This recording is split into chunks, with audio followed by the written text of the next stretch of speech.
right. Umbonile usina nge-weekend? Hayi no bengidla azange Awumbonanga. Oh, kodwa no bengikhuluma naye. okay.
I was just inquiring about the whereabouts of the Honorable Swart and the Honorable Singh.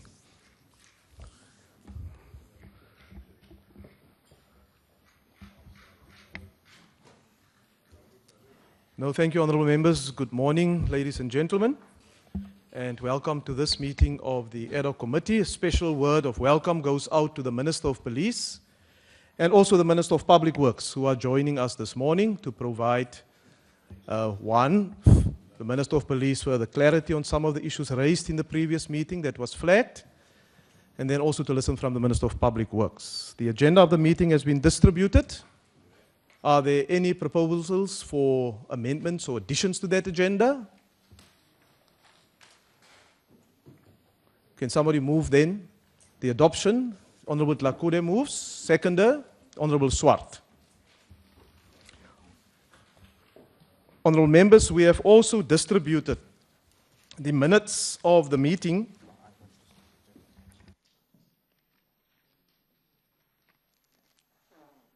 Oh, I'm now told it hasn't been distributed, but I'm going to ask the secretary to distribute it. I won't deal with those minutes now then. If there's agreement in the meeting amongst the members, since you will take time to read through those minutes now. Make sure, kindly ensure that you look at those minutes, and at the appropriate time, either today at the end of the meeting, we'll reflect on those minutes and then consider the minutes. Are there any apologies?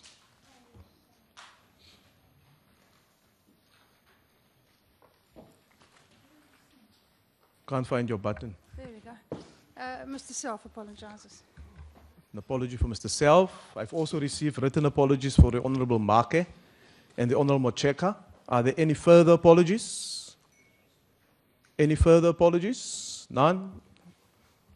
We'll then proceed, and we will start with the first item that is on the agenda, and it deals with the further deliberations with the Minister of Police. Now, just as background, for those who were not part of the discussions that we had last Thursday in Pietermaritzburg, that there was a request from members of the committee for the police to come and provide further clarity on a number of issues. I took the liberty, because I requested members to highlight these issues for me.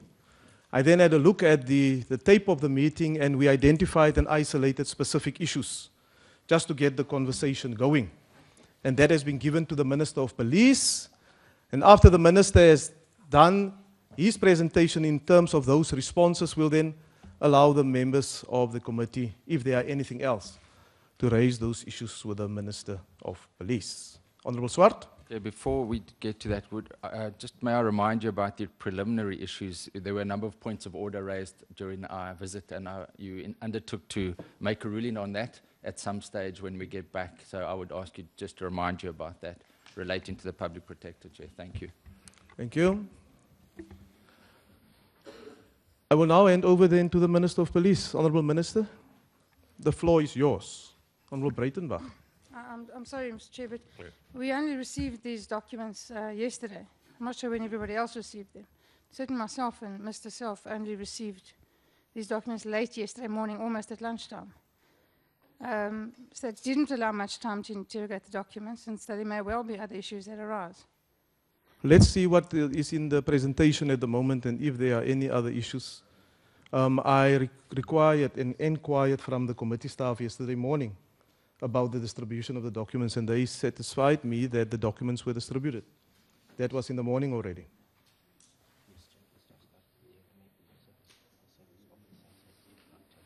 He concurs that the documents were distributed yesterday in the morning. Mr. Gwebu handed me the documents in person yesterday at lunchtime. Okay. You have the documents, honorable members, yesterday. Some of them received it in the morning, others received it at lunchtime. Honorable Singh. Yeah, Chairperson, good morning, colleagues. In the beginning, you referred to questions that you've given to the Honorable Minister. Could we have sight of those questions?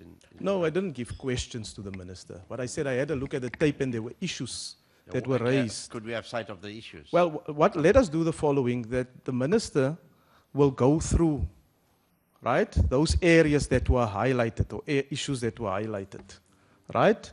And you will respond to some of those. If there are anything else, and it is based on the discussion, Honorable Singh, that we had last Thursday, right? If there's anything else, then members will be free and at liberty to raise those issues with the Honorable Minister. But I want the Minister to start so that we can get to that point to determine if there's anything else that needs to be clarified. Honorable Minister. Thank you very much, Honorable Chair, and good morning, ladies and gentlemen, honorable members. And thank you very much for this opportunity to address you specifically as a specific response to the issues that were, or questions and concerns that were raised by honorable members during the session in Pietermaritzburg on the 20, I suspect it must have been the 24th or so, 23rd.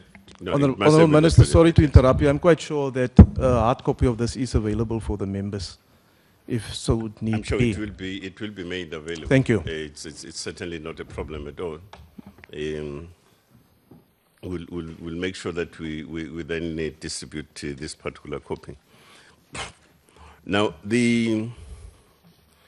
I think the first issue relates to the question of the security appraisal or security evaluation report, and there was a concern that in the content and the body of the security evaluation report, there isn't a specification. It's not specified that you need a fire pool, you need an animal enclosure, and so on.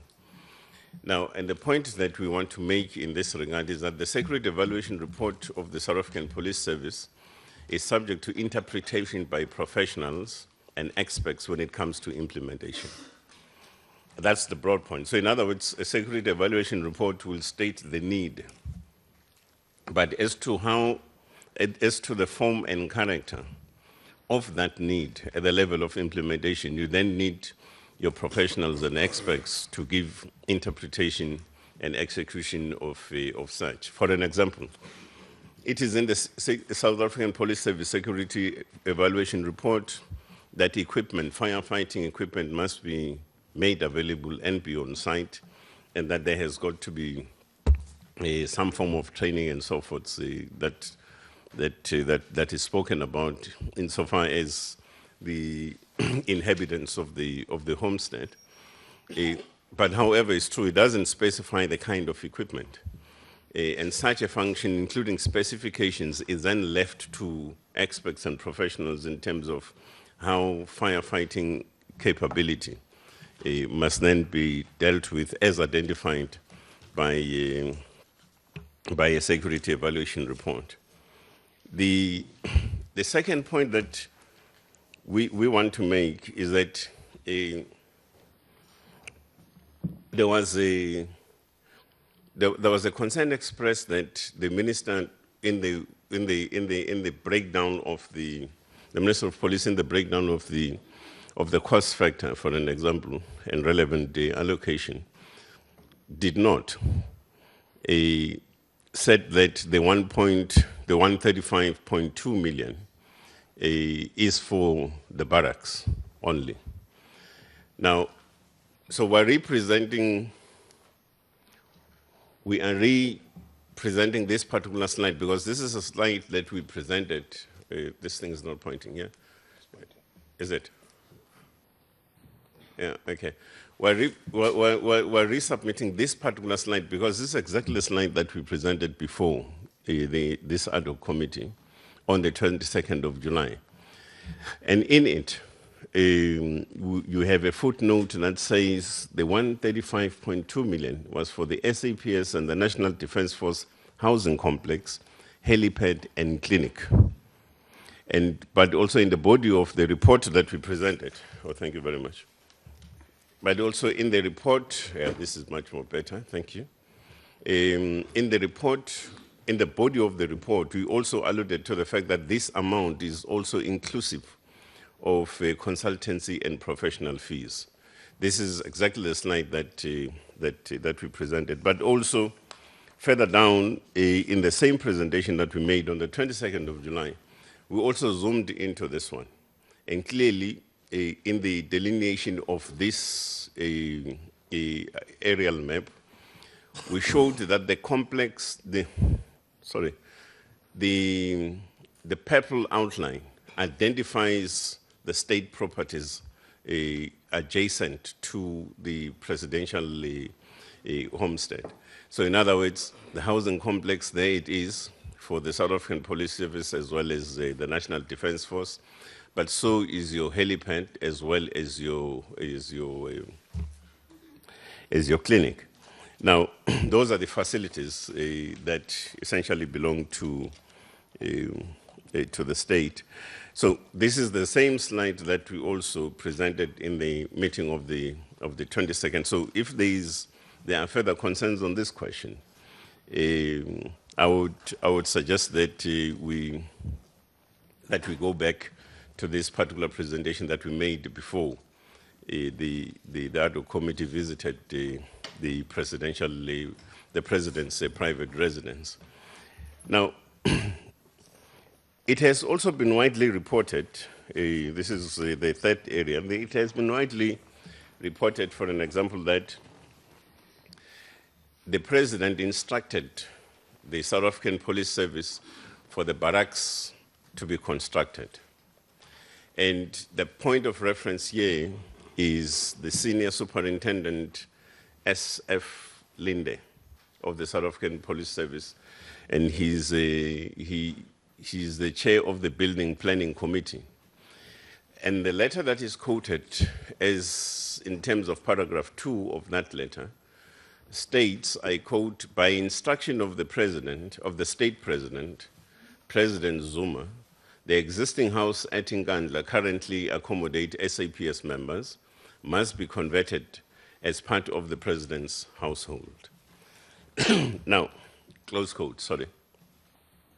Let me just state, a senior superintendent is no position that can be referred to as a senior police official, for instance, in the police service. In normal civil service terms, under normal circumstances, a senior superintendent is the level of a deputy director. So, in other words, they are, for an example, to give you just an indication, a departmental accounting officer would be a DG. So the space between a deputy director and a director general, honorable members, are 3 levels in between. You have a director, you have a chief director, you have a deputy director general. It would be quite puzzling that you would have a head of state instructing a deputy director who is 6 or 7 levels below to then undertake this particular instruction. It would be a very puzzling kind of a situation in the first instance. That's one thing. Now, but we should also take note that this very same matter is dealt with by the Special Investigation Unit in its report, page 202, paragraph 41, amongst other things. But also, broadly speaking, in that very same report, states that the SIU interviewed Senior Superintendent Linde, who stated that these were his own words and not of the president, which means that he was not being truthful when he wrote, quote unquote, by the instruction of the president. This was by his own account an invention. Now, this is a matter of public record. It's official. The special investigation report the investigation report of the SIU dealt with this particular issue. The member in question was interviewed, and this was a matter that was firmly established. But also, interestingly, in the same report, the SIU makes interesting observations. One observation that it makes is that there appears to be, I quote from that report, that there appears to be a disturbing tendency to invoke the name of the president to move the project along and to influence decisions, close quote. And the report of the SIU, the investigation report of the SIU, further opines that I quote, the direct involvement of these persons, by, of course, implying the then ministers of the National Department of Public Works, was used by officials as a means to support or push through what they, in other words, the officials themselves, wanted, close quote. Again, the point of reference here is also the SIU investigation report pertaining to the Nkandla project. But the same, what also is not being stated or reported on or about is that the same letter, the Linde letter, for an example, contains an attachment with a revised SAPS request which canvasses the following: that 14 bachelor flats be constructed, a control room be constructed, park homes be made available, 2 offices, the lock-up garage for armored vehicle, a lock-up garage for 12 vehicles, guard houses, landscaping, etc. This is contained also in the same letter by the senior superintendent Linde. Now, and this clarifies one question. The complex of what is now known as the 20 houses plus 1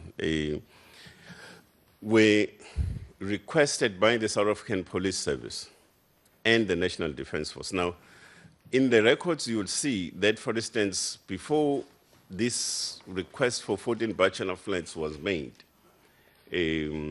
by the South African Police Service, there was a request of 6 bachelor flats that was requested by the National Defence Force. So that number tallies adds up to units of 20. We then move on to the issue pertaining to the SAPS National Defence Force barracks.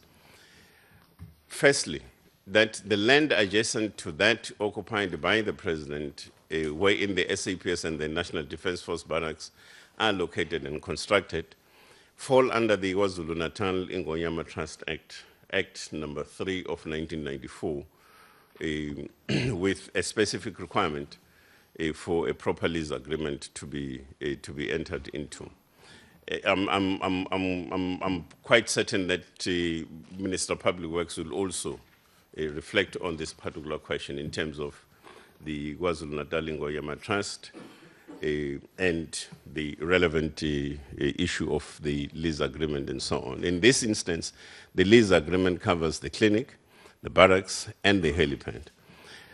And I think by all accounts, whichever way you look at it, this then draws the line between the property, the facility, the land on which the property is constructed, and it draws the line between those, that and the question of the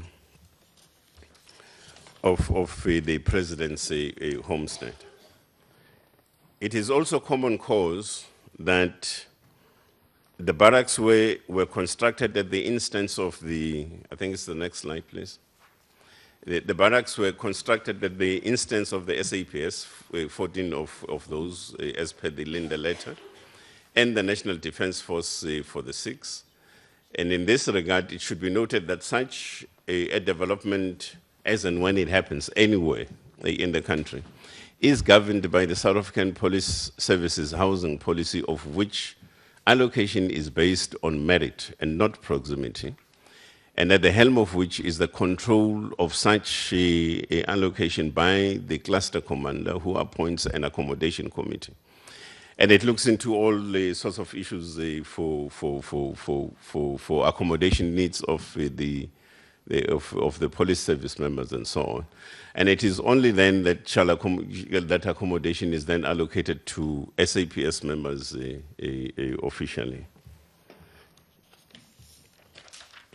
On the issue of the fire pool, a concern was expressed that it appears to be an afterthought. Now, if I can just take members through a particular, a process flow of issues in this regard, is that the need for a fire pool appears under letter F of the swimming pool design in the Department of Public Works Prestige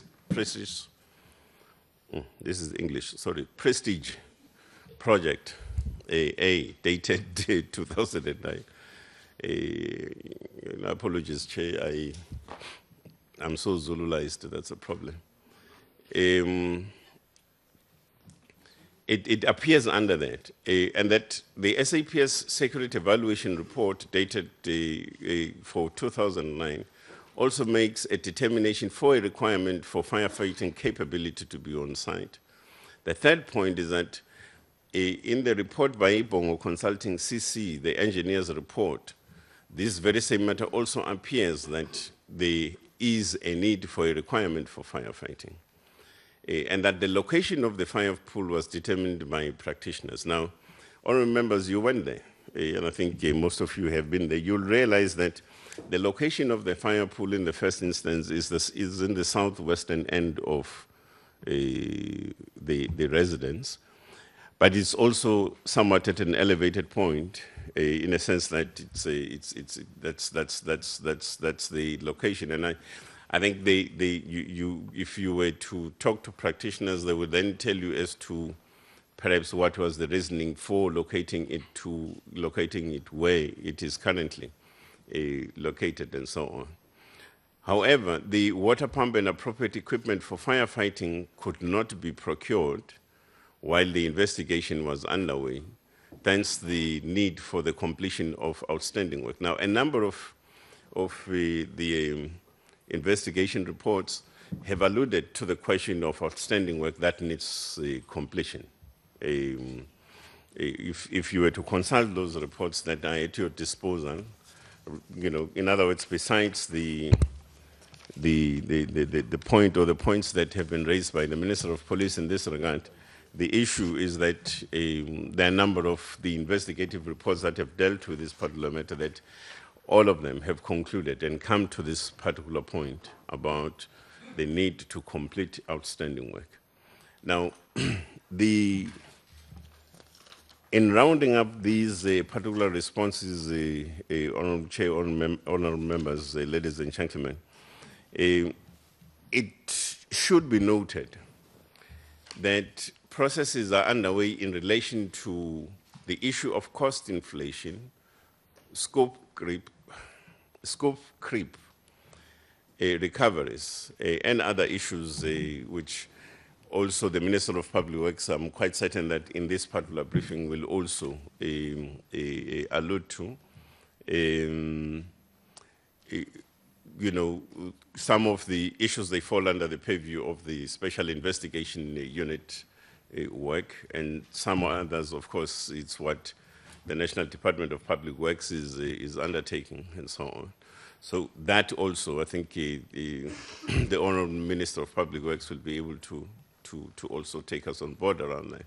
And with regard to the defense, to the police and defense force barracks, there's also a process underway to ensure that there's a proper and official handover.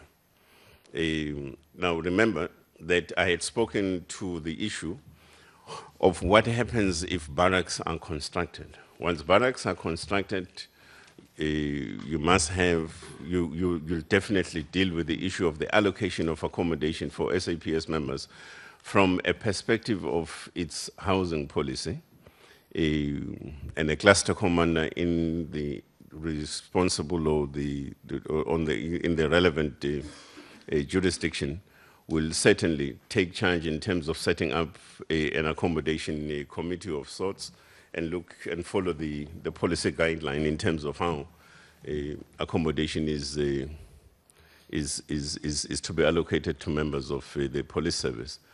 Now, we also do want to reiterate that what has been stated by various investigative reports, a common point of convergence is that outstanding work has got to be completed, and that's a point that we had briefly touched upon. And that, secondly, security re-evaluation shall be conducted soon by a team of experts from law enforcement agencies. And of course, given what you also have been exposed to, and I think there is a general point of agreement around this particular issue as well, that there has got to be a completion of what is outstanding, but certainly that given the exposure and the extent of the exposure that has been made regarding the president's residence, you certainly have got to deal with the question of security re-evaluation. Now, and that such a process of, in undertaking the above, such a process must strictly adhere to principles of project management, oversight exercise, as well as adherence to applicable prescripts. So I do want to leave it at that, Chairperson. Thank you very much. Thank you, Honourable Minister. I will now grant an opportunity to the members of the committee to interact with just the brief presentation that was done by the Minister, the Honourable Kubai, the Honourable Swart, the Honourable Maimane, and then the Honourable Singh, and then we'll have another round. Thank you, Chairperson, and thanks to Minister Nkandla for the presentation. I think as well, just to indicate, Chair, from here, even previously, I think this is a report from Minister after presenting. It really assisted us when we went on site because of those outer perimeters, and now we could see for ourselves. So it really helped in really doing our work. I just want to go to the issue of senior soup, Linde, Mr. Nkandla. Just to check in terms, because you've indicated that this is a junior official, and noting what SIU has indicated there in terms of this, because I think more, if indeed wrongdoing was done, if there's been, I think more from the committee, and I'll follow even from what the previous ad hoc committee has been flagging around the issues of consequence management and accountability. Because we've been noting, if you read the report of the ad hoc committee, has noted that there are quite a number of officials that were doing, because we based our analysis on the reports that were before us. And it was very clear there, Chair, that quite a number of officials were doing things wrongly. And now, coming to the issue of consequence management, just to check with Mr. Nkandla, if anything has happened around the senior soup, in light of what he's presenting here today, that he was not a person responsible and who had the authority to operate in that level. If he's a deputy director and therefore giving such an instruction at that level, what has been consequences in that regard? Thanks. Honourable Swart. Thank you, Chairperson. And again, our thanks for the visit to General Zuma and Mr. Khadebi for showing us around, and the courtesy that was extended to us during our visit. Bearing in mind the President's own security, that we all support that he does need to have security. And it was very insightful, and as I've indicated, the issue relating to escalated costs is something that we will be dealing with the Minister of Public Works and the shoddy workmanship. But that doesn't mean that we from our side support the Minister's report, which would appear to exonerate the President. And we would just reiterate at the outset that the essence, and it's just a caveat again, Chairperson, about our engagement here, that by no means should it be seen that we accept the President's decision to refer the matter to the Minister, because obviously that's a legal argument that one will have at a later stage, and the rationality of that decision. But as it is, we would like to just engage with the Minister, and allow us to start with that letter which I raised with the help of my colleagues from the DA who pointed it out in the first place.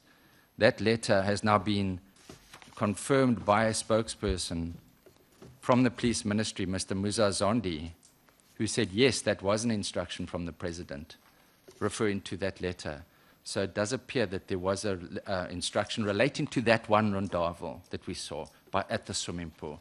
So, Minister, if you could just clarify that, because it does appear it goes beyond that senior superintendent, and it's now been confirmed that that was an instruction from the President to deal with the first paragraph, which related to that one house. Chairperson, secondly then, if one then looks at the subject to interpretation, the upgraded SAPS assessment, and I think this is where the whole problem arose, was when the private contractors came on board and started to usurp the work of public works and the SAPS to a certain degree, and we will engage in that to the degree where even you had a contractor writing letters on a public works document. And we know the SIU, as you've correctly pointed out, Minister, is instituting action in that regard. But let me just give you an example that is referred to, and my concern is, we know there's litigation, Chairperson, so we need to be sensitive to what degree we discuss issues, and we need to be guided by you and by legal advisors. But there appears to be a discrepancy between the SIU and the Minister's report, because if you look at the particulars of claim from the Special Investigating Unit on page 207, where there's a claim for 68 million, and it says, in this regard, the particulars of claim note Mr. Makanya, he's the architect, varied the scopes of work and authorized the construction of the following structures which were not security measures, as had been determined. And then he details tunnels, construction of 20 units, visitors' lounge, basement parking, VIP parking, fire pool, relocation of 4 households, construction of roads, air conditioning. Now, this is the unit that has been appointed by the President that indicates, according to this particulars of claim, that they were not security measures. And Minister, you've come back and said they are security measures. So we sit with a bit of a dilemma in that regard. But to illustrate the first point, and Minister, obviously it's difficult to explain because there's pending litigation, and I wouldn't like that litigation to be harmed because we're all in agreement that costs were escalated and should be recovered from one instance from the contractors, the architects, and to a lesser degree, we might not be in agreement, but the President to a certain degree. But if you look, tunnels with an exit and 3 lifts at a cost of 21 million. Now the SAPS said, firstly, a safe haven for the President, when that wasn't, after security considerations, they considered a bunker. That was the SAPS. Then the architects came in and then had tunnels with exits and 3 lifts. So that is the concern with the private contractors that came in and that changed the cost estimates substantially. And would you comment on that for us, please, Minister, because obviously that is a concern. We will be taking that up further with the Minister of Public Works. Then I would ask you, when we were there, we were shown, and the media saw, a lot of the security measures are not in place at the moment. And that it must be a concern to all of us if the President's security is not secured totally. And you indicated that there's still work to be done. But according to the documentation, phase 3 must still be implemented, and that will cost 31 million rand. Are you able to comment on that figure? That is the figure for the finalization. That's the Public Works figure, phase 3, from Mr. Rindle. And would that be in accordance with your assessment? And then lastly, Chairperson, I would ask the Minister whether he's had sight, whether he's been able to study the Public Protector's report. Because what I raised last week is that it is very clear from her report that there is an amount that the President should repay. It's nowhere near the 246 million that people are talking about. But if we look here on page 63 of her report, where she says, and that one would have thought, Minister, you might have raised with the President when you filed your report. The President did not dispute during the investigation that he told me, that's the Public Protector, on 11 August 2013, that he requested the building of a larger kraal and he was willing to reimburse the state for the cost thereof. Now, when we were there, we could see the kraal and we could understand the need to move it for security considerations, but it was much bigger. And here there is evidence that there was a discussion with the President and he was prepared to pay for the increased kraal. So throughout the Public Protector's reports, there are assertions of discussions with various members, and there was the memo that went missing where we know about the 10 million rand that was initially assessed for the private costs of the president. Now that might be something you can't comment on because it's public works. It was reduced to 3 million. That memo seems to be missing. But the point I want to make in your report where you've concluded that the president must pay nothing back, it flies directly in the face of the Public Protector's report. And would you comment on that? Thank you, Chairperson. Honourable Maimane.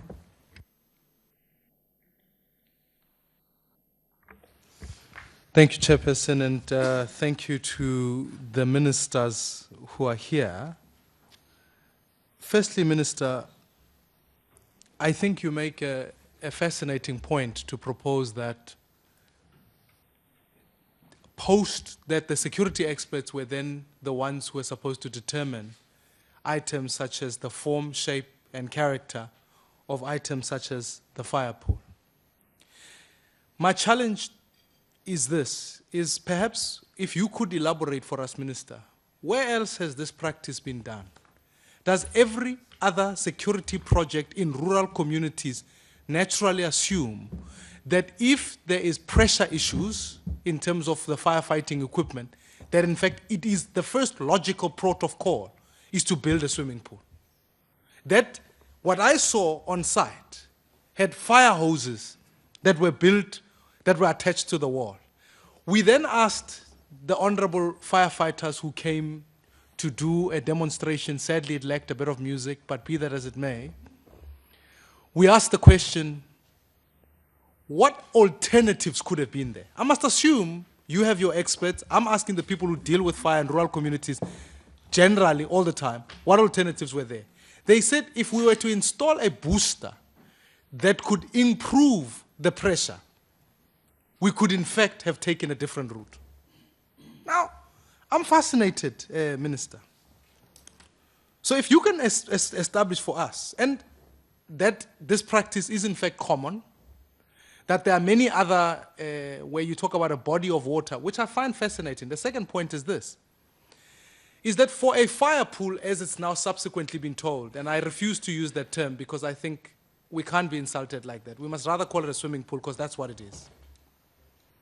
That it was fascinating that it is nicely tiled, it is paved, it's got an entertainment area, it oversees above, nice parking, it flows naturally into the property.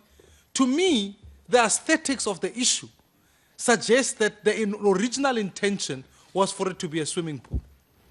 And the public protector makes the point to say the matter was raised with the president. And in fact, that's how we invoke the National Key Points Act. And my challenge with this issue is that it was clear from the beginning that the president was going to be liable for the costs. That's the invoking of the law. And then when you realize there was a cap on the issue, we then moved away from the National Key Points Act. And I submit to you that it is undue benefit. It cannot be argued that in the exercise that has been demonstrated to us, that it's for that purpose. I mean, it's quite fascinating. There's a wall around it for privacy, which if it was just for firefighting purposes, I'm battling to understand why it was so elaborately put together. The third point here, and I've raised this issue, I'm wanting to argue, I'm unclear about this issue, Minister. How you begin to say it is improbable that the president will liaise with such a junior official. You might be entitled to your view in this regard. And your further point says, we use the point about the president's name being invoked, which is both tabled in the SIU report, it's tabled in your report. I find it fascinating that there's a common theme across any project that pertains to, and parallels to this issue are the Waterkloof landing, where the fundamental argument is always that, no, we just use the president's name, and people are that submissive that in the name of the president, regardless of how illegal, how obscure the project might be, in the name of the president, when he says it, we suspend all thinking. We can't draw conclusions for ourselves to say, no, this thing is wrong, it's illegal, it's corruption. No, none of the above. As long as you use the president's name, then the project must file right through. The plane must land at Waterkloof, the swimming pool must be built, because it's immaterial who's giving the instruction, as long as it's in the name.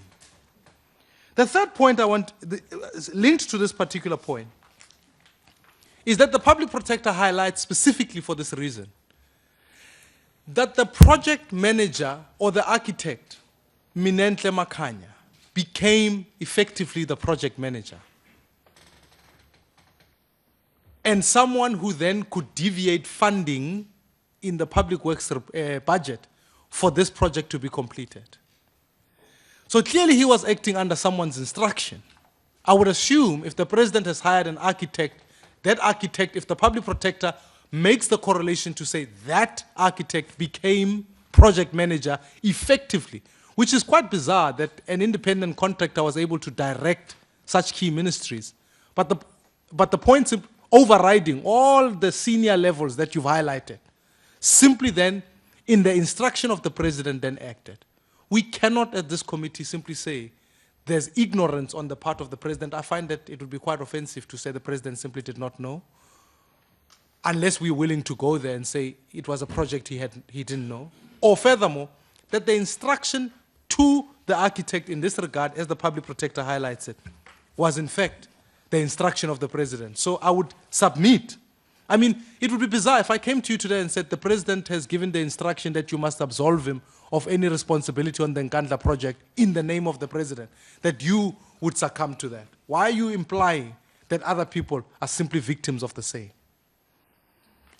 The other point here is that the issue of cost inflation is, I think, all of us can agree on.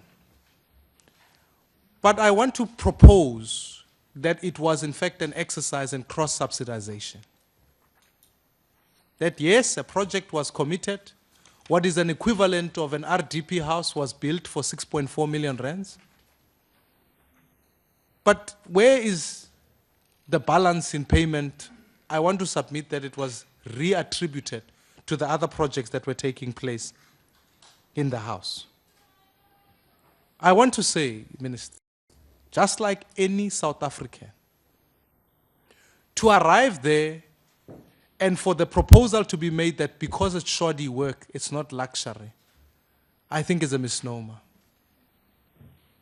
No South African has a bulletproof, heavily secured clinic at their doorstep. The president in this instance has, and even if the project of the clinic is insufficient and is poor, doesn't suggest that fundamentally that is a benefit that the president has derived to which he must pay. We can't, to sit here and not imply that, to say the public protector is wrong in this regard, would be undermining another institution of government. So if I understand how projects of this nature have worked, in that there's an inflation of cost, how am I, as a South African, being willing to say more work must be done, and whether that work will be done at the cost that it is supposed to be done for? I submit to you that the history, you build your reputation on the basis of what you've done, not what you are going to do. Therefore, the history of this project says there's inflation of cost. I cannot, as a member of parliament, not tasked to defend number one, that I can simply say it is logical and acceptable that more work must be done. I can see, but I do believe that where it's incomplete, whatever evidence must be brought must be put forward, but I would submit to you that the work that must be complete must ultimately be for the president's account. Because as the taxpayer, as a South African, it would be illogical to say that more inflated costs must go forward against the backdrop of a lack of a forensic evidence as to why a house that is that price, what happened to the difference in money. So, Chairperson, I want to submit that, to me, it became quite crystal clear, having been on site, that the president has derived significant benefit, that the public protector is correct in her submission, that, in fact, this particular project, we can argue issues of scope creep, etc. The conclusion fundamentally is that no South African, in fact, what should have been a security upgrade became a presidential upgrade. Therefore, if that is the approach we must take, then the asset must belong to the people of South Africa. If it is to belong to President Jacob Zuma, he must be able to finance a portion of it. For as I asked General Zuma, who I'm most grateful for the tour that he gave, I asked the question, what happens tomorrow morning when President Zuma decides he no longer wants to be the president? That asset is to his benefit and to his inheritance on land that belongs to a trust that the people of South Africa must finance. And I believe the public protector was correct that there's undue benefit, and the president must be able to pay back a portion of the money that is accrued. Thanks, Chair. Honorable Singh. Thank you very much, Chairperson. I hope, Minister, you're taking account of all this because there were a number of questions. Honorable Singh. Thank you, Chairperson. Chairperson, yes, I did say at Pietermaritzburg that we welcomed the report of the Minister, provided useful information, but we cannot agree with the categorical conclusion that the President is not liable to pay anything at all. Having said that, Chairperson, today's presentation brings up some very intriguing aspects, because from our discussions last week, we realized that when a security report is written, that whatever is contained in that report as interventions that are needed to protect whoever the person is, whether it's a president or a minister, must be done.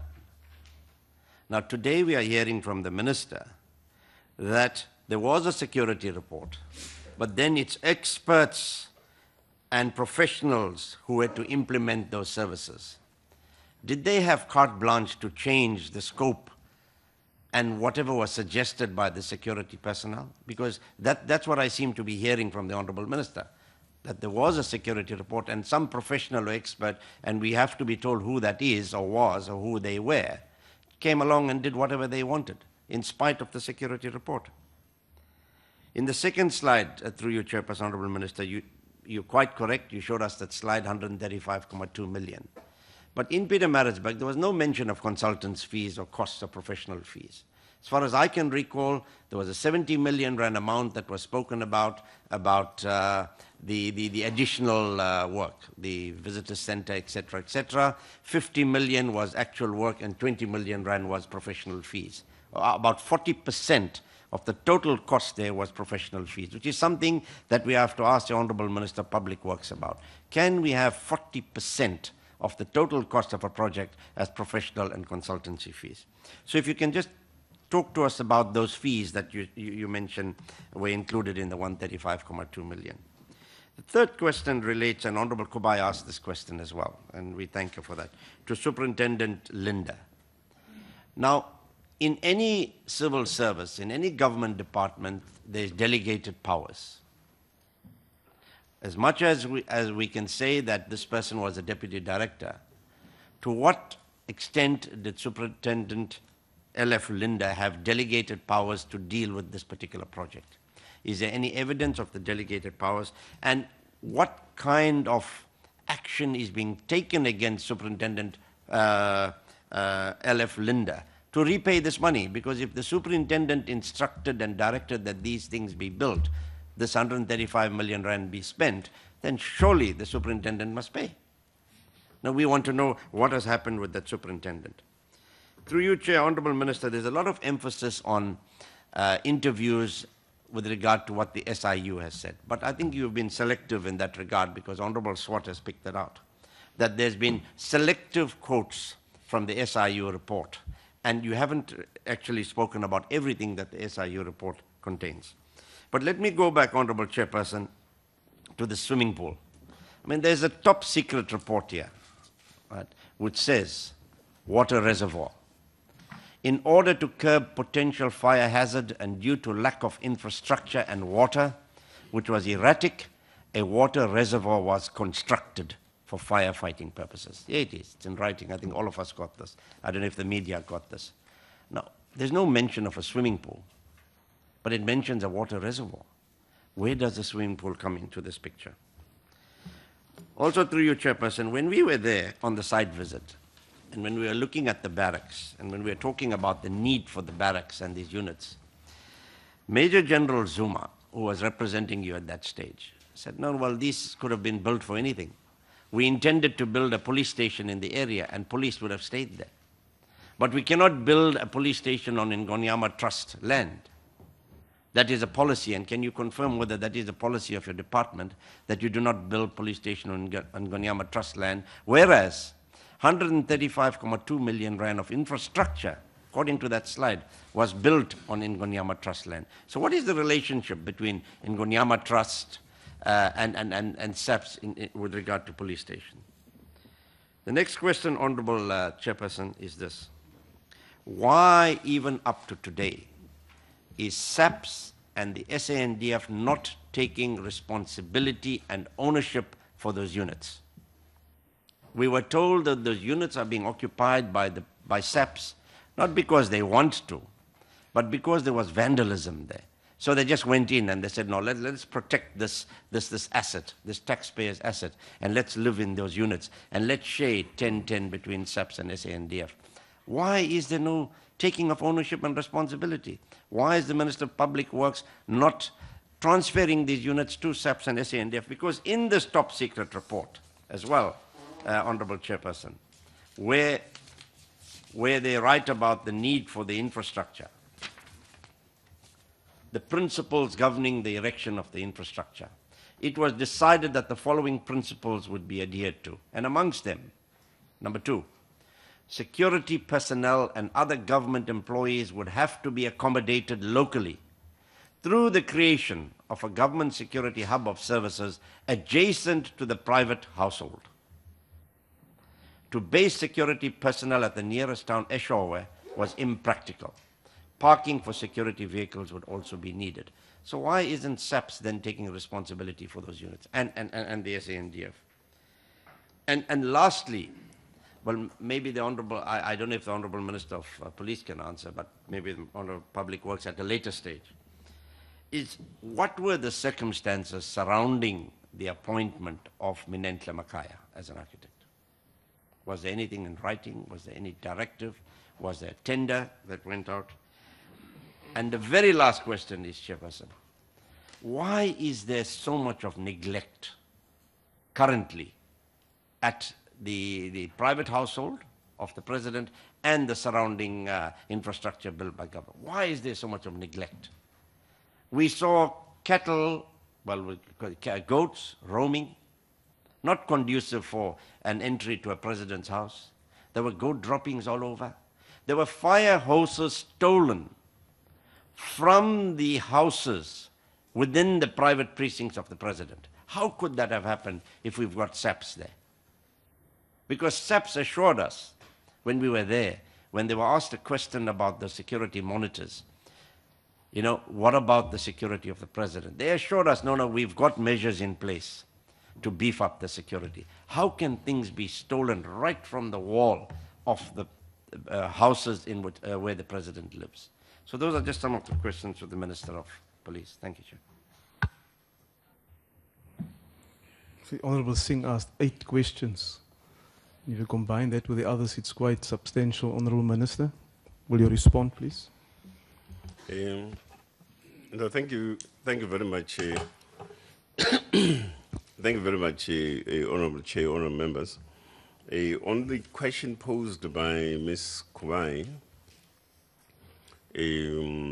on the question of Senior Superintendent Linde and whether or not consequence management has taken place and so forth, of course it hasn't. It hasn't, and it would be, for instance, interesting that we, on our side, we need to follow up on these particular issues, and we are also keen to see what it is that has been done departmentally with regards to specifically that issue, and perhaps any other where there are such implications as contained in the SIU report. Now, the issue raised by Mr. Honourable Member Swart, a question of escalating costs, surely workmanship, and so on. I think, in the first instance, there is a general agreement right across whether is it ourselves in this room discussing this matter, or the investigative reports and so forth. And there are processes that are underway, as I had alluded to, in terms of cost recoveries and other steps, disciplinary, legal, and otherwise, that are being undertaken to deal with a matter of this nature. Honorable Swart, we are wrong to then say that the President took a decision to refer this matter to the Minister of Police. And we should all know that we are wrong when we begin to advocate that. Precisely because the Minister of Police could only be activated by the resolution of the House being Parliament, in this particular instance. And therefore, all there is really is for the Minister of Police to react to the resolution duly adopted by Parliament and so on. So it has nothing to do with the President's decision, nothing to do with what the President thought. It has everything to do with the deliberations at the level of this particular ad hoc committee and the referral of recommendations by that ad hoc committee, the previous ad hoc committee, and subsequent debate in the House and adoption of a resolution, and therefore the Minister of Police reacted to that. And I think in the Pietermaritzburg engagement, if I may refer to it that way, we clearly showed the aspect of the resolution 5.9 of the ad hoc committee of the resolution of Parliament, that therefore the minister needed to ascertain and actually make a determination which essentially has got to deal with the security and non-security thereof of the 4 identified queries items as per the Public Protector report. Now, the Linde letter, what Mr. Zondi, who's the spokesperson of the minister, confirmed was the existence of the letter, not the content of the letter. There is no way that you would have somebody like a Mr. Zondi, for an example, who was never there in the first instance, having got to confirm that indeed the President instructed Mr. Linde, or Senior Superintendent Linde, in the manner in which it is alleged. And so there's absolutely no way. It's quite, it's just simply impossible and so on. But the fact of the matter is that what he alluded to was, of course, confirming that there is an existence of such a letter, which, of course, there is. And nobody disputed that. Now,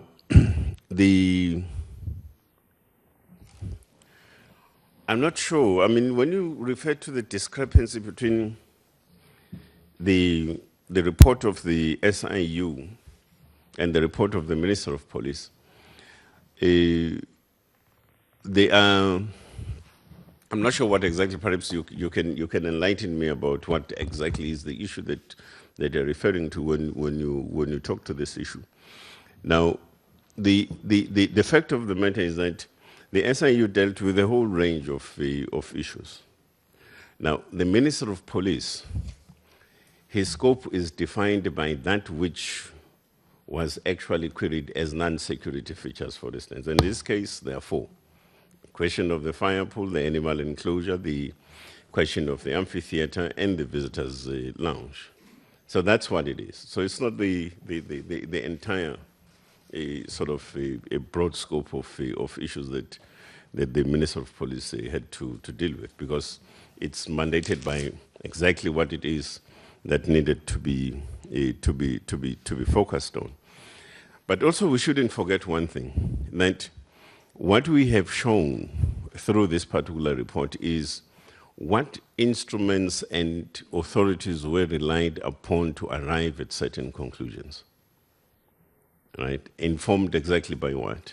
Now, and that's why in the documentation that has been made available to all of you, we show the instruments that have been referred to. For instance, if you want to know why there is a fire pool and why it was constructed, for an example, there is a specific sort of document that talks to that particular issue, and various sort of interactions from various sort of agencies and formations that were, responsible for the Prestige project and so on. So that's the one part around that. And of course, of importance here is the centrality of the work by security experts. Because it's not just work by anybody who looks at a particular item and just perceives an item to be what it is or should be and so on.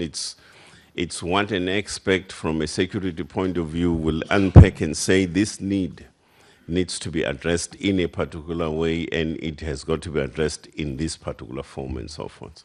So that's generally the thing that we shouldn't ever lose sight of and so forth. The 31 million estimated for completion, I wish I could actually help you on that one. In fact, I find it puzzling that part of the public discussion and debate when people keep on referring to the 246 million, in it, the 31 million is included as estimated costs for some outstanding work and so on. I mean, the question really is, since when do you have an estimation as a cost? Because an estimation is an estimation, is something that doesn't exist. It's not even a commitment for that matter, because from a financial management point of view, when you talk of a commitment, you're talking about something that indeed you can then essentially log onto your expenditure, sort of a side of things and so forth. But certainly an estimation is just an estimation, but it's not a cost, but it's spoken about as if it's fact. Now, I've never seen an estimation that is fact. In fact, you'll never ever come across it as an estimation is something that doesn't exist. So what is my attitude in relation to that? I don't have an attitude in relation to that because I do not know what it means, what informed the calculation of such an estimation. Somebody just came up with a 31 million estimation and then listed what it is and so on. I just don't have a sense as to what informed the such an estimation. Now, you also referred to the issue, Honourable Smith, to the question of a discussion between the public protector and the president regarding the crown. Of course, it's an allegation that is being made, but still remains a hearsay until it is tested in one form or the other. But it remains a hearsay, and I think yourself as a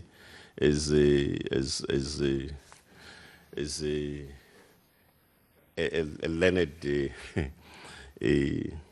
person of a particular profession, you would know what I'm referring to when I say that it remains a hearsay, because it is. It remains a hearsay. Now,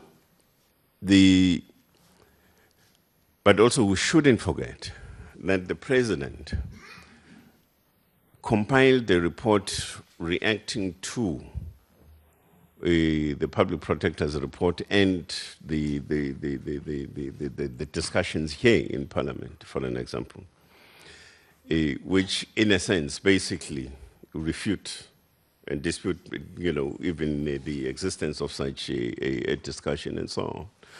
Now, and I think it's important that that's what we know, and that's what essentially has got to be followed. Now, a discussion between two people wherever they were meeting and so on, it's what we don't know. What we know is that we then also have a report that was filed by the president with Parliament, which essentially, the essence of it is that it actually refutes even this particular so-called commitment that arose allegedly out of a discussion between two people and so on. So I think it's important to take note of that point.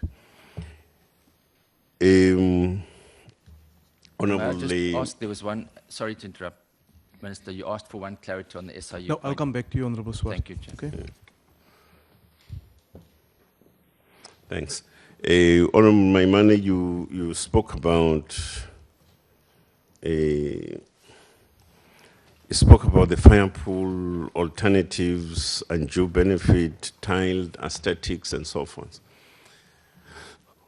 All that we made available to yourselves as members of this committee is where does the issue of a fire pool come from?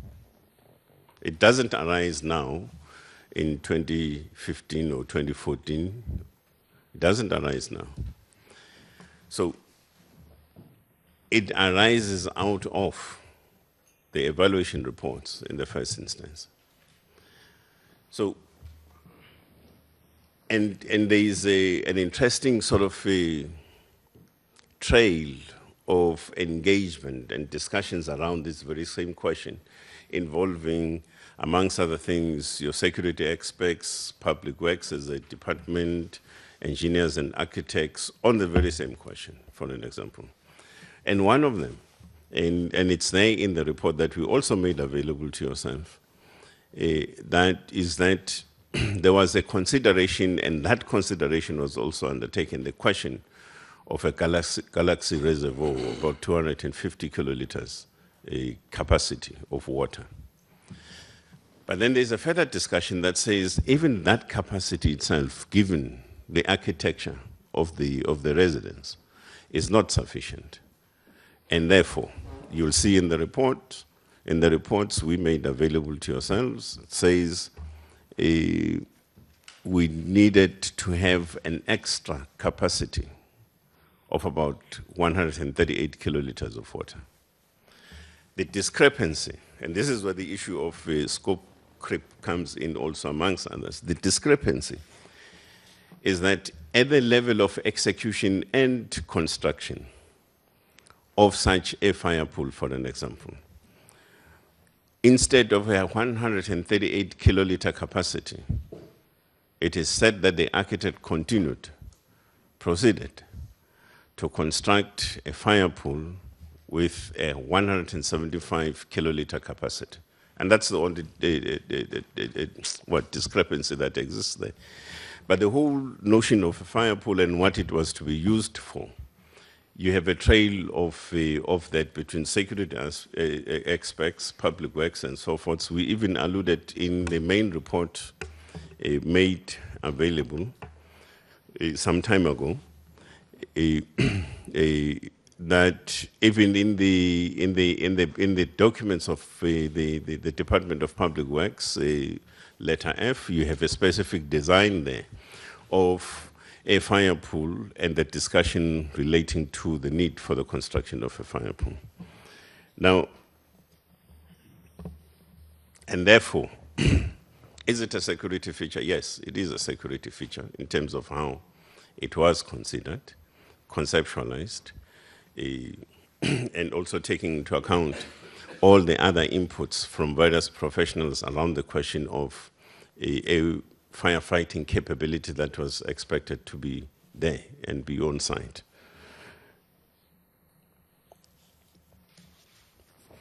Senior Superintendent Linde works for the South African Police Service, not even the presidency. And therefore to suggest that the president would go to a deputy director level, for an example. Now I'm saying this thing because, for an example, I know this thing, I'm so recycled. I've been also an administrator for quite some years now. And I know this thing for a fact, that it's to then want to suggest that even if, for instance, as I was a director general at some point, or a commissioner or any other thing that I had been before, it's, now I'm talking about being in one particular portfolio, one department, that you will then expect me to go down to a deputy director general and instruct a deputy director general to do certain things. To therefore want to suggest, for an example, that we have a head of state, that would go to some other department there, not even in the presidency, but go there to a deputy director, 7 levels below, and instruct him to do things in a particular way in his favor. It's highly improbable, as you said. I'm saying highly from my side, and you say you are, of course, doubtful of that, and that's your view. I don't have a problem with it, but I'm saying it's highly improbable that you'll have an instruction of that nature. But also importantly is that that very same junior official is on record having admitted that he lied. He himself says so, that these were not words of the president, were mine, an invention. Now, if you have ever been in the civil service, you would certainly have a little bit of an idea about how there is a tendency, and which that tendency is also confirmed by the investigation report of the SIU. I think Ms. Brackenbach, you should know this thing. I suspect so, unless you should know this thing, certainly, because I think now I remember that you were also a part of that community at one point or another. That indeed, there is this tendency, generally speaking, name dropping. You know, if I want certain things to be done in a particular way, all I say, you know, I have this instruction from my boss, Mr. Maimane, for this thing to be done in a particular way and so on. It's a common exercise. And that also is confirmed by the SIU itself is then saying, which makes this observation that there is this tendency to do, for civil servants to actually do name dropping and so on. Now,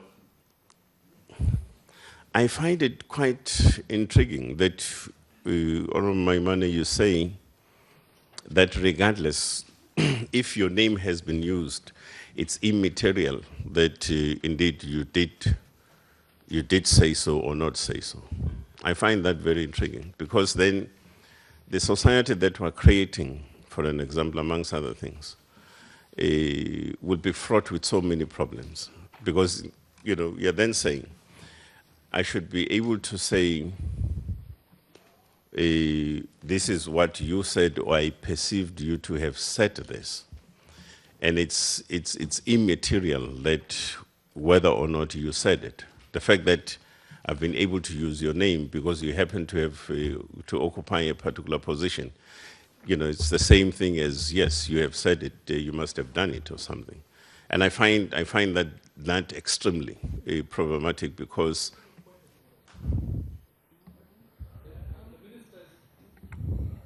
what is, I couldn't hear what you were saying, Honorable Maimane. Okay, let's allow the Minister to respond. Yeah. Honorable Minister. So, because you did say that it doesn't matter, it's immaterial. When you say it doesn't matter, when you say immaterial, you say in effect it doesn't matter. If your name has been used, so it's immaterial, and so on, and that's the immateriality that I have a problem with, because it is a material matter. Whether something would be said in your name, and whether or not that in itself must have been said indeed by yourself and so on. So that's the problem that I have with that one. You also raised the point about Mr. Makaya appointed the project manager and so forth. I think those issues will also be clarified in a later engagement with the Honourable Minister of Public Works. In the same vein about the immateriality and the name being used, you say that I, as a minister, would succumb if you were to come to me and say the president says this and so forth. I wouldn't, because there is a direct line between myself and the president. So why would I be instructed by the president through you, for an example? Because, you know, if he wants to communicate or instruct me in a particular manner, for an example, he would have to do so directly and so forth. So why would it be through you and so on? So I wouldn't succumb, because that's a hearsay. It doesn't matter. If you come and you say that the president wants you to do this and that, and you think that I'm going to succumb, I will succumb. I would certainly not do so. The question of cost inflation, which you perceive as cross-subsidization and so on, I would want to suggest, Mr. Maimane, for an example, that point is a point for discussion and debate, I suspect, for yourselves as members of the ad hoc committee here and so forth, in terms of how do you see the question of cost inflation and vis-a-vis the issues of cross-subsidization and things like that. But I also do think that in the interactions with the Minister of Public Works, you will also be clarified, hopefully, around this particular matter. Again, it's just an expression of a view that, in your view, given what you undertook as members of the ad hoc committee, and you walk around in local kind of exercise that you undertook around the president's residence, you think that there was a significant benefit and so on. That's a view, again, around that and so on. Of importance is that the report that I released and has been made available to all and sundry, all it deals with is what is it that constitutes security, what is it that doesn't constitute security. That's what the report is about, the long and short of it. But also, importantly, how come we have the particular features that were queried and disputed, for instance, arising out of the Public Protector's report and further debates, of course, in society and so forth. But where do those particular features actually come from? And so it goes.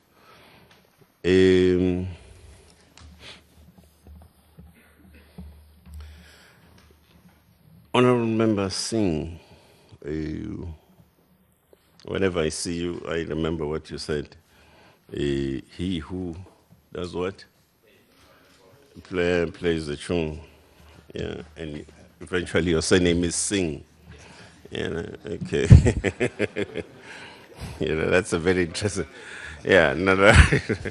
I remember that. I remember when you were insinuating certain things, and I say, yeah, he who does whatever. So an interesting English expression. Yeah. I just remembered that your surname is Singh. Okay. Now, look, I do say, indeed, as I said in this current presentation, for an example, that the question of a need is established by security experts through their evaluation and so on. Now, but the manifestation of that need requires that you must have your professionals and experts to then, deal with it. And there's no contradiction in that. For an example, in our report, as I had alluded to, in the South African Police Service Security Evaluation Report of 2009, the need for a firefighting capability to be made and be on-site is identified. But then, from that point onwards, you have further discussions and engagements between the police service, public works, architects, engineers, and so forth about that need. And hence, the need, you then have this discussion, for instance, about a 250 kiloliter water capacity through a Galaxy reservoir and so forth.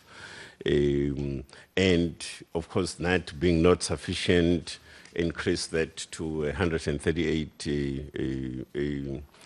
kiloliters sort of water capacity, and therefore the need for a fire pool and so on. So those things are part of the initial sort of stages of the project in itself. In satisfying a security evaluation need, that said, you need to have a firefighting capability to be on-site and so on.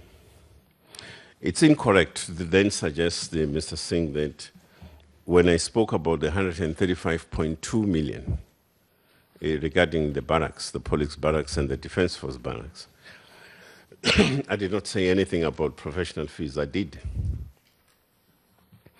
not verbally only. Verbally, yes, but also in a written form. It's in your report. That this money, this amount of money is also inclusive of professional fees, the 135.2 million, which is essentially your barracks for the police, the defense force, the clinic, the helipad. And, on top of it, therefore, you include the question of the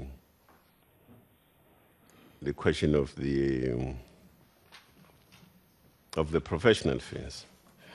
The issue of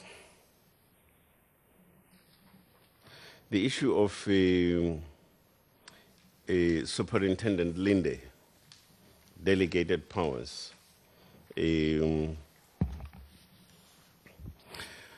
I think that matter would also, it's not, for instance, it's not possible for me sitting here to give you the overall delegation framework, for an example, either for, as of how it applies now, or how it applied then, and so forth. So it's not really possible for me to do that. But I think it's a matter that will also become much more clearer as and when there are further follow-ups on this particular issue, for an example. But what is absolutely clear is that when the SIU dealt with the issue, it's firmly established, in his own words, that he effectively invented the whole so-called instruction and the construction of that letter. And it was a letter that he himself generated, wrote to the Department of Public Works to get certain things done in a particular way and so on. But effectively, he himself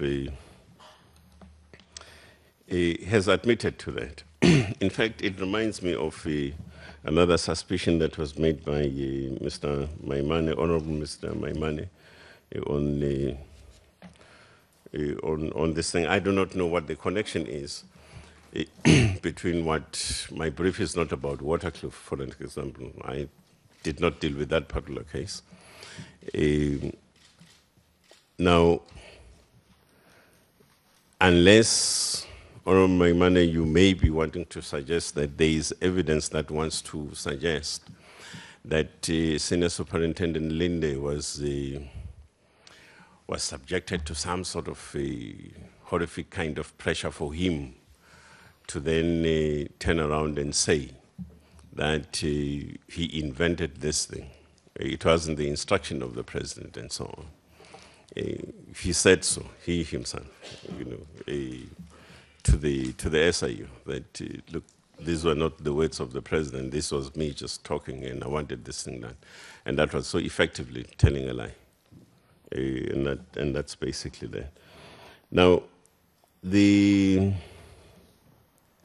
I think I've clarified, Mr. Singh, the question of a fire pool vis-a-vis the question of a water reservoir, because there is, quite a sort of a myriad of discussion between various role players in the Prestige project around the question of the construction of a water reservoir, and that being there, but not being sufficient, for an example, and therefore needed to have an extra sort of a capacity.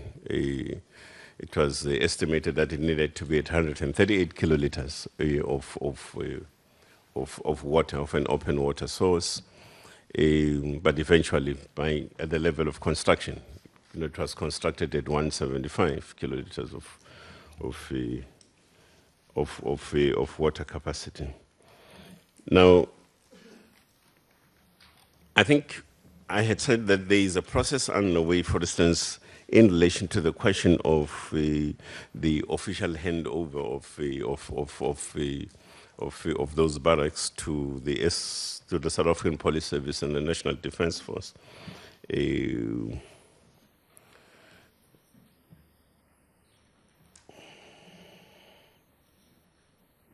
Yeah, I'm not sure. You must have. I don't know what. I think you were canvassing, for an example, to find out from me whether can we build police station on Ngonyama Trust land?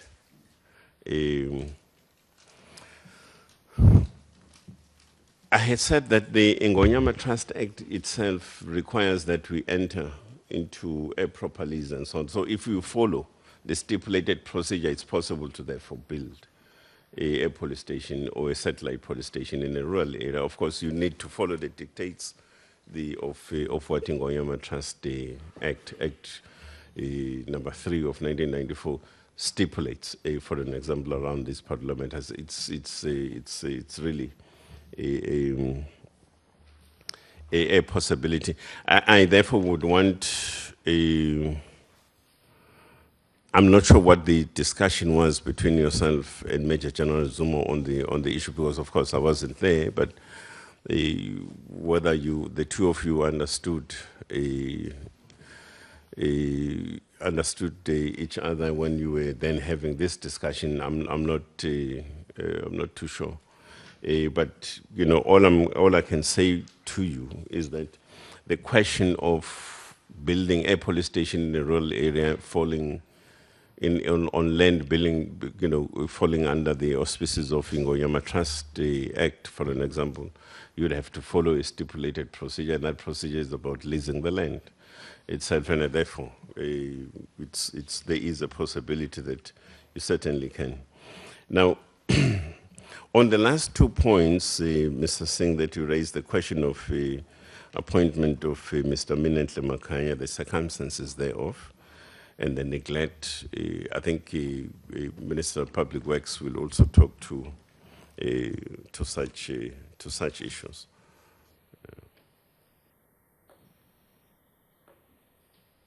In fact, this note, Mr. Singh says that there were negotiations around the question of the building of a police station,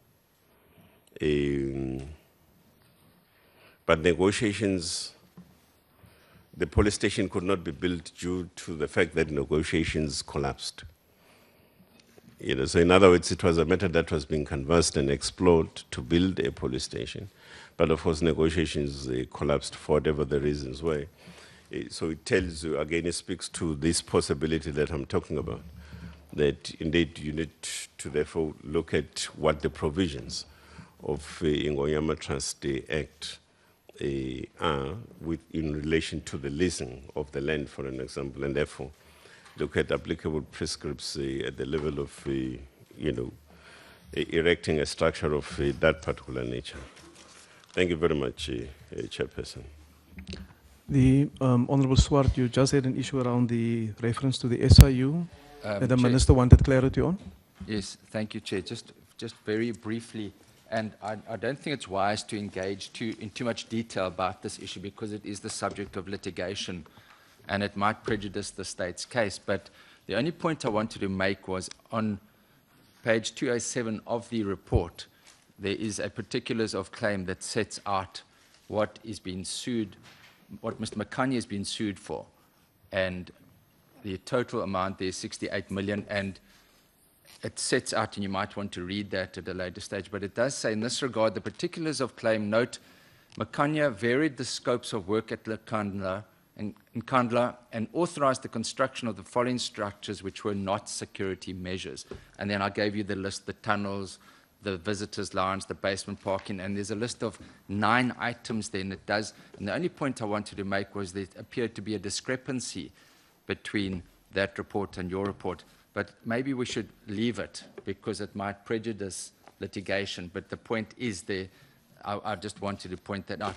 And then just lastly, Chairperson, rightly or wrongly, Minister, the President on the 14th of August, where he wrote his letter to the Speaker, he said, I deem the following appropriate, that the Minister of Police as designated Minister under the Key Points Act report to Cabinet on the determination to whether the President is liable for any contribution. So that was prior to the ad hoc committee. Then we had the ad hoc committee resolution of Parliament, and correctly you have responded by saying you acted in terms of the ad hoc committee's report. But here the President did indicate in a letter to the Speaker, but then obviously the ad hoc committee then took that, so it was a parallel process. So it's a combination of the two processes, I would think. So I'm not saying you're incorrect. You have said that you acted in terms of the ad hoc committee.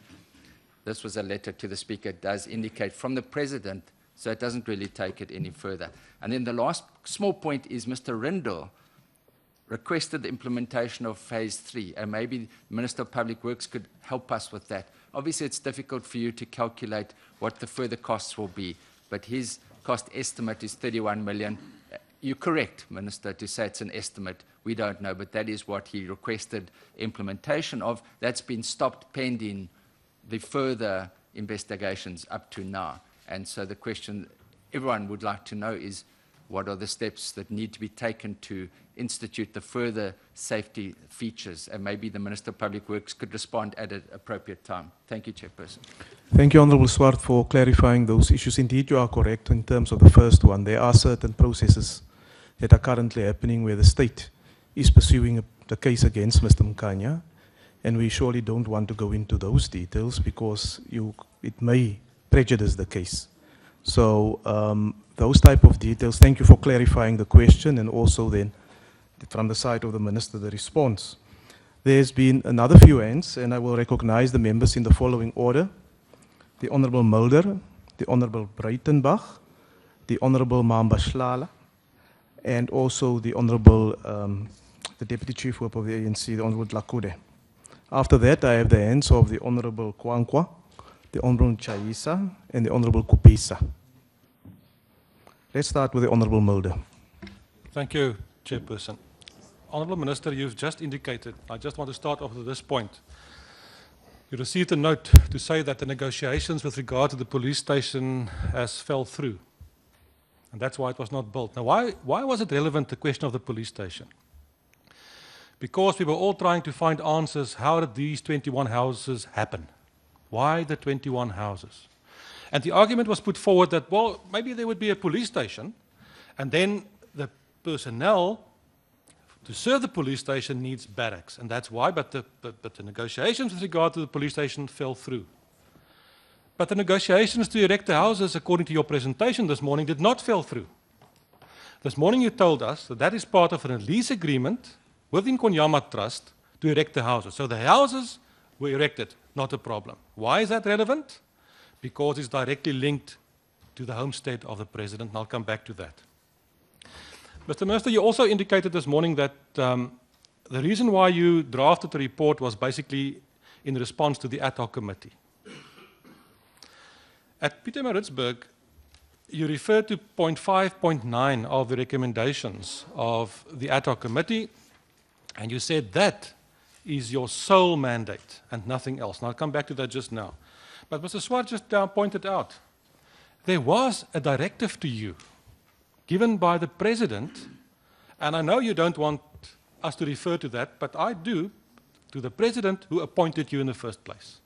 And that directive to you was given by the President in his report dated the 14th of August. Mr. Swart just now quoted from that. The Minister of Police, as a designated minister, to report to Cabinet on a determination to whether the President is liable for any contribution in respect of the security upgrades, and then the qualification, having regard to the legislation, past practices, culture, and findings contained in the respective reports. This was the first indication that you as minister should get involved, and it came from the President. That before then, you were not involved, because the Public Protector clearly said the Department of Police, not the Minister, the Department of Police, and the Treasury should look into it. So the first, when you came onto the scene, was when the President directed the Minister. Now, you've indicated since then that you did not act to this. I've asked you that in Pietermaritzburg. You did not act to this. Why not? Because you've said you needed a resolution from Parliament. Be that as it may.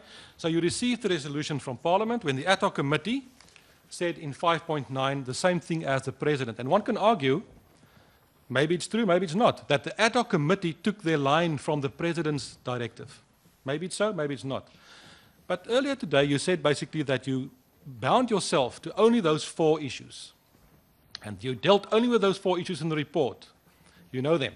The swimming pool, the cattle kraal, the chicken run, the visitor center, etc. But who asked you to only look into those 4 things? Because the ad hoc committee also didn't ask you to look into those 4 things only, neither did the director of the president. The ad hoc committee's recommendation 5.9, which you says is the mandate that you took, says, the committee recommends that the matter of what constitutes security and non-security upgrades. That's the general term that the ad hoc committee used. The ad hoc committee did not say only those 4 issues. And why is it relevant? Because Honourable Swart just now referred to the long list of things that the Special Investigative Unit indicated are also features that are non-security related, and that's why they are now taking Mr. Nkandla to court. But you continue to argue, with all due respect, that you have only been busy with those 4 issues because somebody asked you to look only into those 4. But I would suggest there are many other issues as well. But if I may come to this morning's presentation, Honourable Chairperson, and I'm saying this with all due respect to the Honourable Minister, as well as to the colleagues in the ruling party who are arguing and defending on these issues. It reminds me, with all respect, to the couple, the parents standing next to the parade ground, looking at the army squad marching past, and their dear son Johnny is out of step. And the mother says, look, my husband, Johnny is the only one in step. All the others are out of step. I'm saying that. Why? Because you can bring any report, you can refer to anything in any report, no, it's wrong. That one acted out of his own malice intent, and this one did that, and that one did that. But only Johnny is perfectly in step. Let's come to the presentation of this morning. You started off in the first slide referring to the security evaluation done by SAPS, and you argued to say, well, that thing did not refer to, for example, a swimming pool. It said a firefighting capacity. And then you said, then the experts and the practitioners came into play. Now I've got to ask you, does that mean that the security evaluation drawn up in the first place does not consist of experts? Who are drawing up a security evaluation? Are the experts not supposed to do that? I think the experts did that, and the experts said there should be a firefighting capacity. You say then, after that, experts came into play, and they thought the idea would be good of what you call a fire pool. I want to put this once and for all. I don't find the word fire pool in the dictionary. I think it's a creation that we've suddenly come up with. I've been to Nkandla, like all the other colleagues. It's a swimming pool, nothing else. It's a swimming pool that has the capacity, the water, all water does have the capacity to fight fire. If we are serious, then we should change the name of all swimming pools in South Africa to fire pools. Because every house can use that as a firefighting capacity. It's a swimming pool, it's not a fire pool. I have to ask the experts, if it's a fire pool, why would the fire pool be in the shape of a boat? It's in the form of a boat. I saw that with my own eyes. Right? It's the image of a boat. Straight at the back, all the way forward to the bow of a boat. A theme for a swimming pool entertainment area. But we say it's a fire pool. Why would it be in that shape? Coincidence? Some expert reason for that? Better pressure? I don't know. But it doesn't make sense. It's a swimming pool. And we should stop talking about things to try and whatever. But Chairperson, let me come to the second slide. The Honourable Minister says, and he refers to all the things in the purple area, with a purple boundary around them, and he says, these are all state properties. Now my question, does those properties belong to the state? The Minister refers to state properties. Do they belong to the state? And if they belong to the state, in what legal fashion do they belong to the state? Does the state have title deed to those properties? How does it belong to the state? Or are we calling them state properties because we need to call them state properties so that we can devolve them away from the President? State properties. Does that land belong to the state, yes or no? And if it's state properties, how do they belong to the state? I would like to come to the third slide, where the Minister uses these, the report of the SIU to answer the question about the Super Superintendent Linde. And that is how we play with words. The police calls him Senior Superintendent.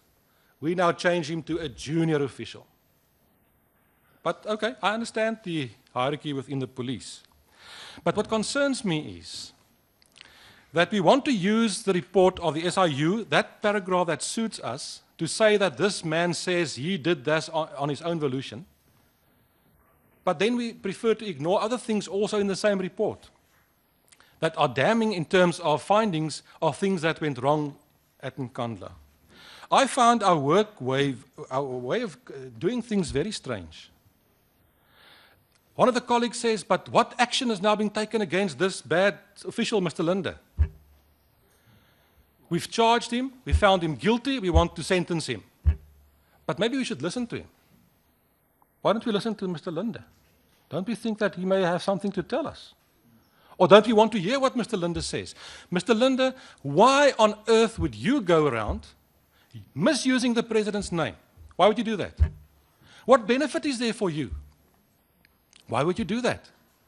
Don't we want to hear what Mr. Linde has to say? Why would he go around writing in a letter, and we've all seen the letter, the wording is there, he knows why these 21 houses and everything needs to be constructed. But I would suggest let's call Mr. Linde. Why don't we ask him? I think it's necessary to do so. We as a committee cannot go along hanging this one, judging that one, sentencing this one, but we don't listen to them. Audi alteram partem. I think Mr. Linde needs to be heard. Minister, the fourth slide you used this morning says the adjacent land, and that's now all land outside the small circle that you've drawn, the homestead. You says the adjacent land falls under Nkandla Trust, the clinic, the barracks, the helipad. But what about the rest of the property? Nkandla Trust, doesn't that also own the property on which the homestead of the president is built? I've been asking this question since ad hoc committee 1, and I don't get an answer. And I think it's vital. We are talking about 246 million rand of taxpayers' money. And just a side note, Mr. Minister, you've said on numerous occasions you don't know where that figure comes from. You've said that. It's page 189 of the Public Protector's report. That's where the amount comes from. It's there. It's clearly set out. Total amount paid to contractors, 161 million. And by the way, 78 million was paid to one contractor, and then the contract was cancelled because of bad work. But the money was paid, 78 million. It's set out there, 246 million. That's where it comes from. But the question I've been asking since ad hoc committee 1 is, the property on which the homestead of the president is built, to whom does that belong? Does it belong to the president? Does he have title deed? Yes or no? I don't know. Nobody gives me the answer. Does it belong to the Nkandla Trust? Yes or no? I think we should know, because taxpayers' money is being spent there. And then the obvious question that we also don't get an answer to, can you register a legal bond from a bank on property that does not belong to you, if it belongs to the Nkandla Trust? Can you register that land? We don't know. The 21 houses, Chairperson, that's the 5th slide. The minister said that an agreement was reached with the Nkandla Trust to lease that land where the houses are built, and I've referred to that earlier. And you've indicated to us, Minister, in the last meeting in Pietermaritzburg that the houses are 1.1 kilometer away, etc., etc. If you go the way straight, like the crow would fly, it's 300 meters. Why would those houses be built so close to that proximity? No police station, that could not be negotiated. But it could be negotiated to have the houses there. And what happened last time round, we tried to draw a small little circle around the homestead, and everything outside has nothing to do with the president. It's not correct. Why would the Department of Public Works find it necessary to build 21 houses to house police and defence force personnel out there, no military base, no police station? Why there? A helipad next to it. Why? We all know why. Don't let us fool ourselves. We all know why. Obviously because the president stays adjacent to that and it's there to serve the president. Finally, Chairperson, the minister ended his conclusion with the last slide. And the last slide made the point what about the future? And it says the following: we reiterate what has been stated by various investigative reports, that outstanding work must be completed, that security re-evaluation shall be conducted soon by a team of experts from law enforcement agencies, and then that such process must strictly adhere to principles of project management, oversight and adherence to various prescripts. The last sentence. Isn't that what should have happened in the first instance? Why now? Why after 200, we can deduct the 31 million because that's phase 3 and the public protector refers to that. Let's take your figure, 206 million. Why was 206 million rand of taxpayers' money wasted without adherence to principles of project management, oversight and adherence to various prescripts? Why? Who's responsible for that? And then with regard to the other outstanding security things, personally, Chairperson, I'm not in favor of spending 1 single cent, not 1 cent further on that project. Why? The taxpayers has done so already. Let's go and find the missing millions, because there are missing millions. And once we find that money, then we can complete the project, but the taxpayer should not pay 1 further cent. Thank you. Honourable Breitenbach. Thank you, Mr. Chair, and thank you, Mr. Minister. You constantly apologize for your English. I just want to tell you, your English is really very good, and my Zulu is really very bad, so you don't need to apologize. And your comment about the civil service, I'm afraid I'm not aware of that practice where you use the name of some other person to get something done. I usually manage to get things done using my own name, but I'll take note of your comment. There's a lot of questions that will be put to you. I imagine that the Minister of Public Works will also deal with. But let me start with Senior Superintendent Linda. The poor fellow has suddenly become the object of a lot of attention, and I'm sure that he's a worried man as we sit here. You say that no action has been taken against him. I've got no doubt that he will become some sort of scapegoat. As it is, Mr. Linda is sitting in his office in Silverton. That is so. And he has 2 years to go to pension, so I'm sure he's a very worried man. But a senior superintendent, Mr. Minister, I can't agree with you, is not a junior official.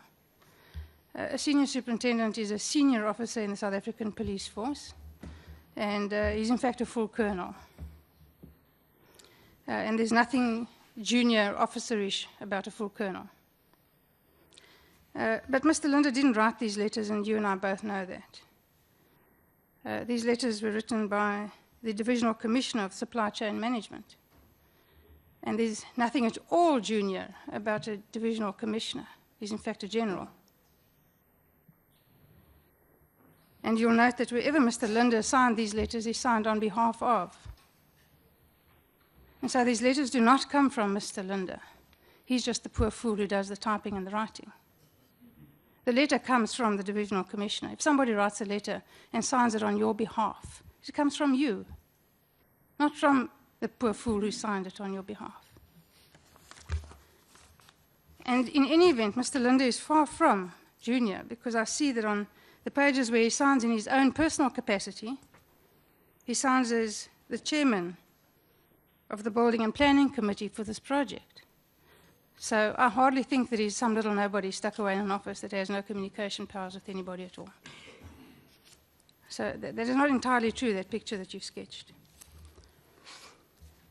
And when Mr. Linda, in fact, communicates with Public Works, for instance, and writes to the Director General of Public Works and the Regional Manager, particularly of Public Works, and I refer to that letter of the 15th of October 2009, he sends it to the Regional Manager, who I presume is Mr. Nkandla, at Public Works. Mr. Nkandla promptly redirects the letter in his own hand to Mr. Makanya.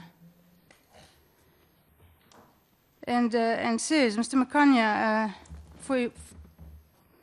for your attention as discussed, dated the very next day, the 16th of October 2009, which just demonstrates the abdication of duty on part of Public Works. Everything was sent to Makanya and he just did as he pleased, and they approved it. So I don't know if you have any comment on that. Then my other problem is that I asked you in Pietermaritzburg, and I'm not sure that I made myself clear. Perhaps you didn't understand. My background is that of criminal law litigation, and I'm quite sure that yours isn't. So perhaps there's room for misunderstanding. I asked you if you would make available the reports of the experts upon whom you relied in your report. Now, there are two reasons for that. The one is, A, are they in fact experts? Because to give an expert opinion, you need to be an expert. And there's nothing here to suggest that any of these people were experts. So I'd like to satisfy myself that the experts upon whom you relied to come to your conclusions are in fact experts. The second difficulty is you referred to other experts whose reports I don't find. And they're the ones that I have more trouble with because it's areas in which I have absolutely no expertise. So for instance, you refer to a cultural expert and his views on the uses and the significance and other issues surrounding a cattle kraal. I don't find that report. Perhaps I just didn't get it. But I don't find who the expert is. I don't find out why he's an expert, and I certainly don't find his views anywhere in the reports that were supplied to me. And I would really like to see that, please. Then the bigger issue that I have, Mr. Minister, is really just this. Both yourself and the Minister of Public Works, and I'll put it to him so that he can answer for himself, is that both of your reports largely rehash the reports of the Public Protector and the Special Investigation Unit. Clearly, those are the reports that you relied on in a very large degree for your information. And again, you'll forgive me, and this is said with the greatest of respect, both you and the Minister of Public Works rely on the President for your jobs. And you're, to a certain degree, controllable, both by your party and by the President. And yet here the two of you sit to give us these rehashed views of other people's reports. The two people who should be here are the Public Protector and the head of the SIU. They have security of tenure. They're harder to get rid of than the two of you. They're reasonably independent, and you have no control over them. They're not here. Now that's very telling. Because all you've done, and particularly the Minister of Public Works admits it up front, you're relying on those reports to sit here and give us your views. So you're rehashing a view. It's not even hearsay. It's even less reliable than hearsay. You're rehashing the views of other people to this committee to produce your reports. I put it to you, Mr. Minister, that if you want your report to carry any credibility, and if you want us to accept what you're telling us, then what we need to do is we need to verify what you have said with the Public Protector in person and with the head of the SIU in person. And I find it extraordinarily odd that that side of the House does not want to call those two people. The two people who are independent, the two people who have security of tenure, the two people who cannot be controlled will not be called to this committee so that we can interrogate their reports and get their views. I find that both very, very telling, very, very transparent, and quite astonishing. And I'd like your comment on that. And then, if you will, the Minister of Public Works says in his report, for instance, that the Department of Public Works will apportion costs to the departments, the police and the Department of Defense. It's on page 3 of his report. And he says this was recommended by the task team and it's already been implemented. Has it been implemented? What are the costs? How much have you paid? Have you been billed? Have you settled the account? I was told at Nkandla by General Zuma that in a very vague fashion while he was shifting around from foot to foot, that this matter needed further investigation. It needed to be investigated. It needed to be looked at. Nothing had been decided. No one seemed to be sure. And you yourself weren't sure on that day. So The Minister of Public Works seems to be quite sure. Why aren't you?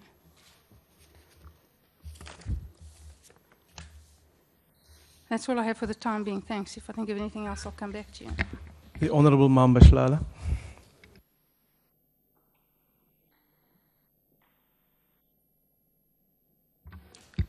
Thank you, Chairperson. Chair,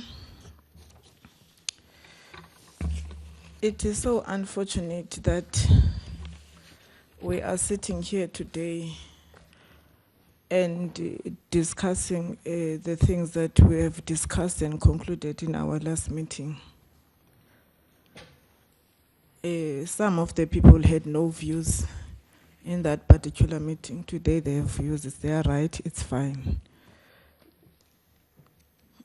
Chair, my question to the Minister,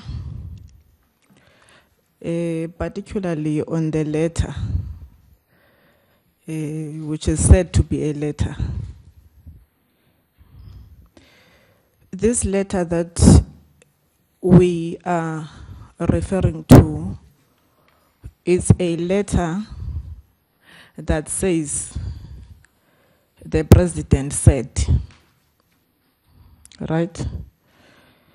Now, such letter for me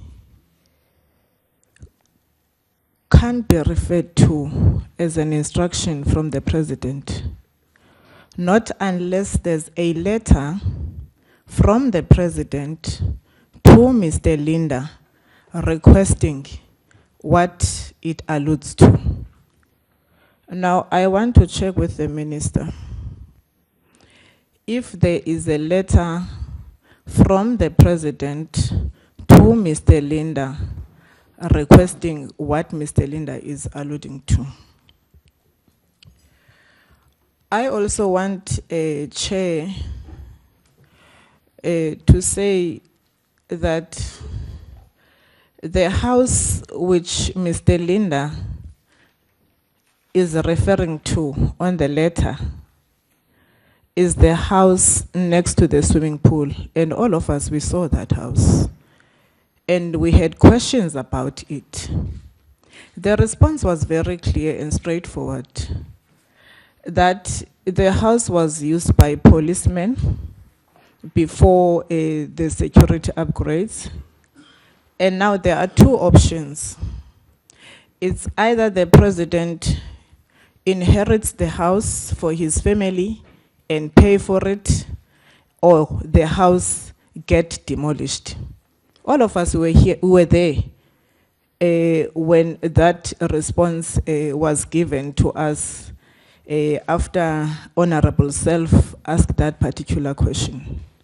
Now, I find it contradictory that this reference says that the President wants that house, or the house must be given to him. I find it very odd. Chairperson, Honorable Maimane is telling us about a fire pool, which is in actual fact a swimming pool. It's a pity that you were not part of our meeting in Pietermaritzburg after we came from Nkandla. All of us as committee members, unanimously, we have agreed that that's not a fire pool. It is a swimming pool, as explained to us, which is used as a reliable water resource in a case of any fire that might erupt. Hence, there were hose pipes and the demonstration, thereof. Now, my understanding of a swimming pool that is meant for entertainment, it must have a chlorine at least, and it must be clean, and what have you. What we saw there, no one can swim in it. It had no chlorine, because we asked these questions. from the people who were busy with their the tour. And to come here and say there's an entertainment area there, we don't see any entertainment area there. And there are no walls for privacy. Now, we should not come here and create an impression because we see all these cameras when we all of us were in Nkandla and saw exactly what transpired there. Now, let's go, Chair, to the document which Mr. Singh referred to. In that document, I want to refer to the principles governing the erection of infrastructure. The document says,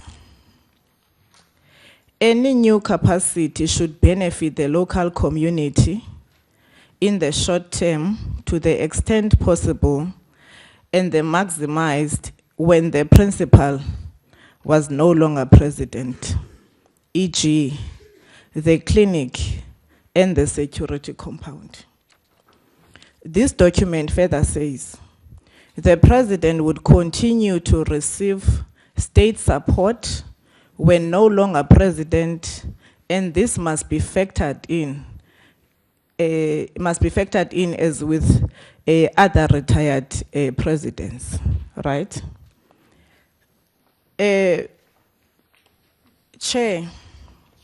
I'm raising this point because the presentation which was made to us as committee when we were at the clinic, it was made it very clear that the clinic will also benefit the community. And today, we know nothing about those things. I want also, Chair,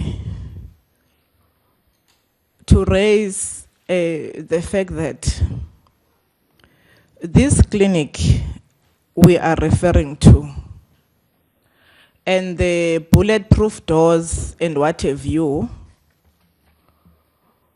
were not requested by the president. That must be very clear.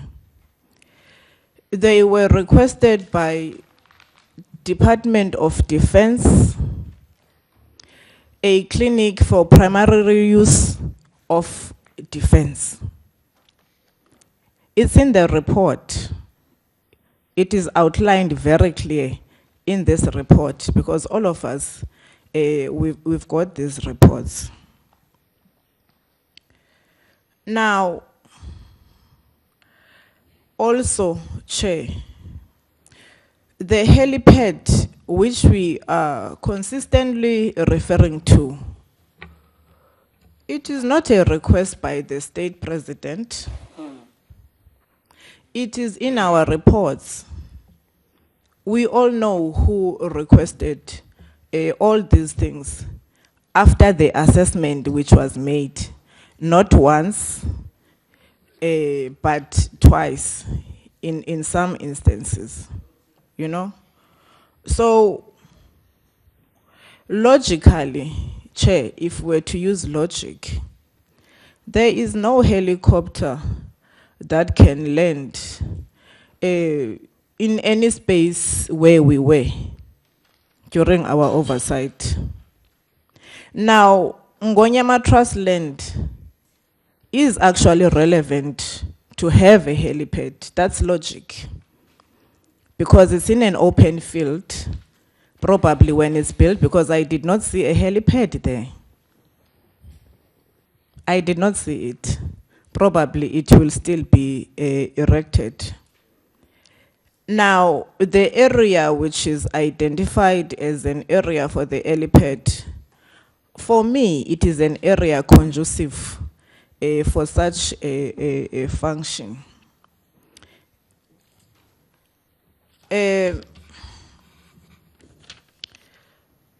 Chairperson, during our visit, it was made very clear that those properties, they belong to both SAPS and Defense Force. The clinic, the house guards, and what have you. But I think, Chair, here, we need to interrogate the issue of principles that governing the erection of infrastructure in a house of a president, instead of looking for some kind of an issue that can hold the president liable for whatever payment thereof. Because it's not there. All of us were traumatized when we saw Nkandla. We were shocked to see many of the things which were not reported as a matter of fact.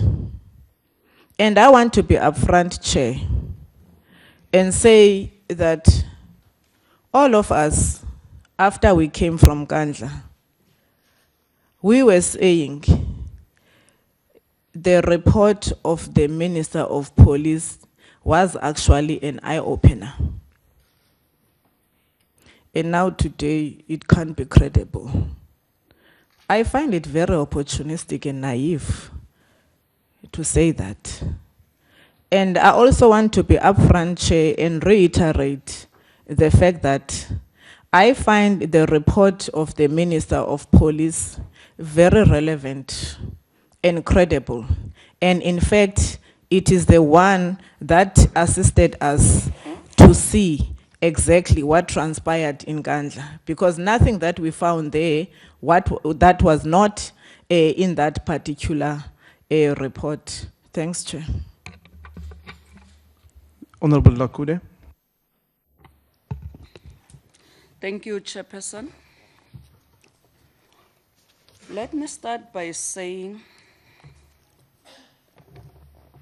that, Chairperson, in my language, sikhuluma ngalesikwatiko, sifakaze ngalesikubonile. You'll know what that means. Chairperson, the report of the Minister of Police really did assist this committee in doing its work, because it correlates with what we saw at Nkandla. The overinflated prices, poor workmanship, you name it. So we have been there. We are talking about what we know and what we saw. Also, Chairperson, let me remind this honorable committee that we are not conducting an investigation or opening an investigation, but we are dealing with the report of the police minister responding to the recommendations of the previous ad hoc committee. Unfortunately, for my learned colleagues, they decided to walk out of this committee when we were dealing with the different investigative reports. The interministerial report, the public protector's report, the SIU report, the joint standing committee report, and the response of the president to the report of the public protector. And also, Chairperson, let me state it categorically clear that the public protector did not present her report in Parliament. That report was presented to the media. But the state president, knowing that he was appointed by Parliament, in his response to Parliament, attached that report to Parliament, of the public protector to Parliament. Then, Honorable Chairperson, let me assist my learned colleague, Honorable Melda. On the President's response to Parliament to the Speaker dated Thursday, the 14th of August, 2014, page 1030, paragraph number 11. I want you to understand how people in rural areas obtain their so-called permission to occupy or right to occupy the land. The President said, "My family homestead is located some 24 kilometers south of the Nkandla town center.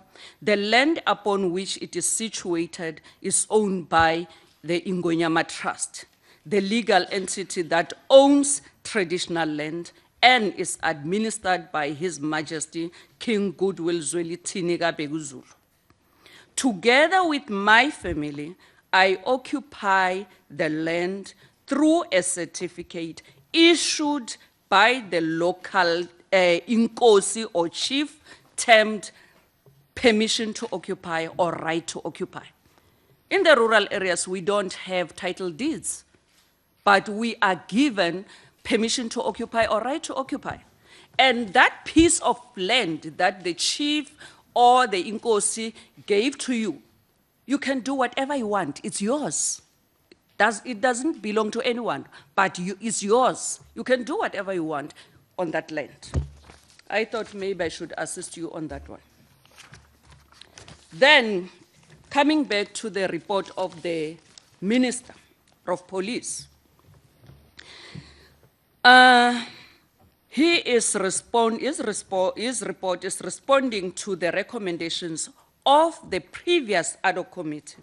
Unfortunately, Honorable Mulder, we started together on the first ad hoc committee. Then you left me on the second ad hoc committee without even entertaining the other reports. So that is unfortunate because we dealt with those issues, and the recommendations were that the public protector is not a security expert. So there is no way that the public protector could have said this is a security or this is not a security feature. The ad hoc committee also, we acknowledge that we are not security experts. Hence, we recommended that the Minister of Police, being the line function minister, responsible for the protection of presidents, deputy presidents, ministers, deputy ministers, they must go to Nkandla with the security experts. They are the ones who can tell us, the security experts, which feature is security and which is not security. Fortunately for us, the minister came back with a report. Those features, the fire pool, swimming pool, is a security feature, given the fact that all the houses, the private houses of the president, are thatched houses. You can imagine if there could be fire there, what will happen? Then, if we say that fire pool or swimming pool is meant for entertainment purpose, then, or is a recreational facility, then, Honorable Minister,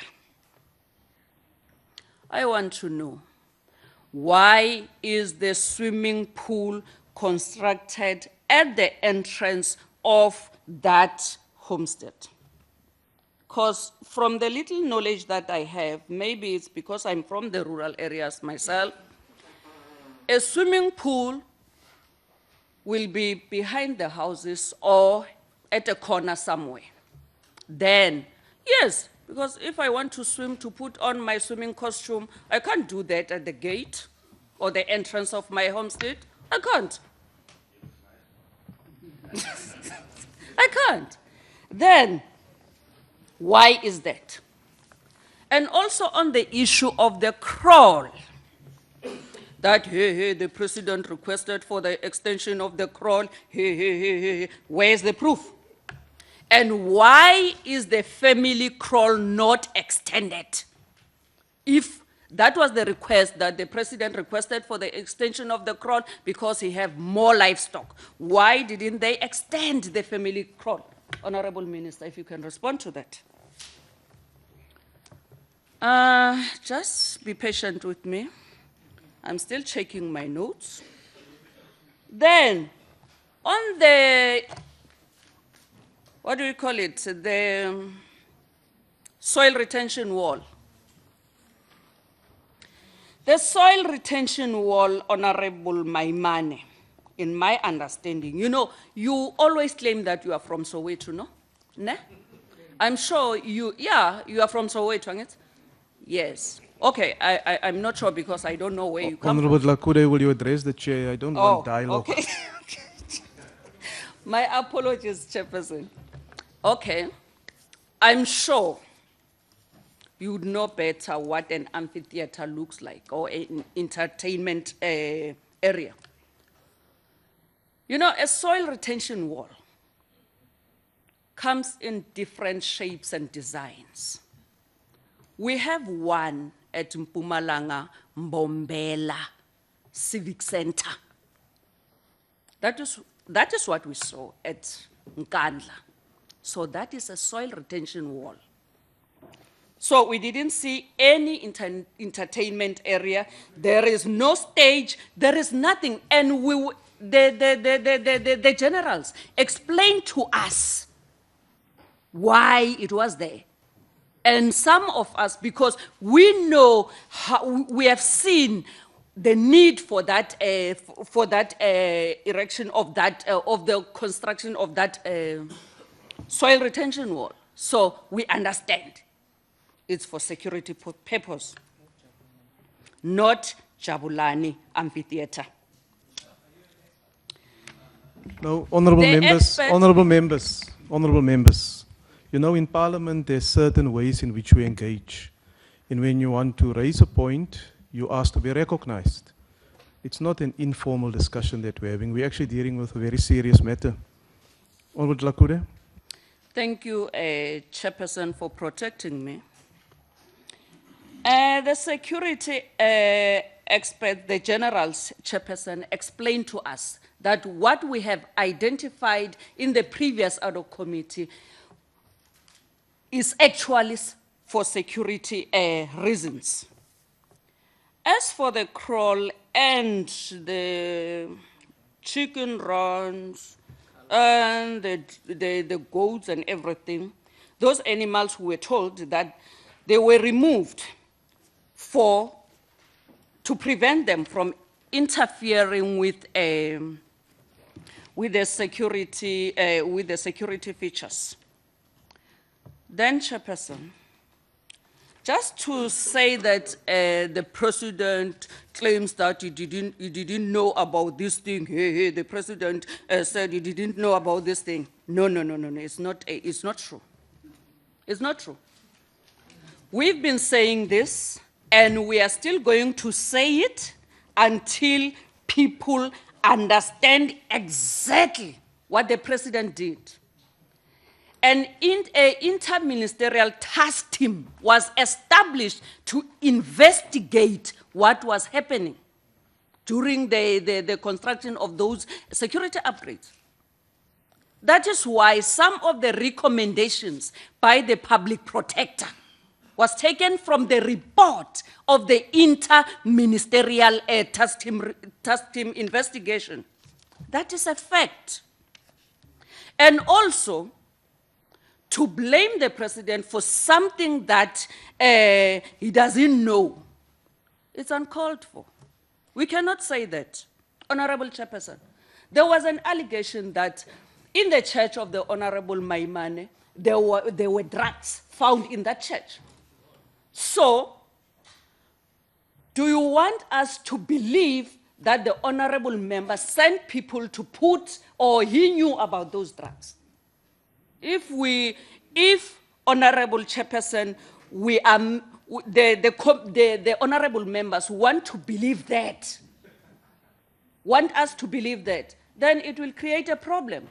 Because some people will go and plant things in your homestead without you knowing, then someone will say you are accountable for that. No, it can't be. And also, there are processes in place after the investigation of the other action that the president did.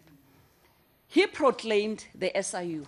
There are processes in place that are taking place as we speak. That is why we have people who are charged criminally, civil, and everyone, and everything else. The disciplinary hearings are continuing. So what more do we want? Thank you, Chair.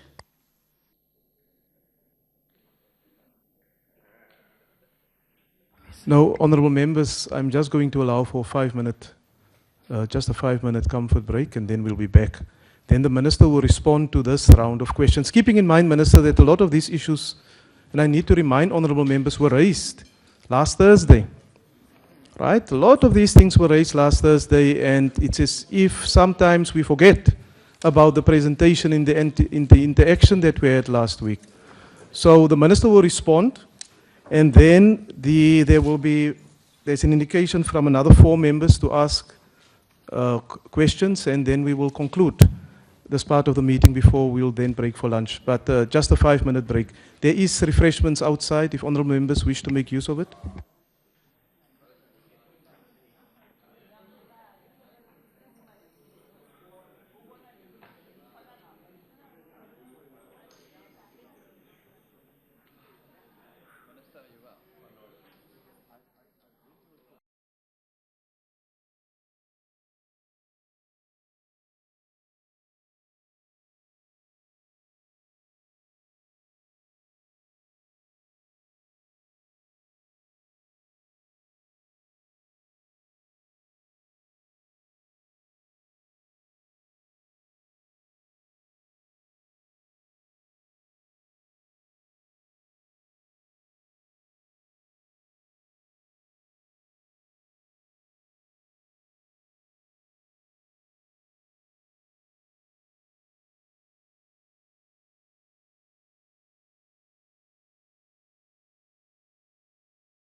Okay, honorable members, we'll now continue with the meeting. As I've said, the minister have now time to respond to the issues that were raised, and thereafter, there's just another 4 members so that we can conclude this part of the discussion. The honorable minister. Thank you very much, Chairperson.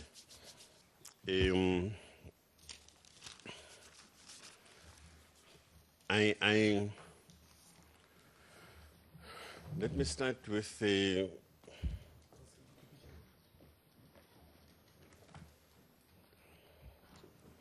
what I need is this. Now, let me start with I think there's a range of broader issues that Honorable Member Mulder raised, for an example. The directive by the president, the 4 issues, are they experts or no experts, and so on. And so it goes. So let me just deal with those issues first and foremost. Now, the Public Protector Report, page 442, if I'm not mistaken. Is it 442? I think it is. Yeah, 442. Focuses on remedial action. In there, she states on Article 11, 11.1 says the president is to. 11.1.1 states that take steps with the assistance of the National Treasury and the South African Police Service to determine the reasonable costs of the measures implemented by the Department of Public Works at his private residence that do not relate to security, underlined, and which include visitor center, the amphitheater, the cattle kraal, and the chicken run, and the swimming pool. That's the public protector. So it's not, it's not the Minister of Police's choice to confine himself to the 4. It is what the public protector herself pointed out, for an example. And then it goes on, and I think this point I would also take deliberately, point 11.1.4. Mr. Swart, Honorable Swart, I think it's a point that also, in a sense, flips and dovetails with your point, that the President is to report to the National Assembly on his comments and actions on this report within 14 days. So what you were then referring to in terms of what the President wrote and recommended was essentially a response to this report, and of course it had to be filed with Parliament. But of significance is the mere fact that the Minister of Police had to be instructed through a resolution of Parliament to undertake the work that he has thus far undertaken. There can be all sorts of manner of interpretations about, the role played by Senior Superintendent Linde and so on. I mean, all I'm referring to. And by the way, you're also saying, no, shouldn't it be called and so forth. So that's not my call. I mean, really. The fact of the matter is that a matter had been investigated. I would suggest that you don't listen to Ms. Breitenbach. Yeah, thank you very much. The matter had been investigated by the Special Investigation Unit. They interviewed him. He's on record and firmly captured by the SIU in terms of what he said and what he says now, and so on, in relation to this particular matter and so forth. But let me also just say that I think this thing is generated and now a suggestion is being made. Let me just give you an example that how many levels are we talking about beyond the deputy director level? It's a director, a chief director, a deputy director general, a director general, a deputy minister, and a minister. So basically, you will be saying, in the case of a head of state, that he needed to jump all those particular 3 levels going down to a deputy director level and instruct a junior official, and that's where juniorism comes in this particular instance. It's not because of whatever. In fact, there's nothing senior about it in relation to the matter in question, for an example. So basically, that's what it is. And I think it's an established point. It's not a point that needs to really be argued. And all I was trying to say was to say, how on earth is it possible for a head of state to actually do that? Skip all the other levels below him and get to the lowest level and instruct somebody to do something? It's improbable. That's one. That's a point that was, but also the matter is settled in a sense that he himself has stated this, has clarified the manner in which he has clarified the issue. Now, security evaluation is done by experts. They themselves are experts. So your question is whether or not are they not experts. For instance, if you were to take the, excuse me, if you were to take the security evaluation report, which also has been distributed, and the, is serialed as S2/26/2/6, open bracket 02, close bracket, open bracket 2/99/2001, close bracket. If you were to take specifically that report, in it, Article 19, which basically is a comment section, it states that when security measures are implemented and the implementations affect the structures, it will be advisable to consult with the structural engineers for advice. Again, this then amplifies the point that I'm making, that you would have security experts, for instance, identifying a need. But when it comes to the actual execution and implementation, you then also need to rely on experts and, and other professionals and so on. For instance, when we're dealing with this report, and I think I alluded to this point when also a relevant question was asked in the previous engagement of the 22nd of July, that we ourselves, when I was doing this kind of work, I had to ask a number of questions. So in reviewing documents, yes, you have all sorts of manner of things stated there, but I also needed to talk to practitioners on the ground, then say to them, the Department of Public Works, letter F in this document contains a fire pool drawing, and this is the motivation and so forth. Now that you are a fire expert, how does this thing work? Then you get told all sorts of things. No, it's not sufficient. Come and demonstrate this thing. Let's see in practice how it actually works. And by so doing, you complete the full cycle of authority on the issue to then say, indeed, this is what documents said insofar as the fire pool question is concerned, but this is how it was confirmed insofar as talking to people who really know. Because it can't be you and I who then would know about this. And all we see water, and you see that shape that you were talking about. That's all you see. But to a fire expert, he sees beyond water and air structure. He sees a particular resource that has got to be utilized for a particular purpose and so on. So that's what the exercise was about. And there's absolutely no invention about it. It's what originally from 2009, 2010 and so forth, upwards, were considerations in dealing with the issues. I think I canvassed this point with you when we were engaging in Pietermaritzburg. That, and we all know this thing. What happens a meter away from your property is not yours. We all know it. And you agreed with me when we met there on this question. Say, look, it doesn't matter. It can be 300 meters away. It can even be a meter away, the fact of the matter remains, it's not part of that property. Simple. So you say it's 300 meters if you go across.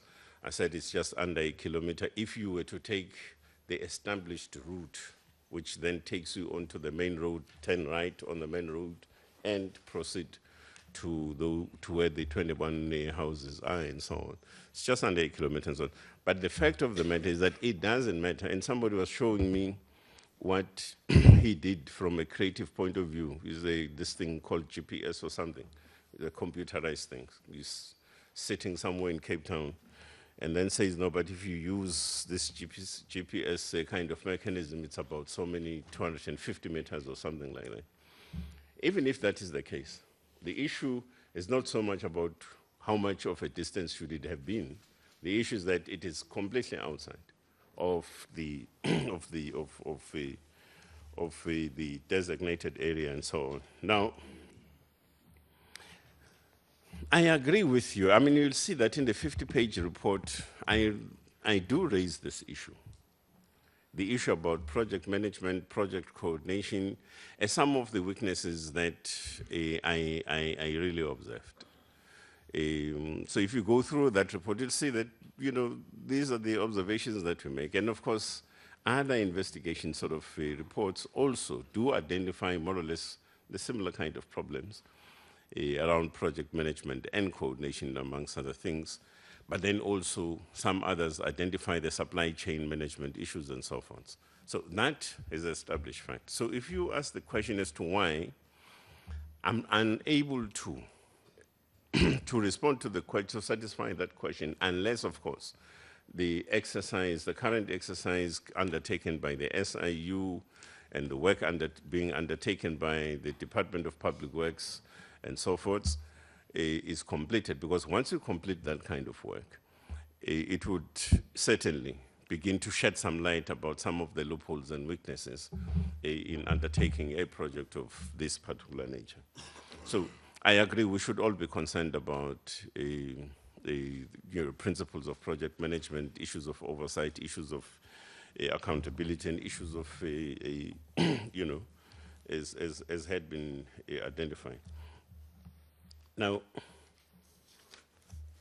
Ms. Breitenbach, no, honorable member Breitenbach, I'm sorry, raises the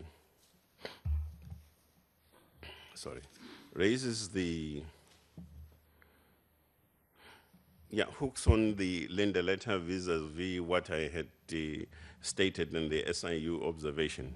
I don't disagree with the SIU observation, for instance, about name dropping. I don't. Having been part of the civil service culture for at least some few years, at different levels for that matter, these are things that have also, in a sense, as an administrator, at least in my previous life, I've witnessed them, I've seen them in different ways. Yeah? I'm sure in your previous job, you must have been supervising people. At some point, you are bound to discover that the very same people that you supervise in your office, when they want certain things to be done in a particular way, not necessarily SCM issues and so on, just you need a document from the office of Mr. Singh. Yeah, I'm just making an example. And all that an official does is to go there and says, my supervisor wants this document. And so that's name dropping. So it's a general sort of kind of culture that you find in there. So when the SIU makes this particular observation, for an example, I have no qualms with it. I agree. I agree with that. Now, you also raised the issue of the experts' reports. You have the file that I submitted. You also have a report. I don't know what happened in the distribution. I wouldn't be able to. But in the report that I released, for instance, the 50-page document has got two further attachments. One of them is a written narration by by a cultural expert, for an example. There is also a narration by the fire expert people in terms of what they think, having assessed the situation there and so on. So in case you haven't seen that, there's absolutely no problem in making that available, and so on. We'll also look at, to try and relocate those two documents in particular. And that's more to do with the people that essentially one had to speak to in the conduct and the execution of, of this work. Now, I find, I've been trying to deal with this question, and this question, you know, both as the initial reaction and further reactions, this thing has been said and in different ways. Or maybe before I deal with that question, there is the question of relying and rehashing the public protector and the SIU report. There's, in the reviewal of literature, for an example, there's no way you're going to look at other documents and not look at what the public protector said and not look at what the SIU said and so on. So in the initial stages, when I released the report and I presented it before you on the 22nd of July, I clearly indicated what method one had to follow, for an example, in terms of the literature review, but also in terms of the need to engage with various sort of, you know, professionals and experts in different fields to try and establish what is contained, for an example, amongst other things, in the source documents, because that is very important. And particularly, it's important because we're not, for me, I was not starting with the process from the beginning. It's what I found there. So all I needed to try and establish what kind of authority and or authorities was relied upon to arrive at certain conclusions and construct particular features, for an example. And of course, given the construction of such features, how are they defined within the context of security and non-security thereof? Now, so that's generally the approach. Now, so I wouldn't agree, for instance, with your view that there's rehashing and so on. We have referred to these documents as part of the whole myriad of other documents that one had to review in the conduct of, of this work. But then you have this thing that gets repeated and said, which is very unfortunate. And I responded to this issue on the 22nd of July. Oh, your job relies on the president, whatever. I responded to that issue. But in my response, regardless of trying to point out that there are so many other appointments that the president makes, but that in our conduct as South Africans and the work that we do on day-to-day basis, we can only rely on one thing and one thing alone, is what we said as the majority of South Africans in this country in terms of our own constitutional outlook, the principles that have got to govern that. When you deal with issues of governance, for example, I don't see you. I see the applicable principles, for an example. That's the important thing. Because if I were to see you, regardless of whether you're a minister or whatever, or a judge or something like that, that's what we should always see, for an example. Because if you begin to see individuals, you are then essentially going to compromise the fundamental principles of what this society should be, and ideally should be, and so on. So you'll then be watering the whole thing down insofar as I'm concerned, and that's why I spoke to the issue of the oath of office, for an example, which I took, and this Minister of Public Works took, and many other ministers also took, which states that either I swear or solemnly affirm that I will be faithful to the Republic of South Africa and will obey, respect, and uphold the Constitution and all other laws of the Republic, and I undertake to hold my office as minister with honor and dignity, to be true and faithful counselor, and not divulge directly or indirectly any secret matter entrusted to me, and to perform my function of my office conscientiously and to the best of my ability. That's the oath of office. Now the question arises, why are we not seeing that? Why is it that, for an example, I'm not questioned about the oath of office that I undertook? Why are you not saying to me, but the oath of office that you took, you are compromising it, and this is how we have compromised it, because content-wise in your report, these are the weaknesses and whatever else, and try and establish that as a firm case on the basis of which you must then challenge the Minister of State and, and question him in terms of his credibility, for instance, in bringing about a report of this nature. No, you're not doing that. So what you're doing, you're saying there's a man called the president, and this man called the president appointed you, and you're just limiting it to that, and that's a problem. and let me just say, Chair, that this is one of the problems that I would hope, from a political leadership point of view, which I will not necessarily exclude you, Ms. Breitenbach, of this society, for instance, are issues that we need to attend to. Because in South Africa today, if you disagree with somebody on an issue, I'm talking about content issue, you throw something else. If I disagree with you, I begin to find fault with your hairstyle, for an example. Now that can't be an issue. I'm sorry I made that example. But I'm just making an example, say, but look, your hairstyle is whatever, it's because you go to this salon and things like that. The issue is, let's deal with the issue. Let's deal with the issue before us. We can't just be personal about the issues of governance, and that's the problem,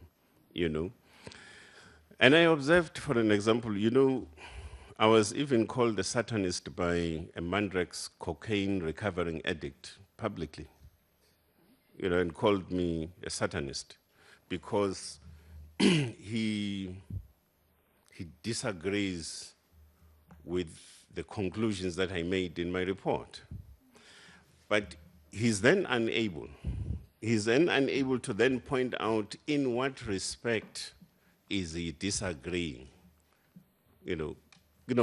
tangibly, content-wise, around the issues and things like that. But he then decides to throw personal insults in that sort of manner. And I think, of course, there's a private person out there, but I suspect they also log on to the kind of political culture that we're beginning to develop ourselves as political leadership of this country. That if I disagree with you, I have got to insult you.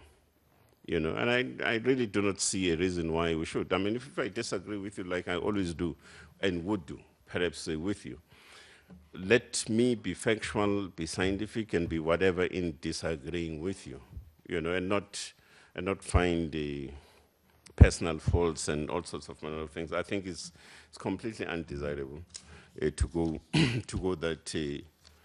that particular route.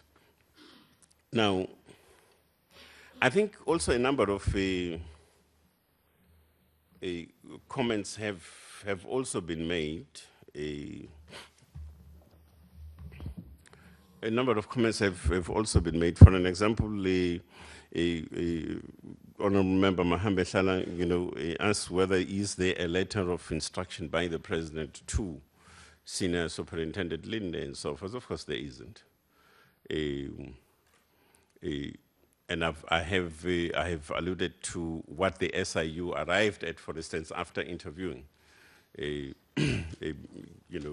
Senior Superintendent Linde on this question. And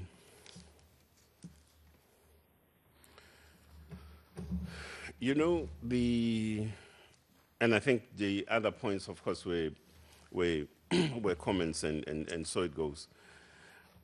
But let me just say, with regards to the issues that were that were that were raised by Honorable Lagude. She spoke about the location of what is termed a swimming pool and or fire pool. That also was determined. The location was also determined by fire, by professionals. Let me put it that way. Now, and I did say at the beginning that, given that you you went there, you realize that the location is at the southwestern end of the property, but it's relatively at an elevated point in relation to where the houses are of the homestead and so forth. And that should begin to tell you, surely that there must be some logic that was entered into in terms of how it had to be located. It's not located at the same base level like the houses. It's at an elevated point, for one reason or the other. So professionals determined that that particular question.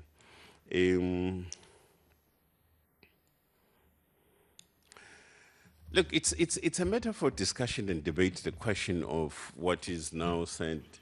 The president asked for an extension of the crawl and so on. Because now the question arises, I suppose, as part of the debate, would be, suppose that's what he asked for. So why is this extension not taking place where the family crawl is? So all this thing that we spoke about, the sophistication or a crawl from Bahamas and so forth, why is it that the site where the existing family crawl, why was that not used for such purposes, for an example? And this is why amongst other things, we had to engage with this professional, for instance, this expert who has been a culture expert and teaching at the University of KZN for something like 30 years or so, is now retired. Then I say, look, tell us something about the crown. What is the significance of a crown? Is it just a structure? What is it? Can you move a crown? And under what circumstances can you really move a crown? And that's where he then got into the detail about what a crown is and why a crown is positioned in a particular way in relation to a homestead, and why it's almost near impossible to actually move a crawl and so on. But we had to flip back to the question of what is it that was said in the security evaluation report about the question of, yes, the crawl, the livestock, and the question of entrances and so on. So when we're in Maritzburg, I also illustrated this point to then say, in the security evaluation reports, one of the critical needs identified was that you needed to have a separate entrance point for livestock, for, of course, the main entrance, as well as pedestrian traffic, and so on. So you needed to have three controlled points, and so on.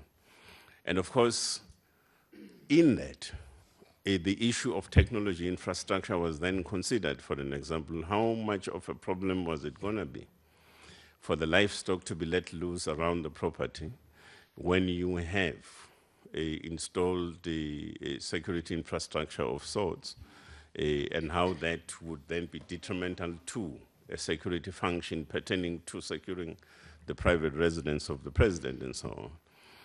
So that in itself then produced the question of the relocation and enclosing the animals at the far end, at the bottom end of the of the homestead.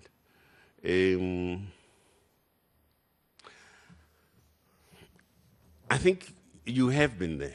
I mean, in the discussions that are coming up, and even in the nature of questions that are coming up, nobody says, yes, indeed, we saw an amphitheater there.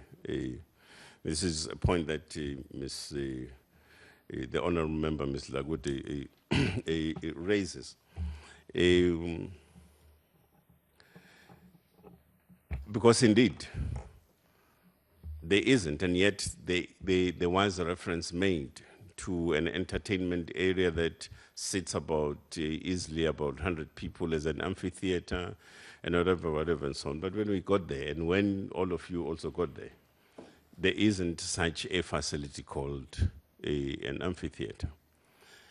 But it became also important to ask, for me to ask particular questions, but why was it called an amphitheater?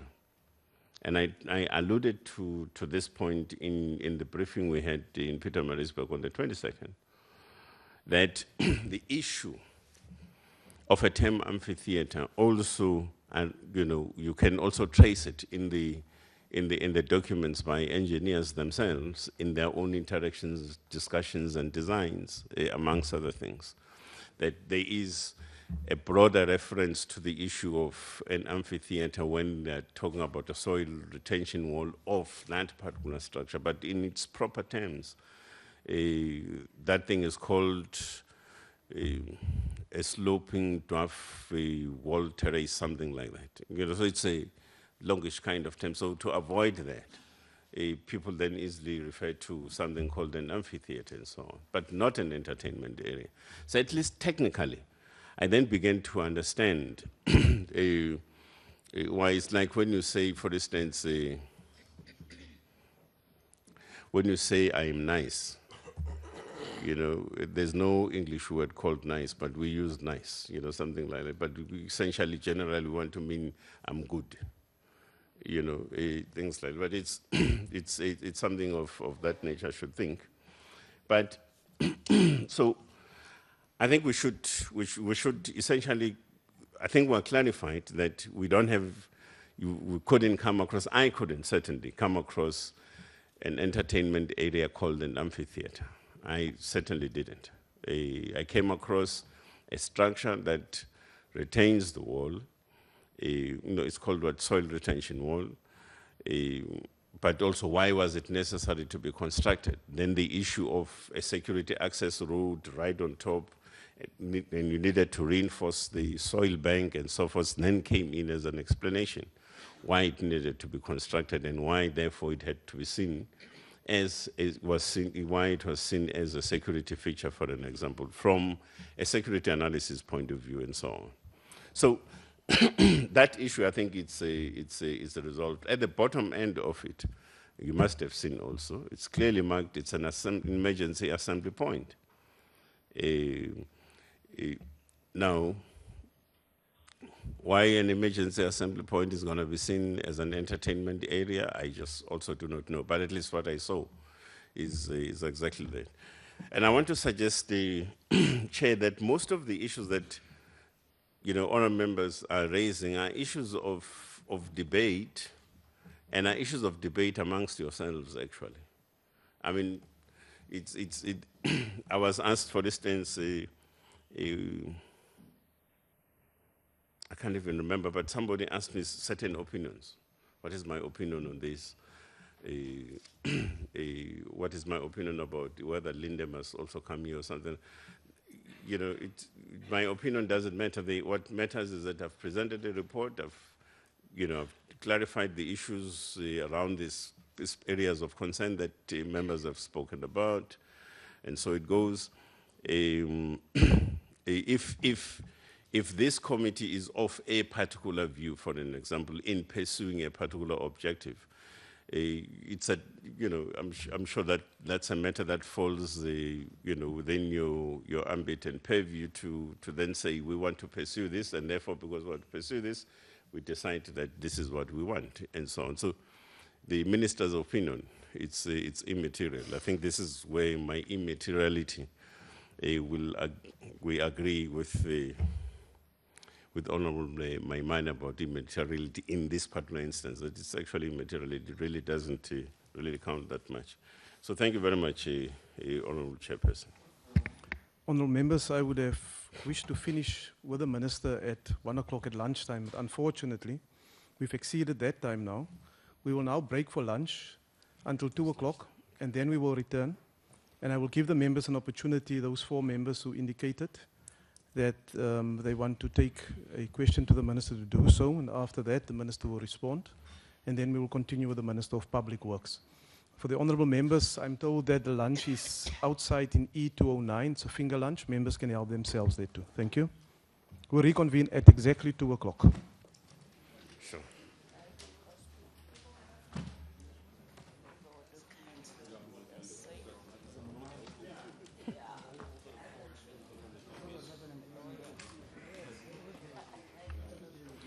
Oh, yeah.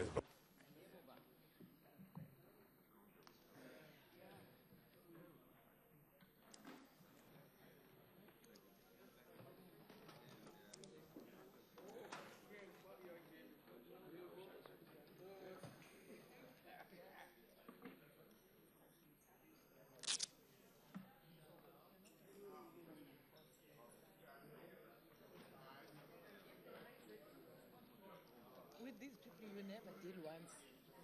You can't deal once. You've got to deal many times with them. Doris.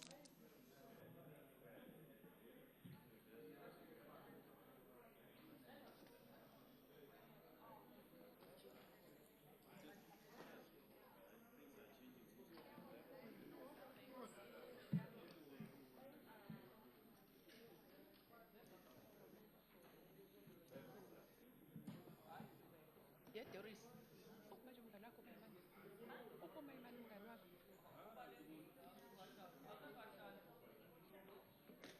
Uyigwala. Uyigwala. Uyigwala.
plausible to argue that where the swimming pool is located and positioned, it to a certain extent makes it difficult for one to conclude that it entirely serves as a recreational facility. For the simple reason, you can't be hosting heads of states, as we are saying, arguing, using that visitor center and have people swimming there naked and all over. It might cause a lot of distractions. But when you look at that swimming pool, the way it's positioned, and you look at what appears to be the president's house in those rondavels and so on, if you are saying it's a fire pool, and yet when you're standing at the swimming pool and looking at the houses, it's difficult to actually see the president's house, the actual house. Because when like for example, I come from rural areas, I know how the houses and the rondavels of a person who's a polygamist would be structured. And obviously the crawl of the person, the rondavel rather, the house of the person who is a polygamist would be slightly bigger than the other houses, because the other houses would actually be for the wives and so on and so forth. So the bigger one is clearly the president's one. And when you're standing at the pool, it's very difficult to see the rondavel or the president's house. Now from that position, would it not be difficult then to extinguish fire in the case of fire?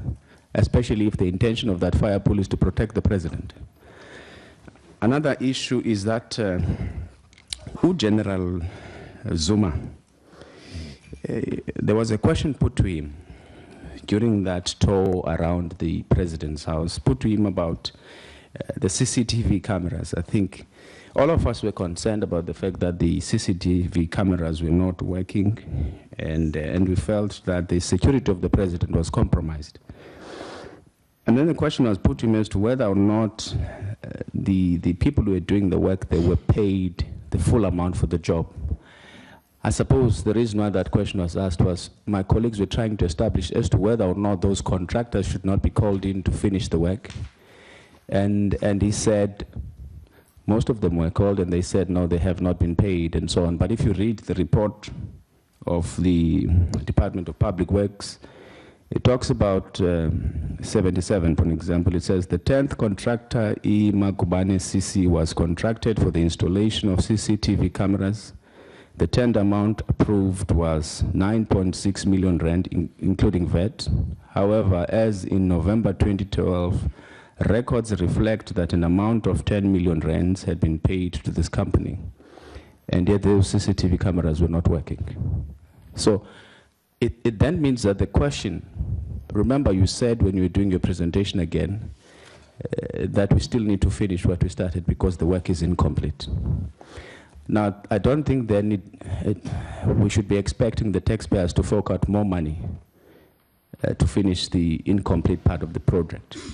When we've overpaid some of the contractors who are responsible for the shady work, it means we must recover some of the money from those people, but we must also make sure that the construction companies do exactly what they were paid to do with the money of the taxpayers.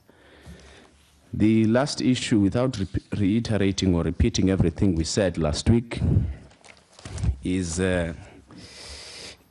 remember the president hasn't provided any reasons as to why he's so far decided to completely ignore the recommendations of the public protector. When do you think he's going to provide cogent reasons as to why he has decided not to follow the recommendations of the public protector? Thank you very much. Any other question I think would be repeating merely what we discussed last week. Thank you. After you've asked all those questions, you don't want repetition. The Honourable Changisa. Thank you, Honourable Chairperson. You know, anything that does not come to an end should be very much boring.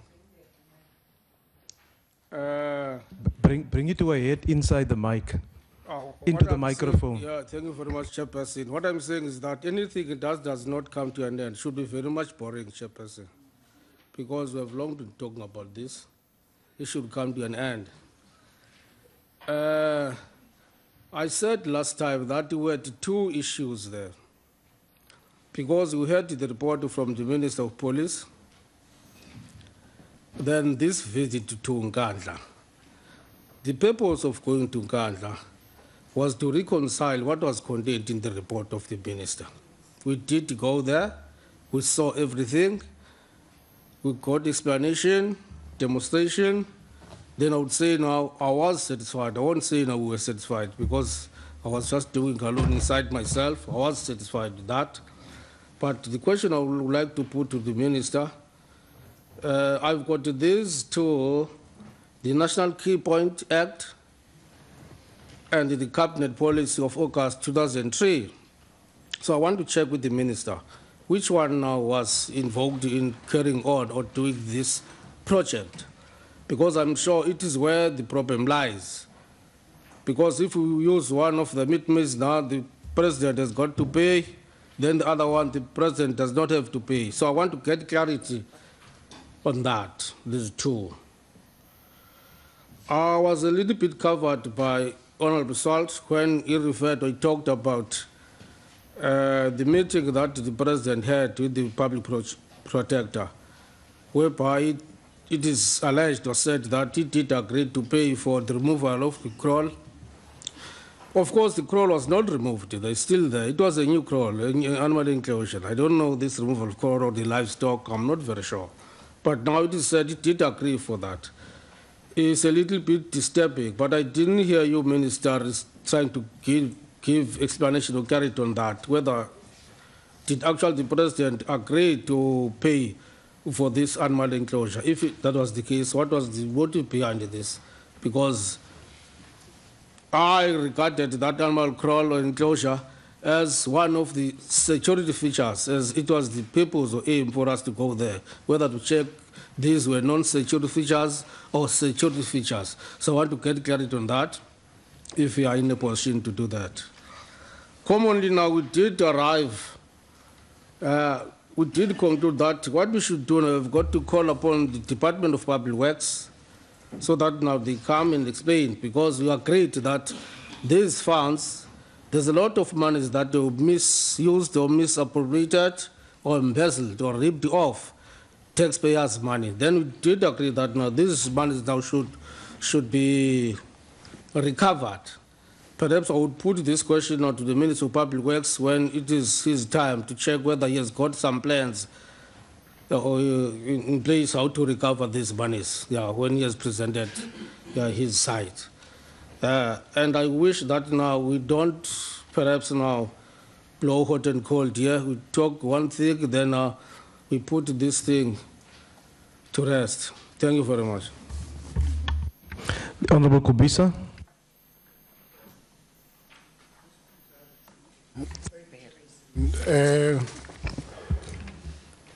Few things that I have, with regard to the entire project, there's something very baffling and intriguing that most of the features there remain uncompleted. And then that is why then you hear that there's possibly a need for another 31 million. Why? Most of the things are not completed there.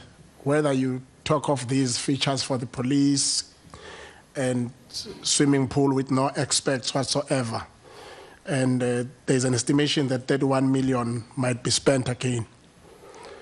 And yet 206, in your word, Honorable Minister, was spent for the entire project. 40 million not accounted for. That is very baffling. Chair, one would want to know exactly how much of each of these 21 houses cost. Was it 6 million or 6 million plus? It's 135 million in all. And the local inspection told me that those houses, each one of them, that is my assessment, and each one of them never even neared 250,000 or 200,000, each one of them. But we really want to know how much and what happened to the money, because I've got two convictions there. Two convictions. The money was squandered, and there was an inflation of prices for those houses, everything that is there. So now, Honorable Minister, I don't know whether this question has been referred to. At some point, did you see any need to liaise with the public protector. I don't know, somebody might have referred to it, but I want to ask that question. Or another question I want to ask, is there somewhere the assessment of the SIU and SAPS refers to the need for a swimming pool? Then finally, Honorable Minister, when I read the top secret report, number 6, under the title Principles Governing the Erection of Infrastructure, number 6 says, the healthcare provision should allow for proper healthcare to all government officials deployed on site, inclusive of the President and his approved dependents. And the constitutional imperative not to turn away any health emergency by healthcare workers, then not to turn away. And the constitutional imperative not to turn away any health emergency. Then when you go to point number 11, it says, any new capacity should benefit the local community in the short term to the extent possible, and then maximize when the principal was no longer president. For example, the clinic and security compound. I want us to reconcile the two, point number 6 and point number 11. Chairperson, thank you so much. Honourable Steenhuisen. Thank you very, very much, Chairperson. Chairperson, I just want to start with the facilities that are mentioned there, particularly the clinic houses, the roads, the visitor centre, the guardhouse, etc. Which asset register are these on? Are they reflected on? And if so, based on which diagram? Because it's very... You've raised a lot of points around how we must ring-fence the President's private homestead from the assets that, outside of that inner perimeter that you refer to as the presidential homestead. Now, I've looked in the Surveyor General's records, and I can't find a Surveyor General's diagram for Nkandla. So I'd like to know from you how you were able to determine where the President's private residential property started and where it stopped, and what the outer boundary of the assets that you refer to here, which are state assets.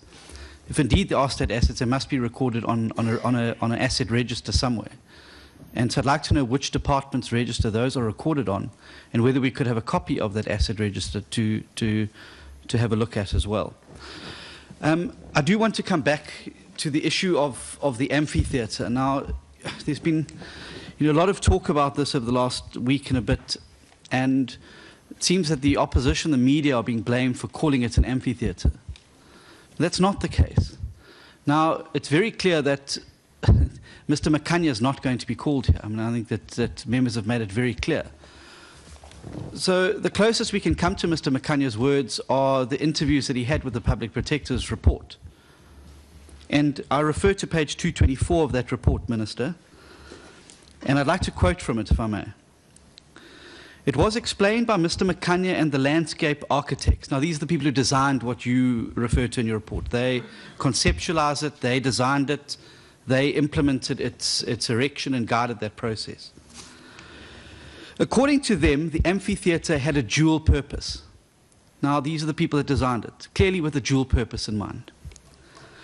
The lay of the land and the construction of buildings during the project necessitated landscaping interventions to deal with stormwater and soil erosion, as retaining walls and other methods had to be constructed. And here's the key point. It was decided to construct it in such a way that the area concerned could also be used as an amphitheatre for functions. These are the words of the people who designed the facility that we're now trying to write off as an assembly area. Now, if they designed it as an assembly area, then surely it would have been included in the interview here. Now, the Honourable Deputy said, well, it's a retaining wall, is a retaining wall, is a retaining wall. Now, it's very clear that, and this is from, again, we're not going to get Mr. Rendell here, clearly, because obviously when he starts to speak, certain matters may start to unravel. But in the next paragraph, it says very clearly that Mr. Rendell confirmed during the investigation that no attempt was made to consider a comparison with less expensive landscaping mechanisms. So that wall could have been retained and using less expensive, or could have been even investigated to have less expensive landscaping methods design. But clearly, that's not what Mr. Nkandla and the landscape architects had in mind. It was always their intention that that amphitheatre, as they call it, would have a dual purpose and service functions. So it's not a fiction of the opposition or the media that that was the original intention. That was the intention of the people who designed it and implemented its existence at Nkandla. So, perhaps you could take us through that particular aspect. I then also want to turn, if I may, to the issue of conflict of interest. And I see you've again raised it today and responded very similarly to the way you responded last week. And you said that nobody has pointed out to you the issue of potential conflicts and et cetera, and you regard it as a personal attack. And that's not true. Last week when we met, Minister, I indicated to you that I think that you have exposed yourself in terms of the code of conduct for members of the Cabinet, and that you've exposed yourself to a risk of personal conflict because of your position, which is precisely why the committee the last time, as well as as other bodies, have a police commissioner or a police service doing it, because they've got security of tenure, as the Honourable Breitenbach said. I indicated to you last week as well that, the example of judges, they have security. There's a process to remove them. There's no process to remove you from office. And so, in fact, it's a conduct of you, and it's 96.2b of the conduct of cabinet members and deputy ministers in the Constitution. And it says that you must act in accordance with the code of ethics prescribed by national legislation, and B, that you may not act in any way that is inconsistent with their office or expose themselves to any situation involving the risk of a conflict between their official responsibilities and their private interests. So it's on that basis that we're making that point. Now, I hear you, Minister, around the code of conduct and the oath of office to which you and every other member of the Cabinet have held up your hand and sworn affirmation to. But that is always subject to verification. And if that oath of office was so important, and in it says very specifically that members must uphold the laws of the Republic of South Africa, Mr. al-Bashir would never have been able to leave the country. You were a fourth respondent, sir, in Mr. Dunstan Mshlambo's judgment. You were the fourth respondent. So, we trust but we verify. And we can't just take the fact that someone's raised their hand and sworn an oath of office that they are now washed of all sin and any potential conflicts of interest, etc. That's not how it works. I then want to turn again, if I may, to the swimming pool, because there's Honourable Mulder's addressed himself to the shape. Obviously, if it was designed to be maximum effectiveness as a firefighting mechanism, the shape would have been completely different. It would have been made larger, so obviously the capacity is bigger. It would have been done in the shape of a rectangle to maximise the capacity. In terms of the security of tenure, do we have PTOs for each piece of land that state facilities have been built on? And where are those lodged? And is this committee going to be able to have sight of each of those individual PTOs dealing with all the aspects that were identified by yourself in this report? Thank you. Honourable Ngobo.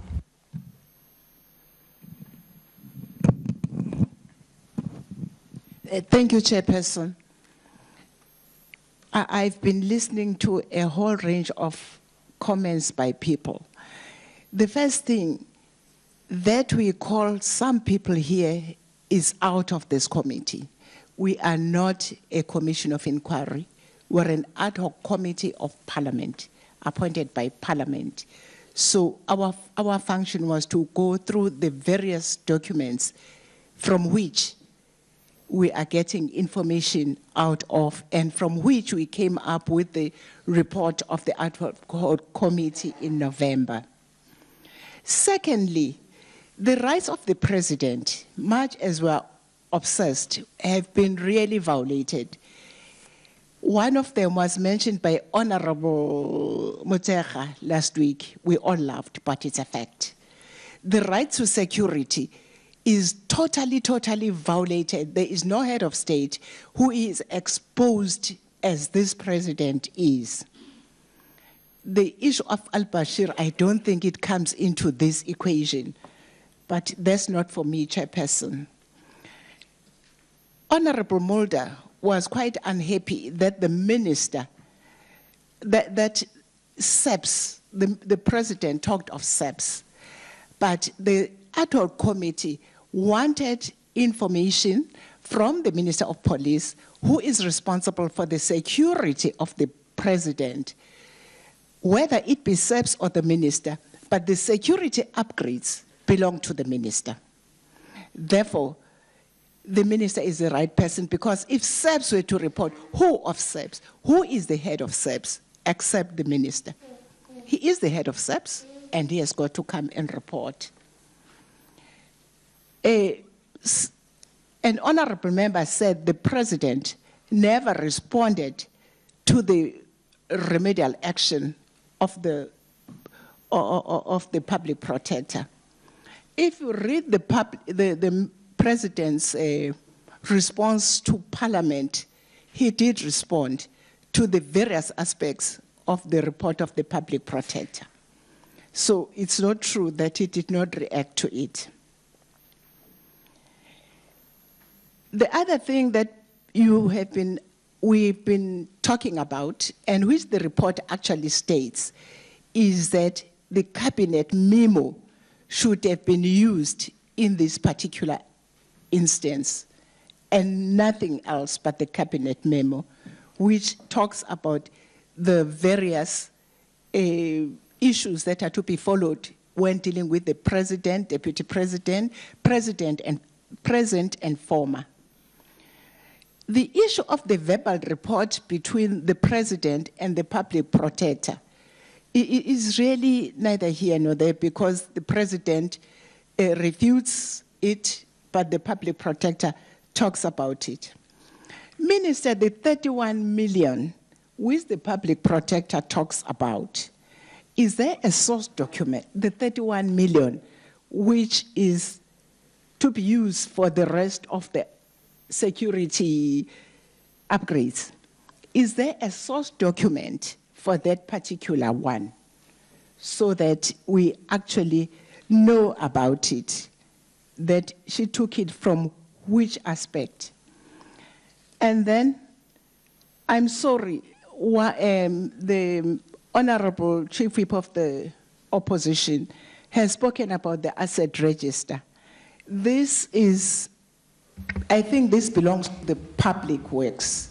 I'm sure Public Works can talk in terms of the asset register, because it's been responsible for all those buildings. I thank you, Chairperson. And the last end is the Honorable Gamede. Thanks, Chair. I was just trying to discipline myself not to speak, because most members from our right are saying the very same things that we spoke about last week. Whereas the core issue is what we needed to consider after going to the private residence of the president.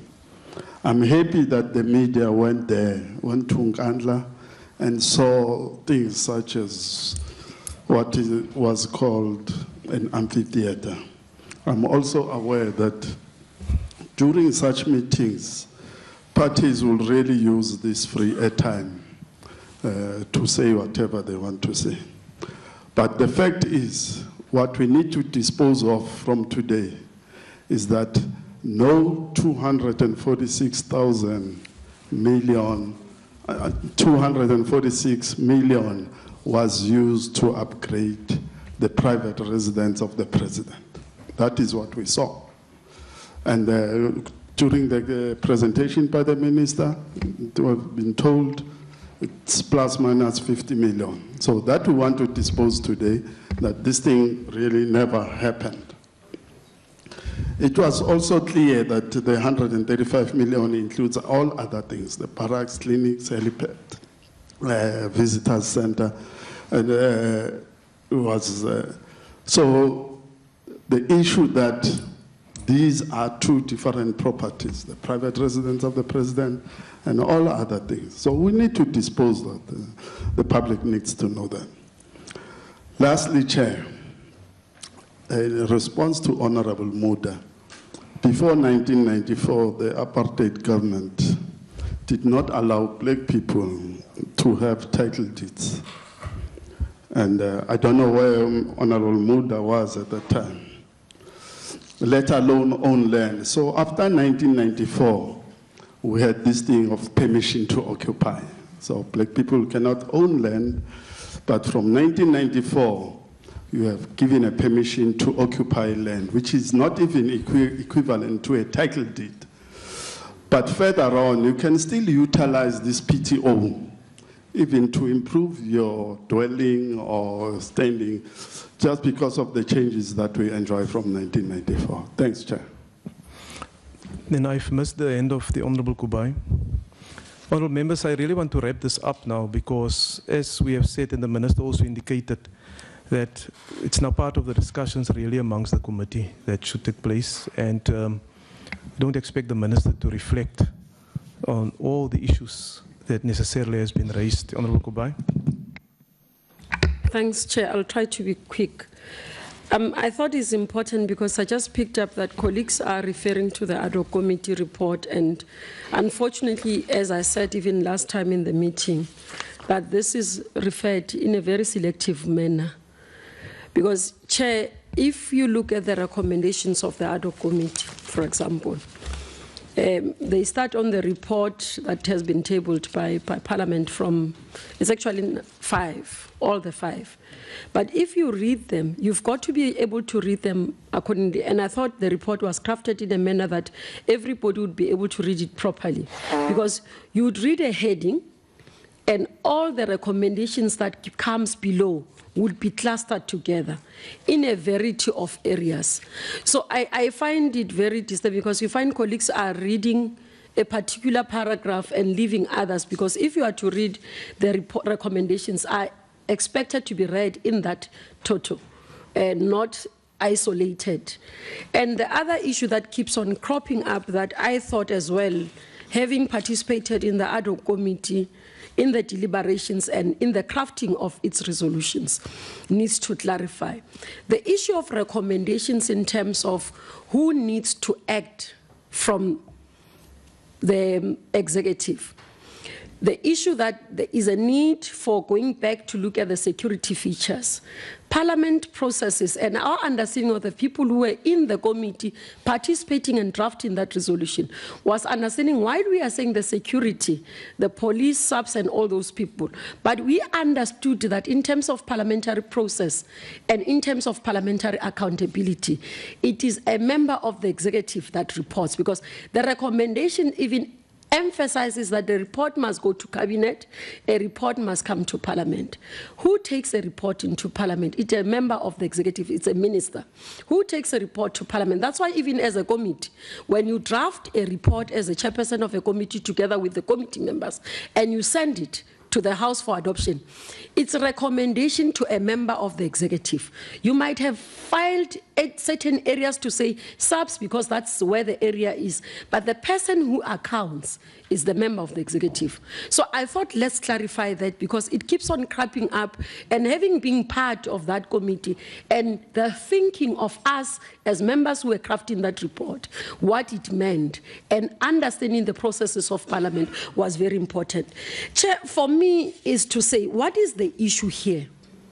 What are we dealing with? We are dealing with a state having had a need to secure the head of state. Now, a decision was taken that the head of state, after assuming office, needs to be secured. Make sure that the security upgrades. Now we've been to Nkandla. What is our assessment in terms of evaluation? What is our responsibility as members? We look in terms of the money. If the money has been spent in what the executive has said, we've gone to Nkandla, we've looked. Is there security in terms of what we have been told? The security, we all agree. The security in terms of what needs to have been happening, that the president needed to be secured, it's not. Cameras are not working, this is not working, the cracks, the walls are cracking, all those issues. Now, in terms of analysis from an accountability point of view and holding the executive account, that's why we wanted to have this engagement with the minister to understand. Now, what happens? Because we have a situation that the executive has said, we want to secure the president is not secured. Now, money has been spent, that we agree, Chair. And we are saying money has been spent, but the money that we are looking for is not, we agree all of us, the money is not in Nkandla. Now the issue that we must deal with again, where is the money? Because obviously in terms of the infrastructure, in terms of what is there that needed to be there, the money is not there. Now that's another issue that we are focusing on. And I think the discussion that we'll be having with Honorable Minister Ngesi will be assisting. I thought let's not reach out the issues, let's not reinvent the wheel. We've had this discussion. Otherwise, Chair, we'll sit here 2 years, 3 years dealing with the same issue. We need, South Africans are calling upon us to deal with this matter in a very decisive matter, but conclude it. Because we all here, as members of committees, have also other responsibilities. We need to make sure, for example, I need to go into telecoms and make sure that the issues of service delivery are done. All members are participating in various portfolio committees. We need to go and make sure that service to the people is done. So let's make sure that we don't restart where we have already passed. Let's go ahead. Let's identify the progress that we've made. I thought that would have been, for me, Chair, it's very critical for us to assist. Honourable Minister, will you respond to those issues that pertains to your portfolio? There's a number of issues that are now arising that pertains to your colleague, Minister Ngesi. And I can see members can't wait for the Honourable Minister of Public Works to do his presentation. You and I.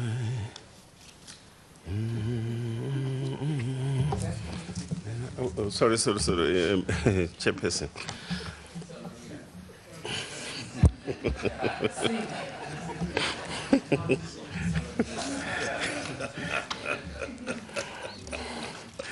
My apologies, Chair. I thought nobody was hearing me or something. Oh, yeah, Mr. Singh.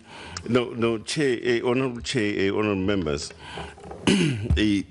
For starters, I think I can probably suggest or offer some counsel, and that would be to say that most of the issues that are beginning to come up, they venture into the area of deliberations, discussion, and expression of views, and so on. And I think, you know, the danger exists that I may also be drawn into such a discussion and debate, and that's really within the competence and purview of the ad hoc committee and so on. So if you look at the majority of inputs that have been made, I mean, you know, good points and suggestions that have been made, and so on, they form part of a discussion. So I would so say, for instance, with regards to 4 interventions, the one intervention by Mr. Nkandla, for an example, it begins to venture into that. That's more to do with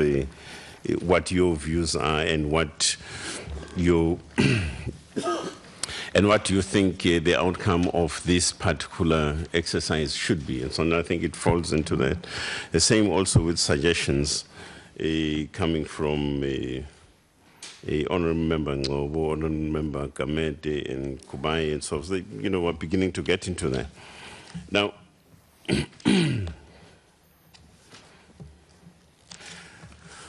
I do not know why we draw a thick wall between the mandate by Parliament 5.9, for an example, and the expression by the public protector, particularly Article 11.1.1, for an example.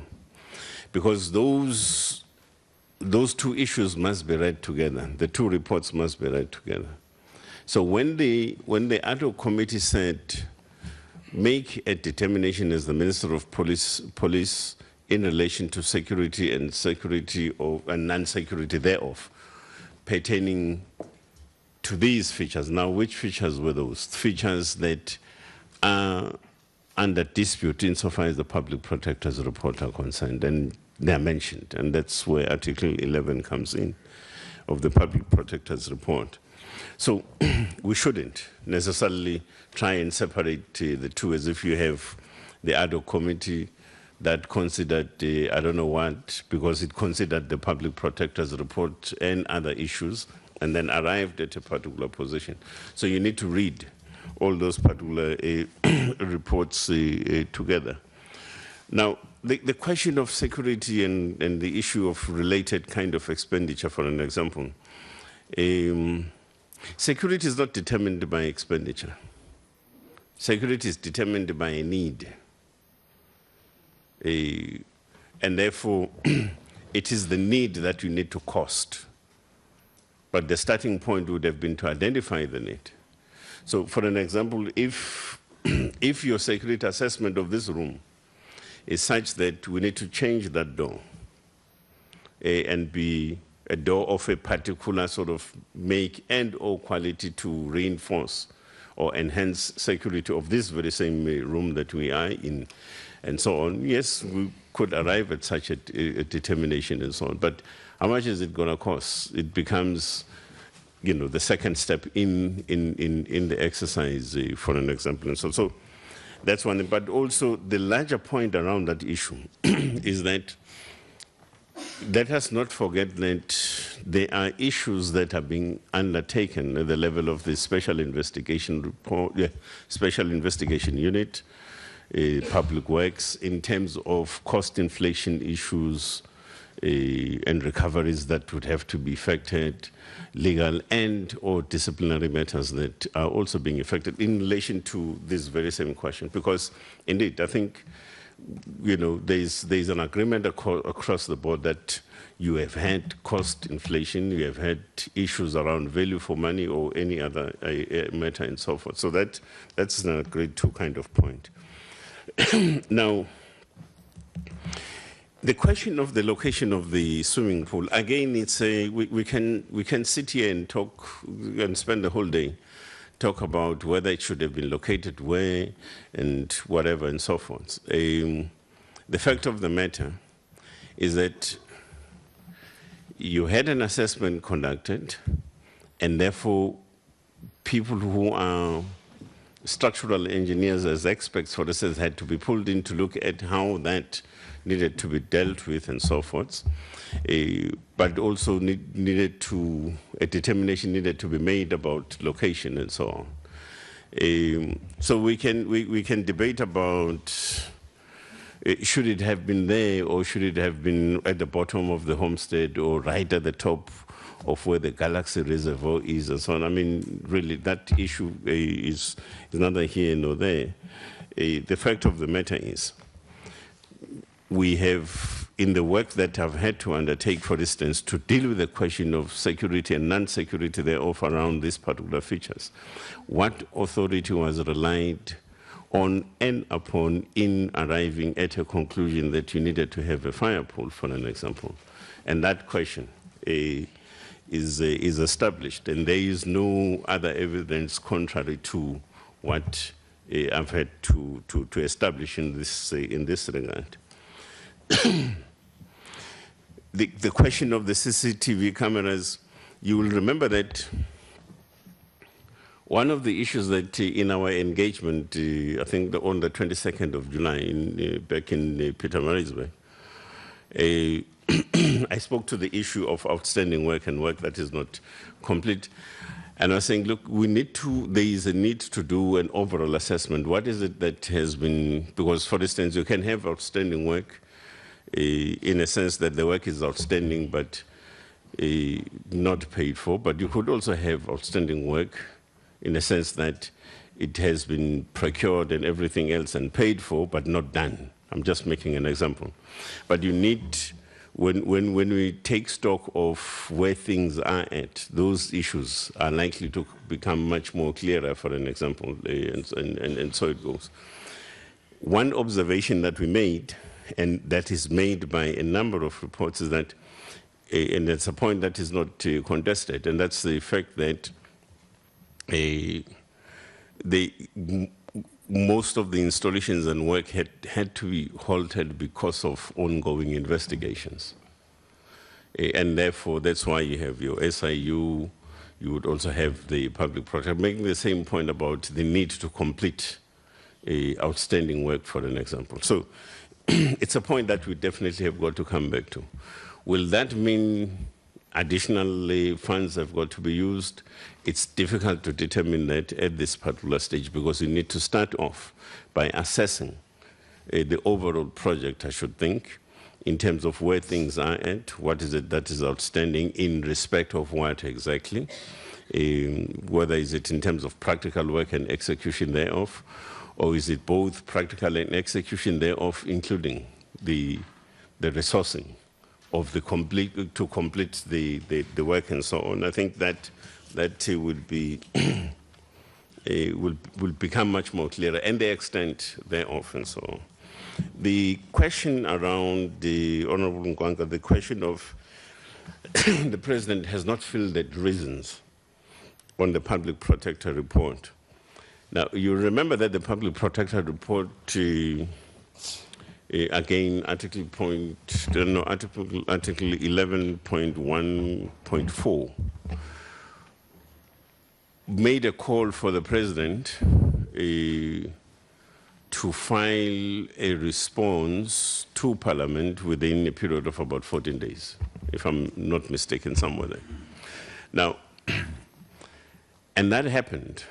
In other words, the filing of the report by the President in terms of, his reasons and so on. So it's not true that the President did not file reasons on his reasons on the Public Protector report. He did. And that's what led to the formation, eventually, of the ad hoc committee of Parliament, and deliberated on the issues and arrived at particular sort of resolutions that, or positions that assisted the House to adopt a particular resolution. Honorable Chaisa, on the Njais. Okay. No, my apologies. The Honorable Njais. I'm reliably informed that the reason why the Minister of Public Works is correcting me is because you come from the same place. So, Mukaya wangu. So, Honorable Njais, the question, and I think this is a relevant question, the question of what is it that was relied upon, for instance, to deal with the security upgrades in Nkandla. We had spoken about this point, and it's there. It's also contained in the report that we have made available, that it is the cabinet policy of August 2003 that was relied upon. It was also through various investigative arms that intervened in this particular matter, firmly established that the National Key Point Act was not the one that was relied upon and utilized in this particular instance. So that issue has been clarified. Now, the second point that you raised is about the purported discussion between the President and the Public Protector about the animal enclosure or the expansion of a kraal and so forth. Now, I did allude to this point earlier on, that, sitting here, that's a matter for a hearsay, for an example. That says, because you have the Public Protector saying, yeah, but in my discussions with the President, this is what the President says. But you also have the response by the President, which effectively refutes this particular issue. And that response is the response that was brought to Parliament, and there's no reference about I, as the President, had a discussion with the Public Protector, and amongst other things, we discussed the crawl, and I thought the crawl needed to be expanded to whatever extent and so on. You don't have that. So that's just one part. Honourable Kubisa, on the issue of the 21 houses, the reason why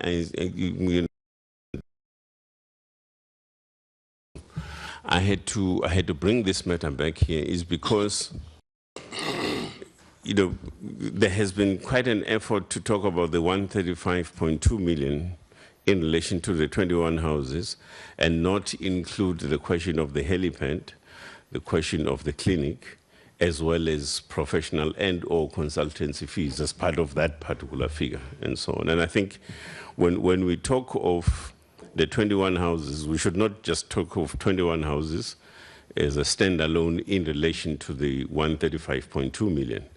It's yes, 21 houses, the helipad, the clinic, and the professional and or what's this thing, consultancy fees and so on. So we should be able to contextualize it in that sort of fashion. Did I liaise with the Public Protector? I did not, and there was absolutely no reason why I should have. Precisely because if I needed to know how it came about that an amphitheater needed to be constructed, or, for instance, the fire pool needed to be constructed, the Public Protector is no authority when it comes to such issues.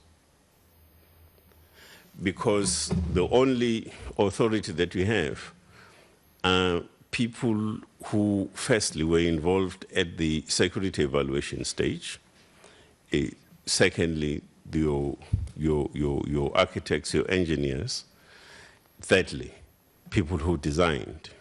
So the myriad of the Vatsanum, the literature, for an example, refers to that. You know, so that's your original point. The original point is, you know, who came up with this, and what was the reasoning, and for what purpose, and so on.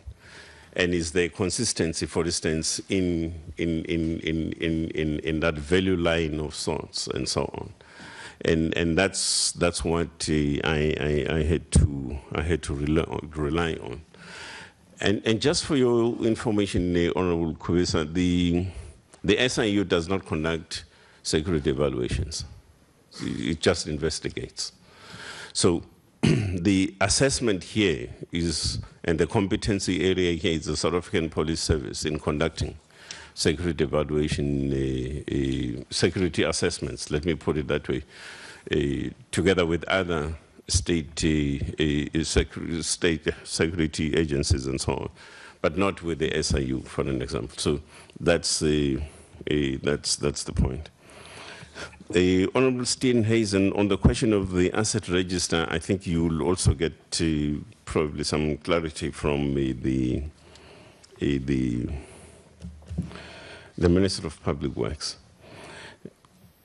Certainly, it was not myself who said the opposition or the media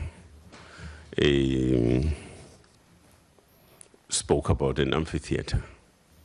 It wasn't. In fact, it's all the official documents that referred to an amphitheater, starting with the Public Protector's report. So I do not know where that comes from. I'm certainly not the one that said the media and the opposition parties spoke to the amphitheater. No, spoke about the amphitheater. The issue again here, what became important, at least for my work, in making a determination was the question of what authority was relied upon, which then led to the conclusion that you needed to have a construction of a structure called an amphitheater, for an example.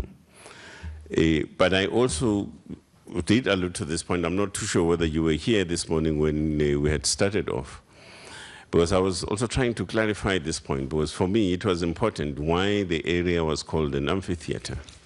And indeed, we had to speak to various sort of role players, including architects and engineers, on this question, why it was referred to as that, when its primary purpose was basically the question of reinforcing your soil bank in order to be able to carry a security access road on top with all relevant and attendant sort of matters pertaining to that question. Now, so I think that that matter is clarified, and of course the fact that everybody went there,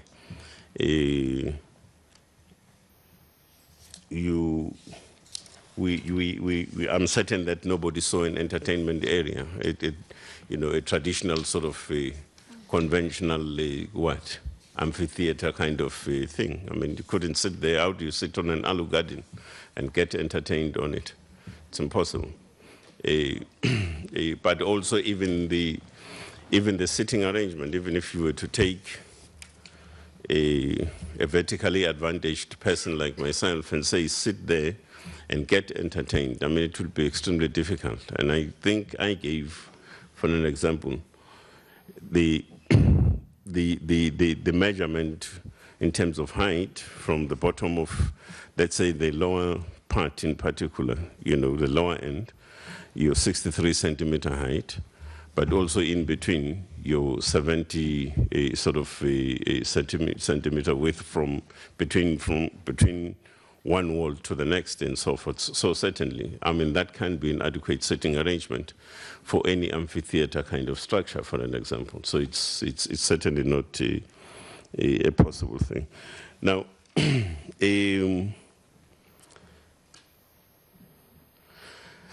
Honorable Steenhuisen, you raised this very interesting question about the conflict of interest and personal conflict and so on. I mean, truly speaking, for me, that's too much English. I'm failing to, I know that you raised it also on the 22nd of July. And I was trying, battling to try and understand this thing. Because I would find it strange, for an example, and perhaps it's not even fair for me to respond to this question in a sense. I think it's unfair. I'll tell you why I think it's unfair. It's because I am not the one that made a resolution for the Minister of Police to do this kind of work.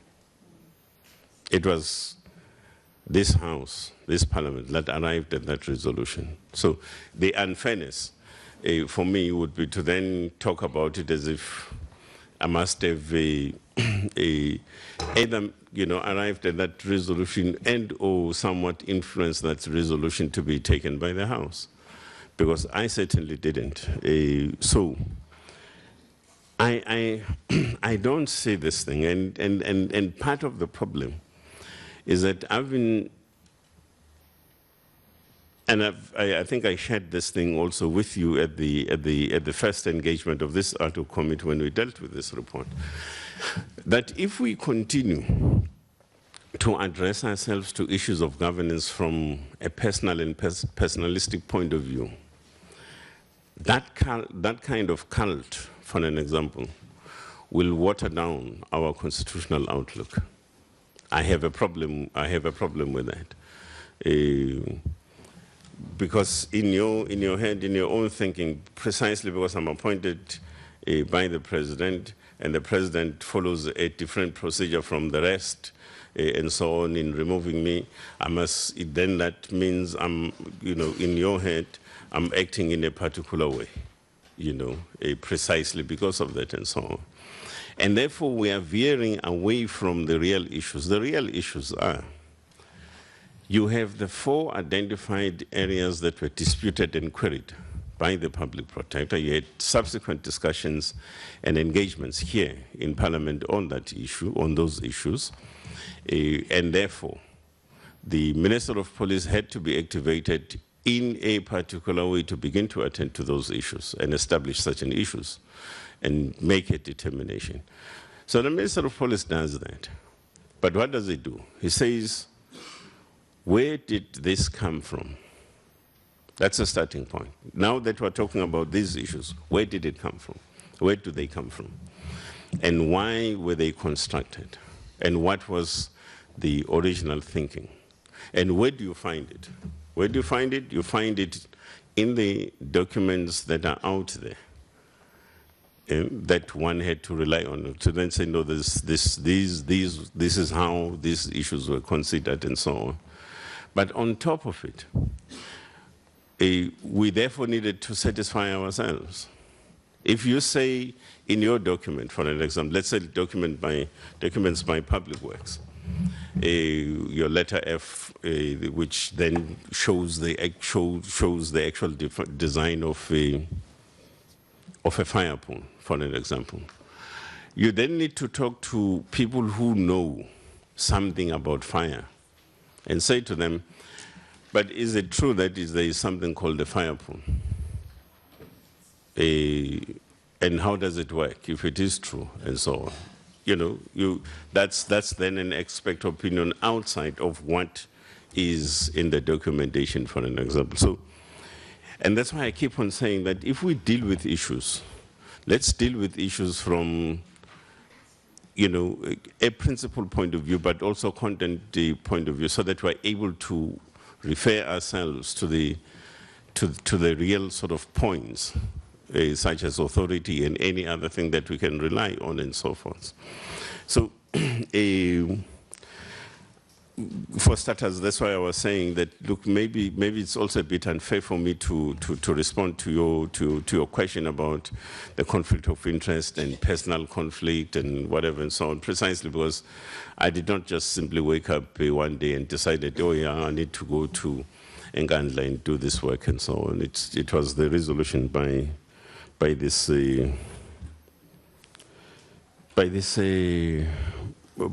Parliament. The last two issues, Honorable Ngobo raises the question of reference to the South African Police Service, and I think this point is of interest as well to Honorable Mulder because we have been raising it. There are two problems with this point.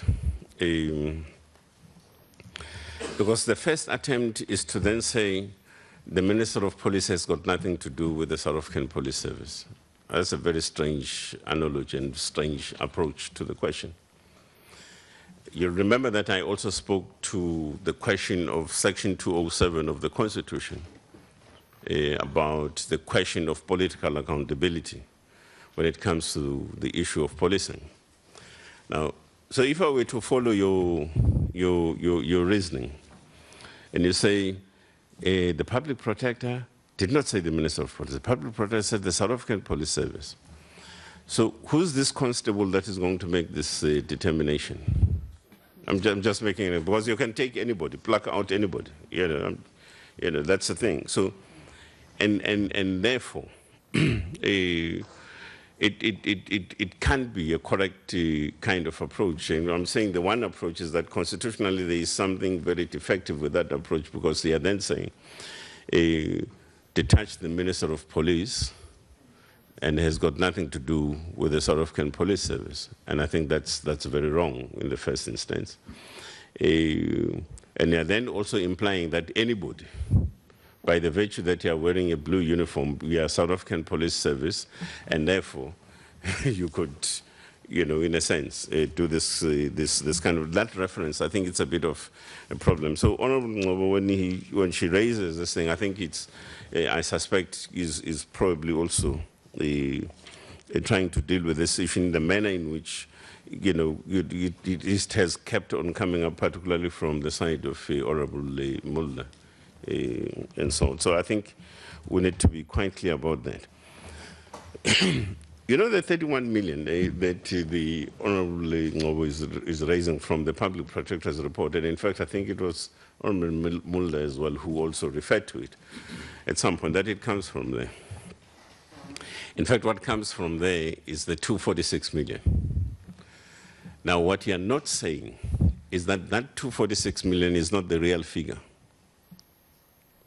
Because in the 246 million, you have an estimated cost of 31 million. It's in there, I agree. But I'm saying, since when is an estimated cost? Since when is that? It can't be. An estimate is what is an estimate. It remains an estimate. And yet, over the years, we have been talking about 246 having been spent. And I'm saying that factually is not correct. Even if you were to follow the logic of what is contained in the Public Protector's report around that figure itself, precisely because 31 million is an estimated figure for future work and so on. And you'll see that she goes on to also list it out in terms of what needs to be completed and so on.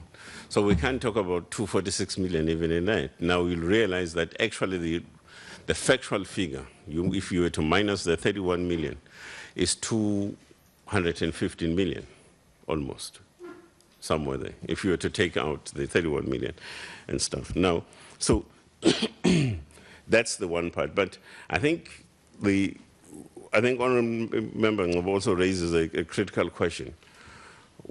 You know, is there a source document for this 31 million? Where does it come from? I do not know. That's the problem. I can't be able to satisfy this question. Where, if this is an estimated cost of 31 million, where exactly does it come from? What informed it, and so on? I have no idea. You just have a figure that says 31 million for whatever and so on. But I can't also, even in the same report, trace any particular source for that particular figure. But as I said, the Honourable Chair, that most of the issues that have been thrown in, canvassed, and in whatever form in this afternoon's session, they are more to do with deliberations, really, and engagements around that. So I just wanted to leave it at that. Thank you very much, Honourable Chair. No, thank you, Honourable Minister, and thank you for your time to respond to all the issues that has been raised by members of the committee. Honourable Breitenbach, why are you raising your hand? Mr. Chair, before the Minister leaves, again, those two annexures, if we could try and get them, please. The two annexures that he says were attached to his Yes, no, the Minister committed that the annexures dealing with the cultural experts. Yeah, but we don't have them. I'd Yes, really like to see it. you'll get it. We'll make sure you get it. Honourable, at cost of the committee. No, thank you, Honourable Minister. I did not indicate this morning to the committee that at the moment there's a cabinet lehotla underway in Pretoria, and the decision was taken to allow these two ministers to leave the lehotla early so that they could interact with the committee on this matter. So we really want to appreciate the efforts that has been made to get the two ministers here so that the committee are able to execute its oversight function. We are now going to adjourn. Honourable Minister Tleko, your task has now been completed in terms of interacting with this committee. Yes. No. It seems to me you're reading his body language, Honourable Singh, Honourable Swart. No, your task has now been completed as far as this stage of deliberations are concerned. We are now going to break for 15 minutes until 3:30 for tea, and then we will start at 3:30 with the Honourable Ngesi.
Honourable members, ladies and gentlemen, will you take up your seats, please?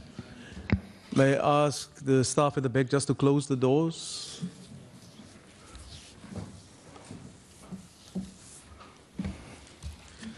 Honourable members, we will now receive a presentation based on a report that was sent to the Speaker and which was referred to this committee on the 24th of June by the Minister of Public Works in response to the report that was tabled by the ad hoc committee and subsequently adopted by Parliament dealing with the security upgrades at the President's private residence in Nkandla, dated the 11th of November 2014. In the recommendations, there are a number of issues that are referred to that pertains to the line function responsibilities of the Minister of Public Works.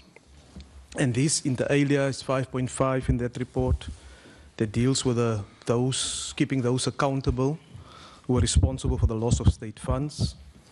It also deals with the supply chain management processes of the department. It also refers to the post-tenure arrangements that the Department of Public Works and the other authorities in the executive is usually seized with to look at the future use of those structures and amenities by local communities. It also deals with ensuring that consultations take place to ensure that the proper security assessments take place on a continuously basis. And it also recommends action in terms of policy and regulatory gaps in the current legislative and regulatory framework. The Minister have tabled the report last week when we were in KwaZulu-Natal. I circulated the report that was tabled by the Speaker as received from the Minister. And I will now allow the Honourable Minister to take us through the report, and thereafter I will ask the Honourable members to open up for questions. Honourable Singh, do you have a question? Sorry, Chair. Is it the report dated 22nd June 2015? Is that the one you're referring to? Yes, that is the report. It's about, I think it's 3 or 4 pages. I don't have it in front of me now. That all members received, all those who were in the meeting received it. Right? Secretary, you distributed in the meeting? Yes. If you don't have a copy, we'll arrange another copy for you. Can we get some more copies of that report? But in the meantime, I'm not going to wait for the copies. I'll ask the Minister to continue and start with his presentation. Thank you. Thank you. Thank you, Comrade Honorable Chairperson. Don't worry, comrades. Chairperson, you invited us to present the report and give clarity on matters concerning the security upgrades at our focus, as you have indicated,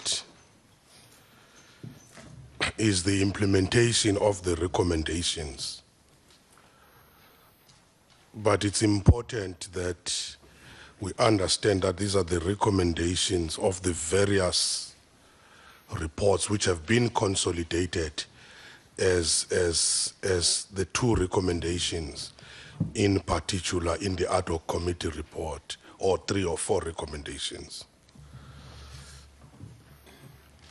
In terms of, let's go to slide 3. The chronology of events as our background is very important because it removes some confusion. When the allegations started, when we appointed the task team to investigate the allegations and came out with a report, and the subsequent investigations, the Public Protector's investigation and the report, and later on the SIU, the ad hoc committee, and adoption of this by the House. So we will just be talking about the implementation, but we think that that background is very important. But before we go into slide 4, I think this point is very important, Chairperson. Honorable Brayton Park from the DA indicated that we're both rehashing the public protector and the SIU reports. Just for the record, the SIU investigation was started as a recommendation from our task team report, which I appointed in 2012. The public protector's report was released, if you like, after the task team's report was released, just for the record. In fact, if Honorable Brayton Park to have read all the reports, it is the other way around, that the public protector is the one who refers to the task team's report. So who is rehashing who? So your view, therefore, on this, Honorable Brayton Park, is unfounded and misplaced, that we are rehashing that report. But it is correct to say, as DPW, on recommendations, we are implementing recommendations from all the reports as summed up in the ad hoc committee report. That's a fact. That's what we're supposed to report to this Parliament. We also want to state, just before going into those recommendations, just clarify a few issues. On slide 4, I want to confirm what Minister Nkandla, my colleague, has said, that we're talking about 2 areas there. The state-owned land, or let me start it like this. There is a project on the security upgrade on the President homestead. That's where the security upgrade is. But there was also a project which was on the state-owned land. And that land, it's 5.1 hectares, almost 5.2 hectares. And this is the facilities we want to emphasize of SAPS and defense to be able to perform their duties. So that project, as confirmed by Minister Nkandla, deals with a number of issues, helipad, clinic, the barracks, which are outside the President's precinct on a separate state land, if you like, Ngonyama Trust. Ngonyama Trust land is state land. That's government land,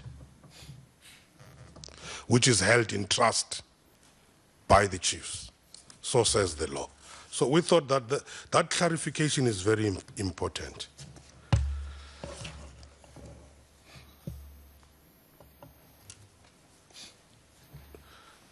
The second point we want to raise is in relation to the costs. Slide 4.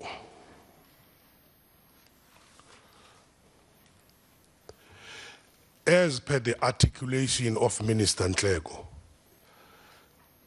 it's just correct as is, as he has articulated it. That division. And we want to emphasize that even if you look at our initial report before we came to all the other reports, there is that division. It's not something which is new. Unfortunately, we don't know why they are lumped together. There is that division from our initial reports. But one issue we also need to clarify on the slide 5 is the issue of the lease agreement, where there was some form of an agreement, but we had to revise that lease agreement. And we signed a new lease agreement on the 13th of April, 2013. That was the new lease agreement which we signed was even before the release of the Public Protector's report. Because even in our own report, this matter was raised. But in any case, the Public Protector had called for that. Now, these findings are not the findings of, in fact, we're supposed to be saying the findings of the task of the ad hoc committee, which is inclusive of all the findings. It's clear there were findings in relation to the budget, in relation to the supply chain management, in relation to the issue of the policy on prestige, on the variation orders. A number of findings were made, the issues which were referred to the SIU, the internal disciplinary process, and so on. That's what we're going to report on, the issues of criminal actions and so on. All the reports, and has been confirmed by the ad hoc committee, found that the project was not properly budgeted for, as funds were transferred from other projects. That was very clear. On the supply chain, all the reports were indicating that the then acting DG granted an approval to the Regional Bid Adjudication Committee to adopt a negotiated and a nominated procedure in appointing the contracts. Clearly, we're saying due process was not followed to the latter in appointing many, if not all, the contractors in the project, despite the approval of these processes. Therefore, the supply chain management prescripts were not followed. Therefore, they were not complied with in the procurement of the goods and services. In fact, the view was there was a total disregard of the supply chain management policy and the prescripts. One of the problems was the policy on prestige projects. DPW had no policy to refer to the management of this prestige project. On the variation orders, in terms of the instruction note of the National Treasury, variation orders may not exceed 20% of the contract amount. However, in this project, there were 4 variation orders, 3 of which exceeded 20%. Then the task team recommended that the report be referred to the law enforcement agencies, including the Special Investigation Unit, the Auditor General, and the South African Police, with a view and a possibility of looking at criminality there, because it was very clear that that was unacceptable, what we saw in our own investigation. And we're very clear that we're supposed to develop a policy on the management is prescripts. But one of the issues which were coming was any justification to delegate that to the lower structure. and also identify any professionals who might have been acted unethically in the whole project. So informed by what is in the ad hoc committee recommendation 5.5 and 5.6, slide 11, which was adopted by the House, and it's instructive to us, that the disciplinary measures be instituted against any government official who might have been implicated into this. The issue of putting the controls was talking to the issue of the comprehensive vetting of all supply chain management personnel within the DPW. Because the context of this is informed by the fact that a number of projects of DPW then were very problematic. I think we've always been in the news, even in the parliamentary committees then, not now. Then we had serious problems. It was very clear that there were no systems. And I think the project was a victim of poor system and lack of controls within public works. And the issues of the breach of law. Now, in terms of the actual implementation, on slide 12, the matter which was referred to the SIU, the SIU has since produced a report which has been implemented in full. We have started the internal disciplinary processes. That's part of making those who were responsible to account. 12 officials who were involved in the project were charged relating to the irregular appointment of the various contractors. One official pleaded guilty and was given 3 months suspension, salary suspension, and suspended from participating in the supply chain processes until he has undergone training. And this was a junior official. I don't want to get into the trap of my colleague, the junior and the senior. Yeah. Is that so? But the other 12, there were delays in finalizing the hearings. The disciplinary processes were delayed due to the pending court application by the media, who wanted to have access into the internal hearings. I want to emphasize that. Media wanting access into the internal hearings of the employer-employee. Now, we are awaiting the judgment from the court on that one. That is what has delayed. That's what has delayed the finalization of, or the continuation of those processes. On civil recovery, that's part of your accountability.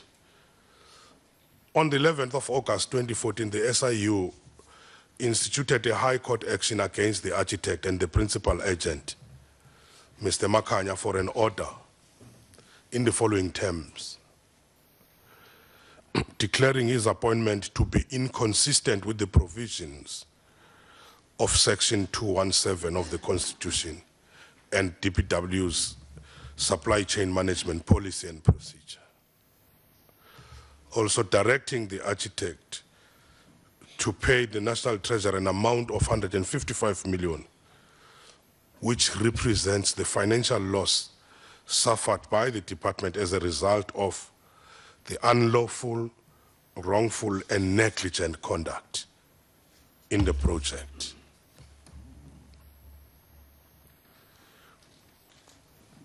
Remember that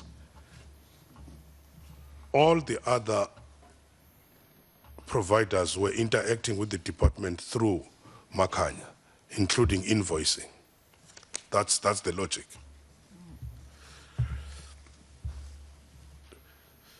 On criminal cases in respect of 3 former senior DPW officials, we're talking about acting DG and DDGs here, and 1 contractor, have been referred to the prosecuting authority. And the department has also referred 14 consultants, stroke providers for possible fraudulent or invalid tax clearance certificates to SARS. But if you look into these are the issues which should have been detected before you appoint those people. Because of poor systems, and these systems have impacted on the functionality of the whole public works. Remember when we've been talking about issues of asset register, this and that and so on. And this is very important because colleagues need to understand this context. Some years back there was a hospital which started at about 110 million and ended at about 900 million. Some years back. That was in public works. There are a number of examples about corrections and so on. So this was not a case in isolation. The strengthening of the supply chain management processes. The department is undertaking a reform of the entire SCM process. We started by appointing the right qualified personnel. We've started by putting the right systems, putting controls. We've gone to the extent of establishing a new branch in the department called the Governance, Risk and Compliance Branch in order to ensure that all supply chain management processes are in compliance with the legislative requirements.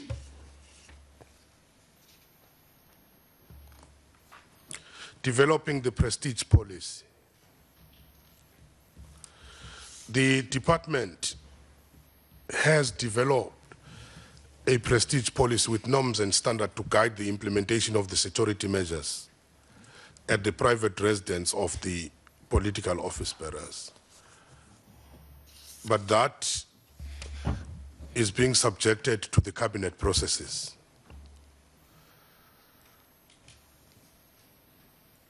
Value for money.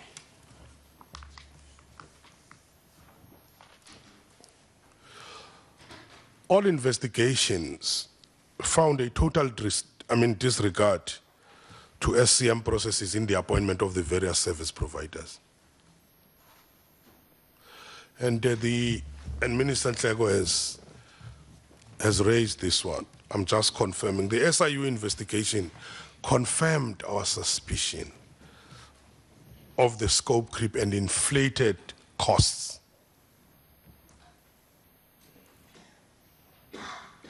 Hence, we're talking about this civil claim, which has been instituted against the principal agent.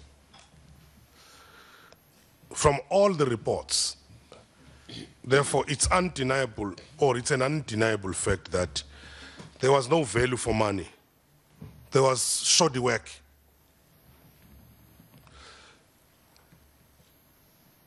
In fact, that was the basis of the first report referring this thing to the SIU, because it was very clear that you needed people with better skills to go deeper into these investigations. Hence, today there are actions to recover the money and also the criminal proceedings, because what happened there was criminal by those who were managing the projects and the service providers, who must be held responsible.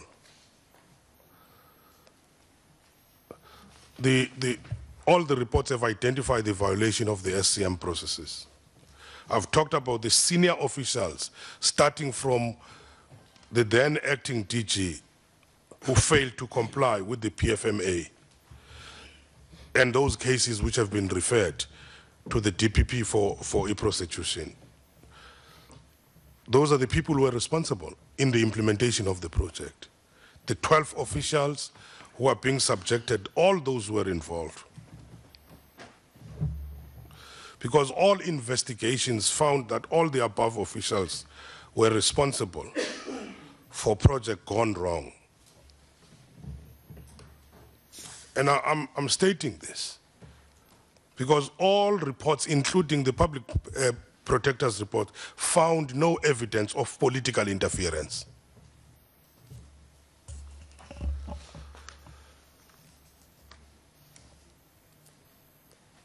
The issue of the official handover and apportionment of costs. On 17th of March 2014, the DG of DPW, who unfortunately was not there at the time of all this, quantified the cost to be paid by defense and subs. However, the process was delayed due to investigations by the different government agencies. In fact, SIU said, just hold on this because it will be done on the wrong calculations. We must first finish all these processes. It's only after we've finished these processes of the overcharging and so on that you can be able to allocate the cost properly. So it's still premature. The official handover of the clinic and the houses was also delayed by the investigation. And I've always said, whether I was there or not there, I had to stop everything to allow for the investigation because it would be illogical for me to say continue when there are serious investigations. And once investigations are done, assessments, of course, will be done, the defects rectified and all facilities handed over. There was no way that in the middle of the investigation, we will start talking about handing over. Let me go back to Chairperson, if you agree, just to some of the questions which were raised. Why is there no maintenance?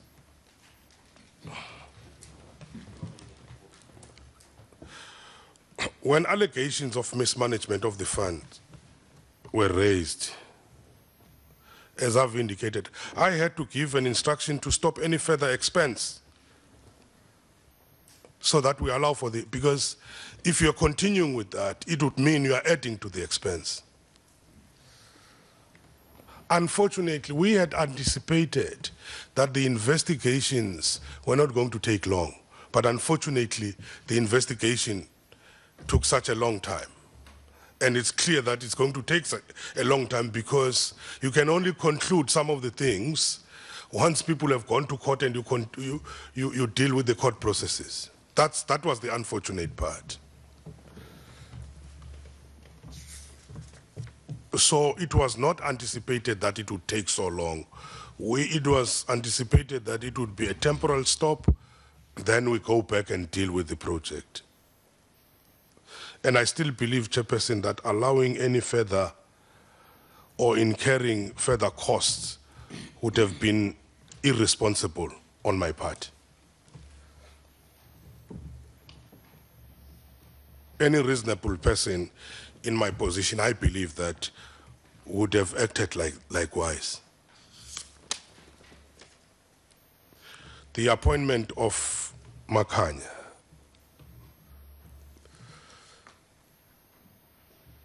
As raised, it's raised both in the task team report and the SIE report as irregular. And it was done in violation of the SCM prescripts. The reasons provided to appoint Makanya are contained in a memo dated 10th September 2009. Let me just go to that memo. This is an internal memo of the Department of Public Works. appointment of the private consultants for the design and supervision of the Prestige Project A. One aim. I'm quoting from it, Chairperson. I think it's important that I quote from this. The aim of this submission is to request approval to appoint private professional consultants to design, provide tender documents, and supervise the construction of the relevant support buildings and investigations of the security measures at the above mentioned. The instructed scope of work must be integrated with the future building plans of the owner of the property. The future plans include substantial changes. The changes are currently in design by the following consulting team: architect Minenhle Makwanya, quantity surveyor, RNG consultant, engineer Ibongo. Note that the owner appointed the professionals in his private capacity more than 2 years ago. It is essential that the professionals be appointed for this project for the following reasons. The appointment of the team is essential in order to ensure complete integration between the two separate projects, installation of security measures and the owner's own upgrading project. It is not advisable to utilize the departmental professionals as they do not carry professional indemnity. This thing goes on and on, but this was coming from the acting director, Rindel, signed in September, and it was supported because it was written to Mrs. Nswaki Kunene, the acting regional manager, and to Mr. Solomon Malibe, who was the acting director general at the time. So I think this is what, but at the end of it, it became very clear that this was not the proper procedure.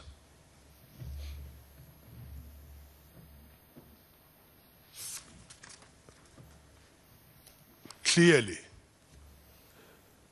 that's my emphasis. There is no mention of the president requesting or influencing the appointment of Mr. Makanya by the department. With due respect, any insinuation of the president influence, I believe is misplaced.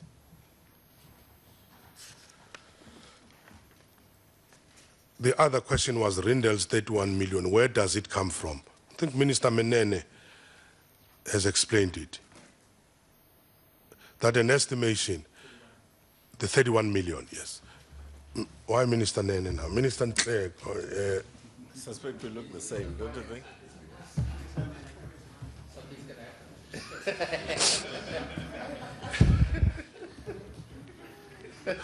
But the fact of the matter, Chairperson and honorable members, if you think that would be reliable, these estimates by this gentleman, we are in this situation because of the very same Rindel, who is now has to answer a lot of questions. Do these properties belong to the state? How do they belong to the state? They are in our books until otherwise.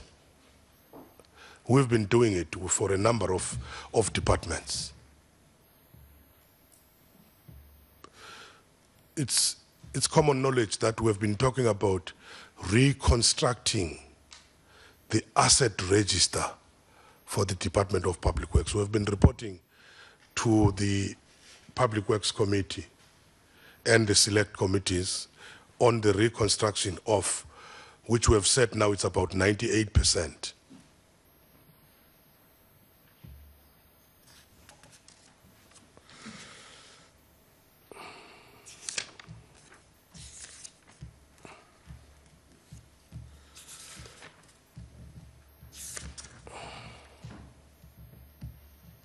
How come that is it that the professional fees could reach 40% of the cost, Mr. Singh. This issue, in fact, is one of the findings of all the task teams. All the reports are raising this question because, as they did, if based on industry norms, this should not have exceeded that maximum. That's why we're charging people about this. The industry norm, the maximum is 18%. We also came to the conclusion that this is part of the wrongdoing by those who were entrusted to manage the project. And this is amongst the issues the SIU thought there should be civil recoveries.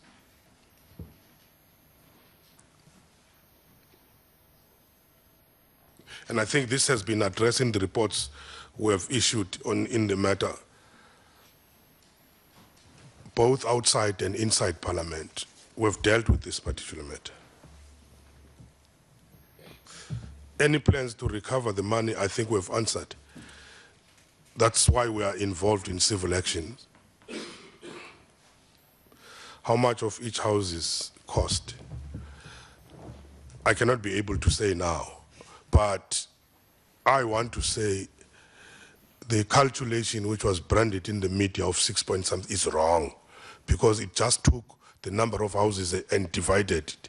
I mean, took that big figure and divided it by number of houses and came to that 6 point, which is sensational and wrong reporting. Because Minister Nkandla has indicated what that 135 million was for.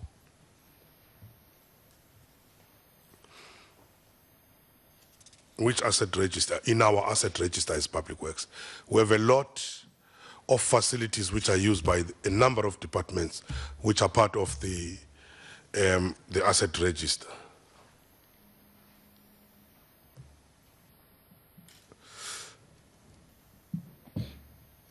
Professor, you're saying it's baffling that most of the features at Nkandla are still incomplete, yet 206 million was spent. That's the shoddy work we've been talking about. That's all the chaos we've been talking about. That's why people have to answer. By the way, 206 was at a time we're releasing our first report. A lot of other invoices were still coming, hence it came to 215.9. That's why other people rounded to 216. 206 is at the time when we released our report. When did we release our report? It was November 2012. Yeah. December 2012, somewhere around there. But then the invoices were still coming. Then it went up to 215.9. Hence, other people tend to talk about 2014. Yeah, August 2014. Hence, other people talk about 216. They just round off that figure.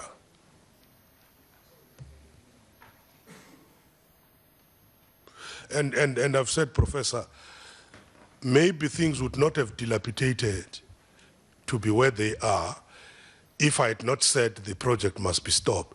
I mean, but how would you continue with that when there were all these issues and all the investigations? Yeah, I think Minister Nkandla has answered the question of the projected 31 million. And this was for phase 3 according to the phases there. But I must put the record straight. Even if this was an estimate or a projection of 31 million, which I emphasize that it cannot be relied on, as there is no assessment conducted to firm the basis of that expenditure. And to put the record straight, there is no figure agreed to at DPW. Such a figure will have to be approved by the DG.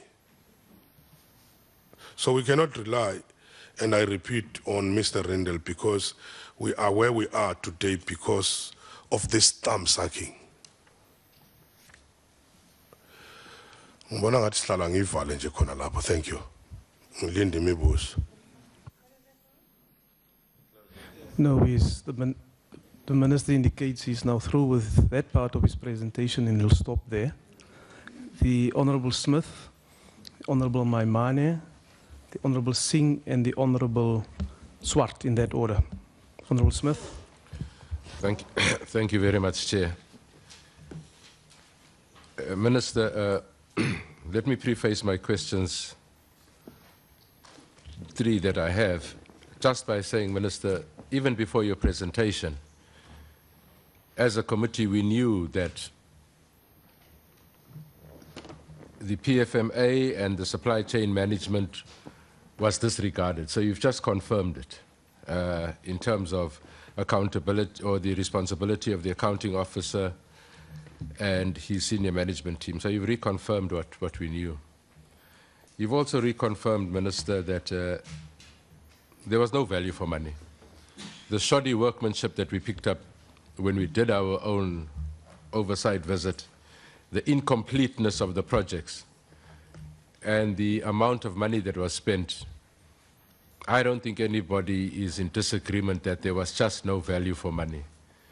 So you've just reconfirmed that. From your input today, Minister, you're telling us that you started your investigation in 2012. That's almost 2.5 years later. That, or 2.5 years that this investigation is going on, and your findings.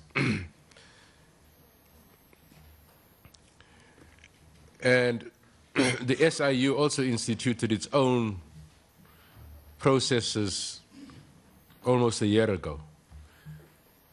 The time frame that it has taken is what I'm alluding to, Chair, and I'll tell you why I'm alluding to that in a minute. But it seems to me that we are, or the time that we are taking to resolve these matters is just too long. Because, Minister, you're saying to us that the 12 officers that you identified have all been found guilty of wrongdoing. Now, the Public Finance Management Act, after having identified what financial mismanagement is very clear on what the remedies are for it, Minister. It says the accounting officer is guilty of an offense and liable on conviction to a fine or imprisonment. It's very clear. This is the law. It says if he's guilty, and we've all now found no reason why they are not guilty. The PFMA says they must be fined or they must be imprisoned. That's what the PFMA says. And that is the law of the country. Because it says that the accounting officer, and this is the other point that maybe we'll get back to just now. It says the accounting officer must do everything in his or her power to recoup the money. And I think we were talking about recouping, or to recover state monies that were lost. And if none of those things were done, then they must be fined or sent to jail. That's what the law says. Now, maybe you must explain to me, Minister, the processes of the SIU and so on. How do those two marry each other? Because the one X says, look, guilty, do X. No question, guilty, do X. The SIU then says, no, it's premature to do X. Wait for 12 months, wait for 2 years. I just think it's unacceptable personally. And as Parliament, we'll have to find a way of how we try and marry these two things. Because you are indicating to us that the SIU has instituted civil proceedings to reclaim the 155 million. And members here are saying that what is not under dispute is that the work in the President's house must be completed, because there's just no security. So that title of secure in comfort doesn't reflect the truth. There's no security, and we've all agreed on it.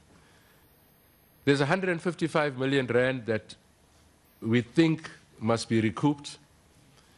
It's taking us 12 months to do it. It's creating a problem for us, because I don't think the president can wait another 12 months before security is brought up to speed in his house. So I just think, Minister, that the 12 months that it's taking the SIU and all other law enforcement agencies is too long. We must then take a decision. Do we wait until we've recouped that money to finish the projects, or what do we do about it? I think that's what we must resolve. You sort of alluded to it, and I was going to raise it, Minister. There are two focus areas or two projects, and yet all this money went to one cost center. You said you don't know why.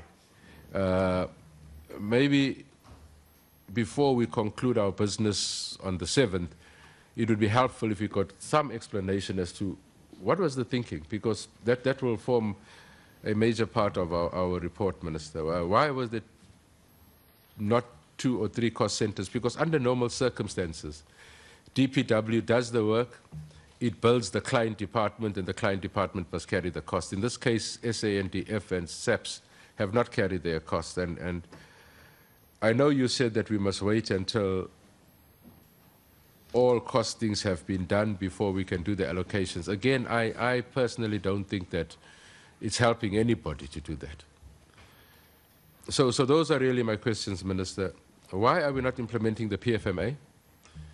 If it's because SIU are doing their processes, I think amongst ourselves we must decide, are we going to allow the SIU's processes to delay justice?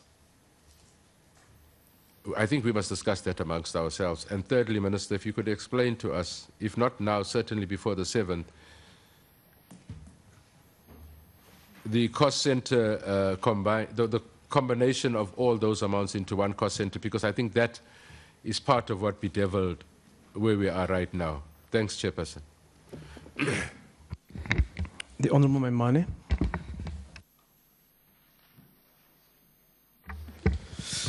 Thank you, Chair, and thank you, Minister. Minister, I think, first of all, I think it's worth highlighting the initial point that even though the former minister who spoke argues quite strongly that just there cannot arise a conflict of interest, I think we would be unwise as a committee to dismiss the fact that the ministers are appointed by the president, they serve the president, they must defend the president, and in part, the interministerial report must be seen in some of that light. Cannot be dismissed simply because it must have been discussed at Luthuli House, equally so. So I think we must understand, at least in my view, there is a clear conflict of interest that arises here. Because I want to request that the committee seriously give consideration to allowing the public protector to come through, so she can speak to some of the aspects that have been spoken about here. Because at least from her perspective, I would believe that she would act for the defense of the Constitution, not the leader of her political party.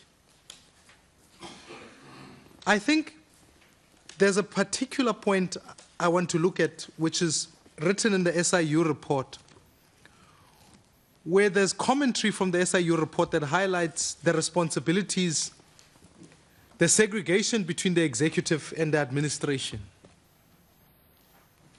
And what is tricky here is that I accept the points that the Minister of Public Works highlights, that there are officials who are being charged for this matter. The fundamental question is, was it grand collusion and theft by the officials being charged, or was there a form of political pressure that was applied? That's a fundamental question. And the SIU goes further to say, look, then the executive must always need to guard against their names being used by overzealous officials. In such circumstances, perceptions are just as important as reality. And so I want to highlight the key perception as I view it from the project. We know in the SIU report that the president facilitated, it's reported here, that he facilitated a meeting between his architect, because the architect didn't come from anywhere, and Public Works. The president admits he facilitated that meeting. It's that perception that says that as the architect then speaks, the architect speaks on behalf of the principal, who is the president. The second issue here is that the public protector highlights the fact that when that particular transaction took place, it gave what the public protector describes as a license to loot. So my interest and fascination here is that on another day, the court process that Nkandla Makhanya is undergoing is important, and I would hope that it would get us to a point where we get to understand what gave him the license. What gave him the license to loot? What allows an independent contractor, someone who doesn't even necessarily work for the government, to instruct a whole government department to deviate funds that you highlighted, the types that exceed any regulation? I mean, it is quite impressive. You must at least give him credit for that. This is a phenomenal character. He's able to, as it would be any a member of the society getting up, coming to Public Works saying, we must deviate funds from this project and from that project, finance that particular project, and people simply do it. At least, and fine, you can charge the same person. But I'm just fascinated by the power this person has, because it's unbelievable in my view.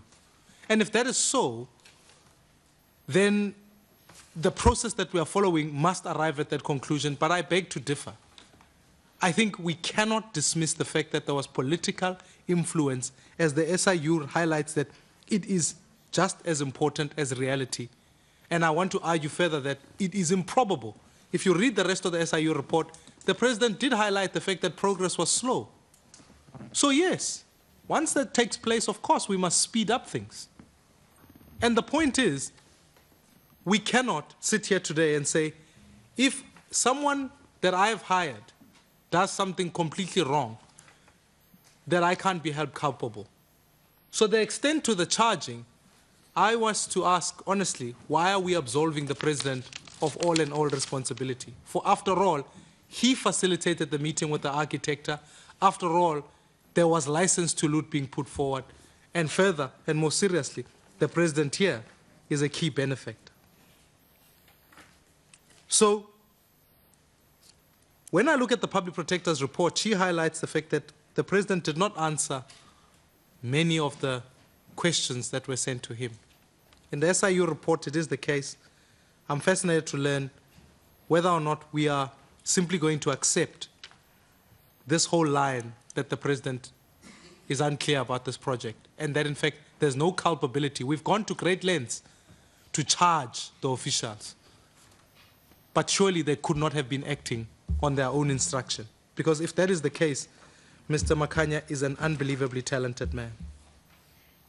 I think it's worth my while saying that we can't barge the media from at least attending these reports, because this has become quite a national project. And I think those who are responsible in this instance must be given the freedom to speak so that they can clear their names if there are names to be cleared, so that we cannot absolve the politicians of any form of responsibility when it comes to this issue. Because I was fascinated to learn that the politicians, the party political principals, particularly the ministers at that point, as you say, Minister, you've stopped the project, that Minister Deutsch and Minister Bokhopane are certainly not part of this extended investigation. Can I request, Minister, that it's quite coincidental that, as we discussed this morning, that the houses were built next door to the president's house.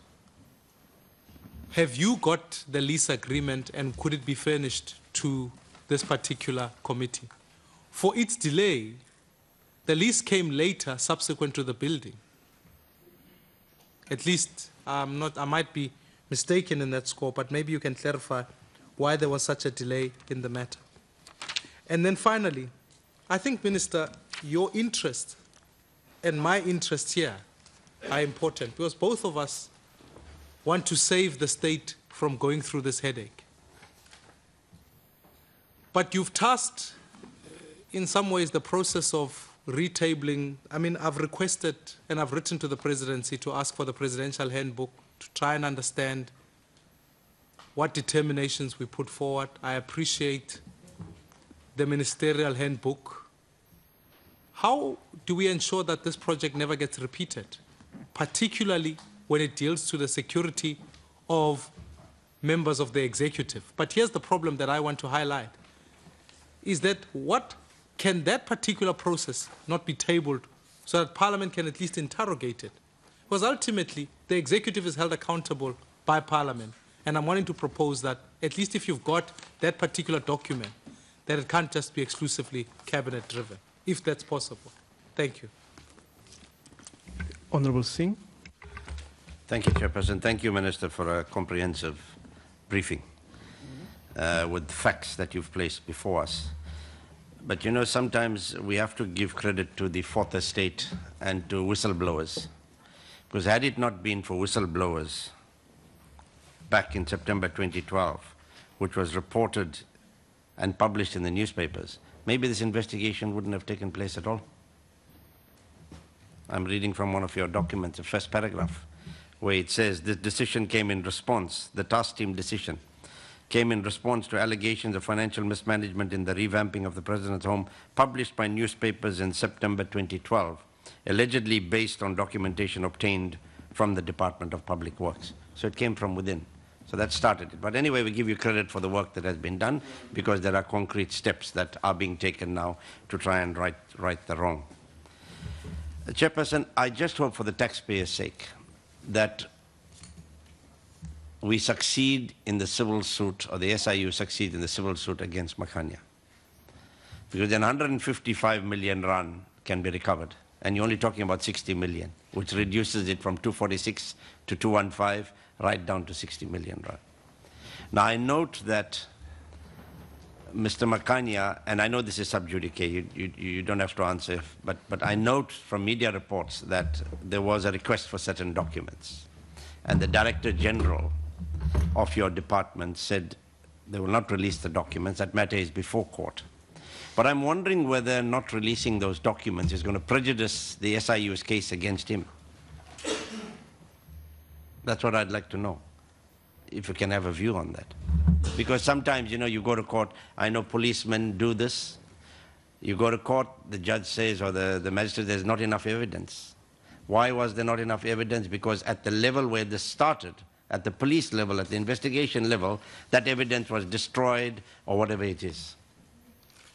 So I'd just like to know whether we're doing the right thing in that regard and what informs this decision not to make documentation available, because your DG says that making this documentation available could endanger President Jacob Zuma and his family. Now, how will that be possible? So that's my first question, Chair.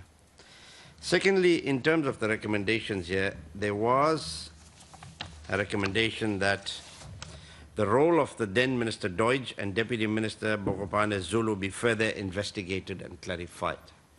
That was in your recommendation. What progress has been made in that regard? Because it is a recommendation here, recommendation 134.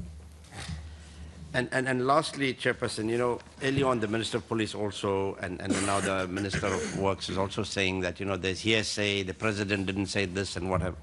So there is this hearsay, and there are discussions which are referred to in documents, but we say which could have been hearsay. Now, if it was hearsay, then the person who made these allegations should be invited here to tell us whether it's hearsay or not. We have unanimously appointed the public protector to that position. All of us, every political party agreed that she be appointed. Now, she must not assume that that appointment is cast in stone, although it's for a period.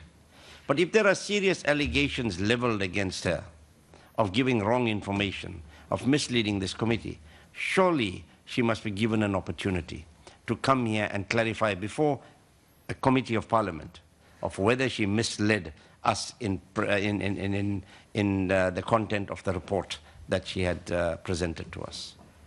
Thank you, Chair. The Honourable Swart. Thank you, Chair, and thank you, Minister.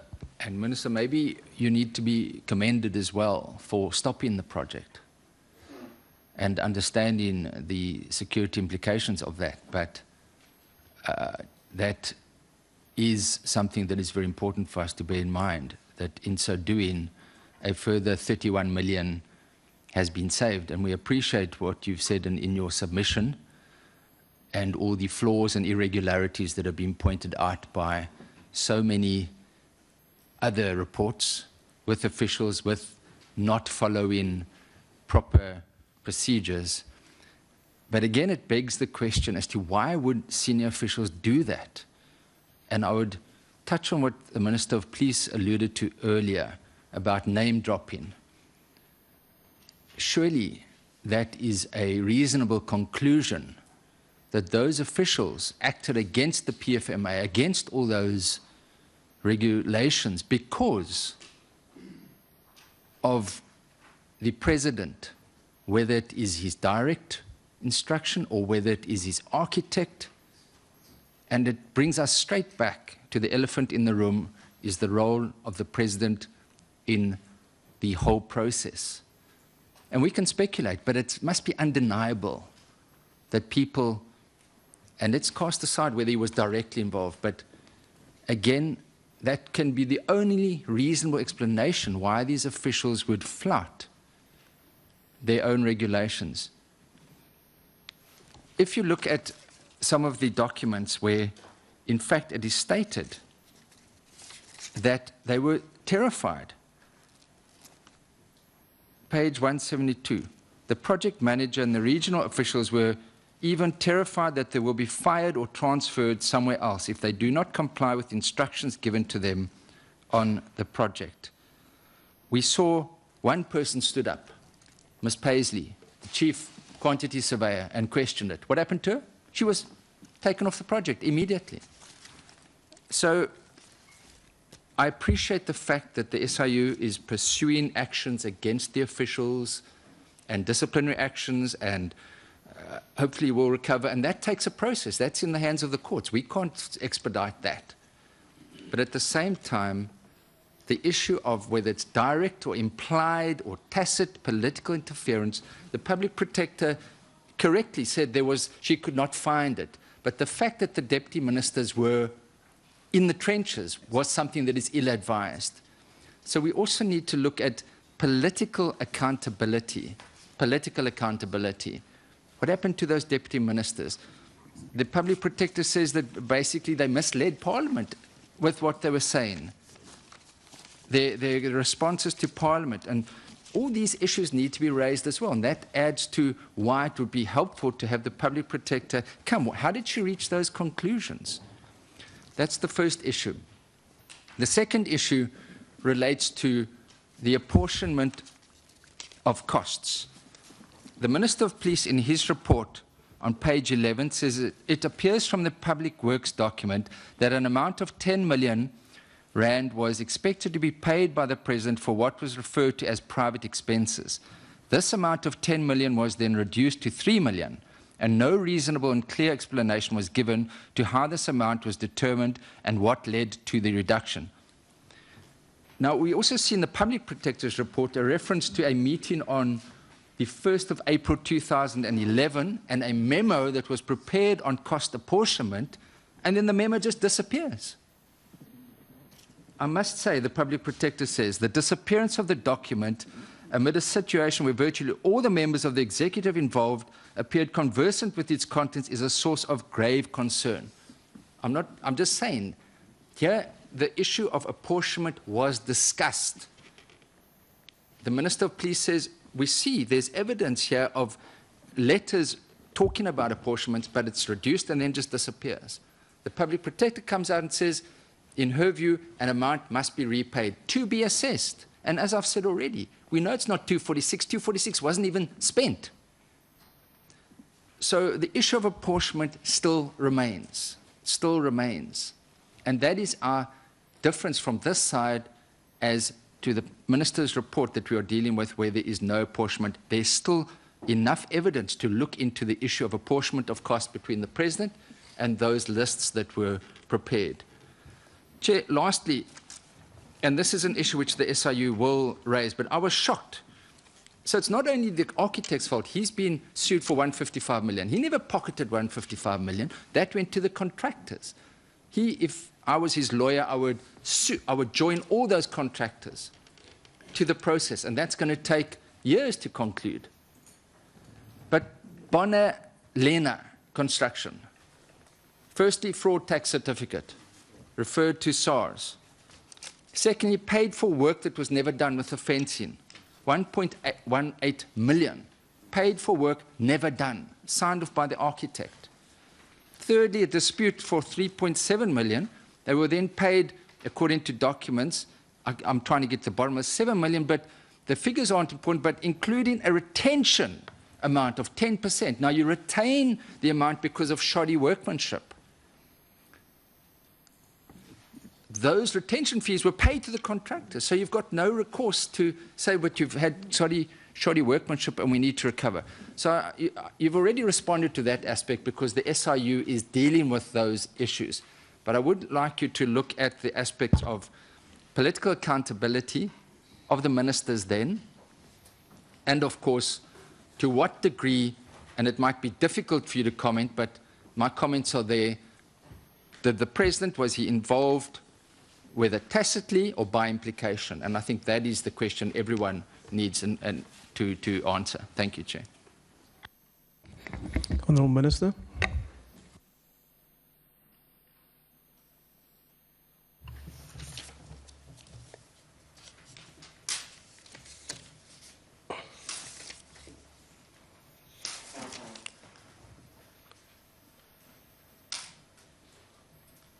Yeah, thank you, Chairperson.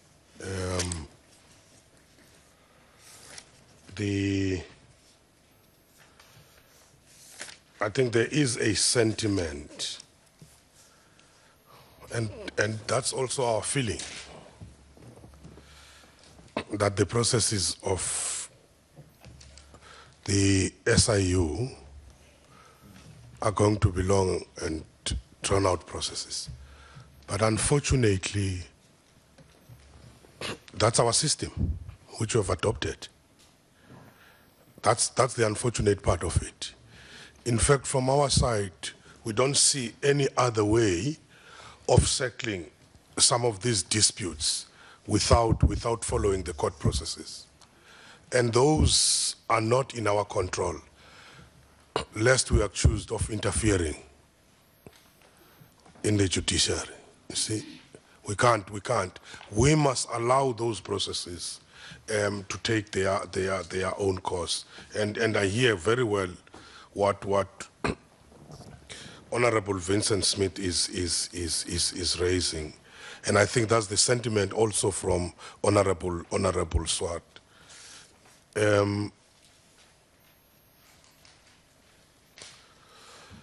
As much as the PFMA is very clear, for us as a department, we have to deal with the internal disciplinary processes. Then if issues arise out of that, we have to follow up in terms of the criminal actions. So we're not going to avoid the court processes. But what we must not do, we must not presume that these people are guilty until they've been taken through that court process. Unfortunately, that is our law.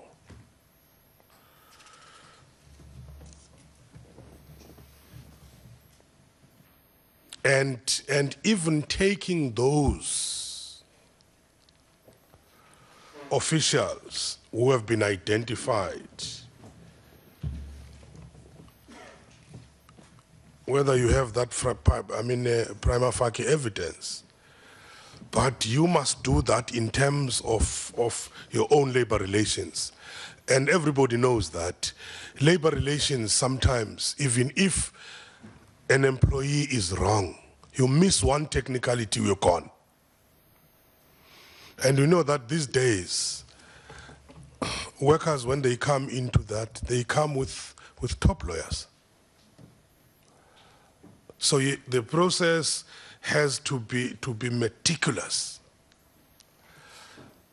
And one of the reasons why, for instance, we have not been able to deal with the 3 top officials, we must say it, in terms of the DC, it's because those 3 top officials have left the department. Hence, we have to go through the criminal route. You can't discipline somebody who's left the department. You have to do it the criminal route. But what is very clear here, colleagues, the problem is proper planning, budgeting properly. That's the issue, which I think it's a serious problem in some of the projects of many departments. Poor planning. In this project, that's what we're seated with, that there was poor planning and proper budget. There was no proper budgeting. That's the issue which I think we're dealing with in this particular project. Well, and I think this parliament or the security cluster, together with us who are involved in the implementation, will have to come with a plan, as is a concern of the number of members, that you have the security compromised. We'll have to come up with a plan. And maybe that plan, you must make some recommendations as to what happens now if those processes are going to be that long.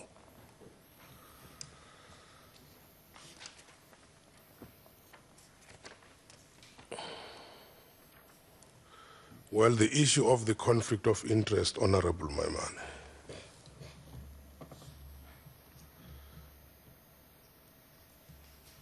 I believe that that is without substance.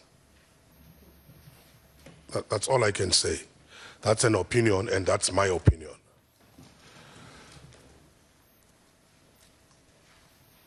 In fact, the committee said I must come here to account on this particular project.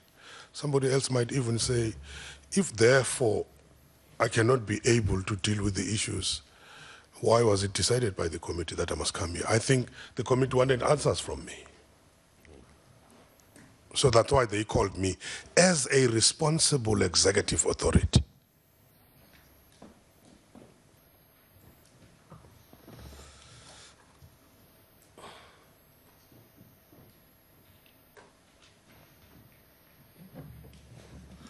Funny is that in one of the pages, it's a pity I don't have this report. No, you have that report, Philip. One of the pages of the ad hoc committee, the previous one, there is a comparison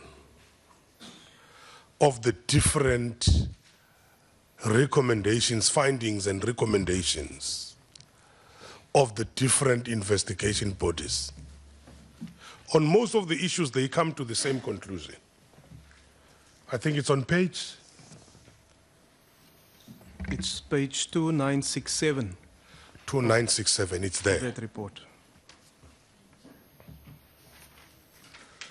If those bodies on a number of issues came virtually to the same conclusions, how does it happen? Are you saying SIU and the PP are controlled from Lutul? If we are controlled from Lutul, how did it happen that they coincide on those? So are you saying that even those are controlled from there? That's why I'm saying it has no basis, this claim.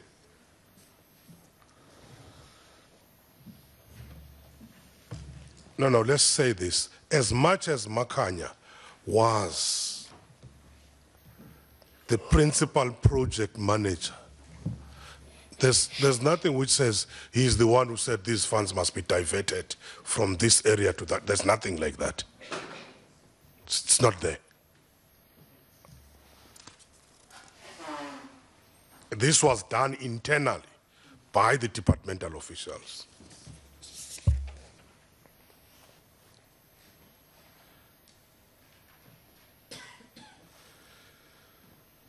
You see, the issue of the perception, Honorable Maiman, when you deal with these issues, we're not talking perceptions here, we're talking facts. What are the facts before us? Not what are, all of us have different perceptions.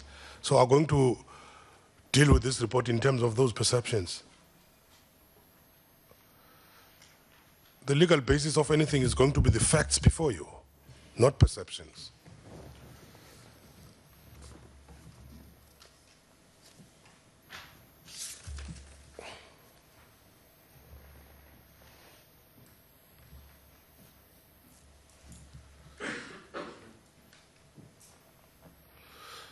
For the record, it's not government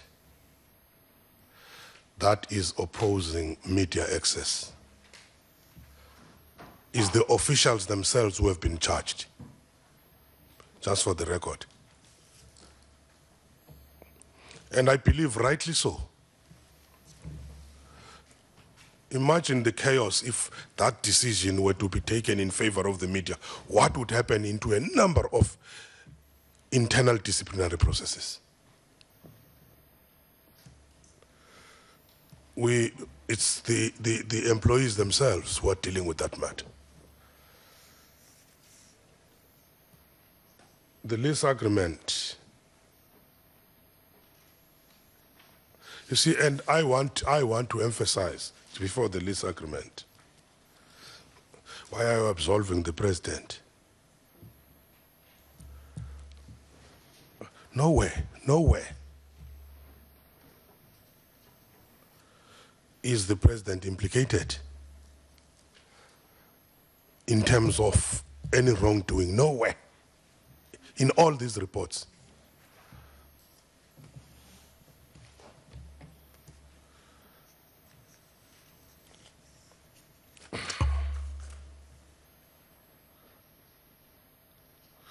The issue of the lease agreement.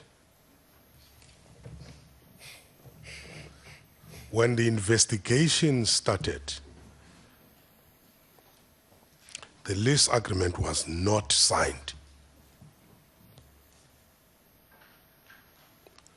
And in terms of the legal advice which we received at that time, it was to say we couldn't sign that lease agreement in that nature. We had to revise that lease agreement. And I insisted that it must be revised so that I don't just sign something which is not talking to what it's supposed to.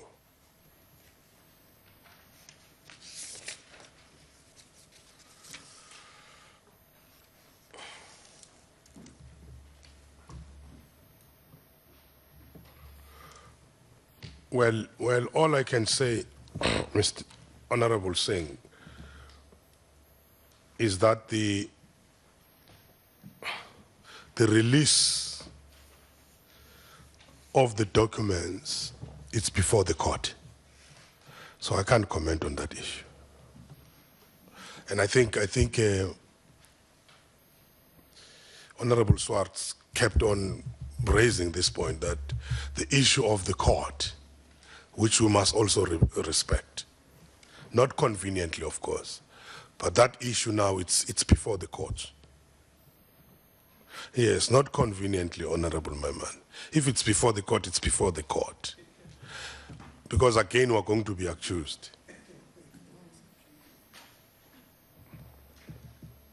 And again, the perception would be we're undermining the courts.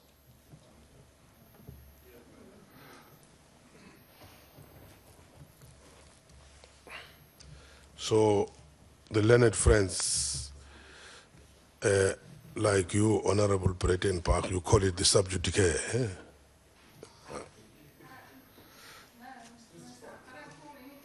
Okay.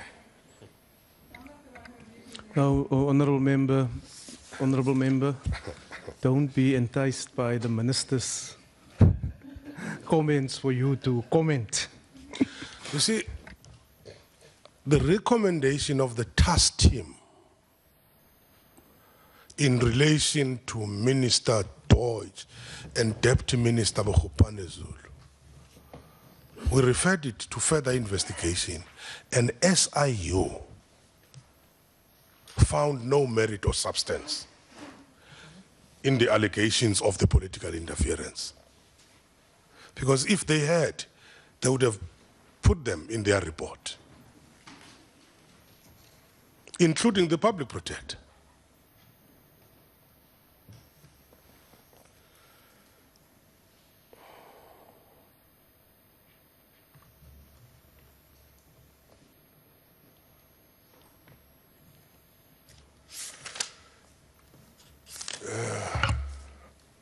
Honorable Swartz, why would a senior official or senior officials, why would they do that?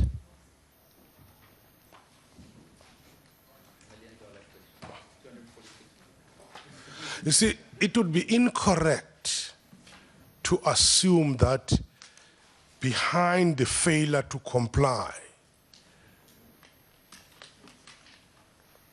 with the supply chain management processes, there is a politician. I think it's wrong if we're to make that assumption. And I've made an example. Number of projects, construction of prisons, of the hospitals. There have been things which are horrible. Part of the problem, I can tell you now, with my experience in public works, is because a lot of qualified built environment officials were allowed to go out with the outsourcing and minimizing the state. That's why we're seated with the chaos.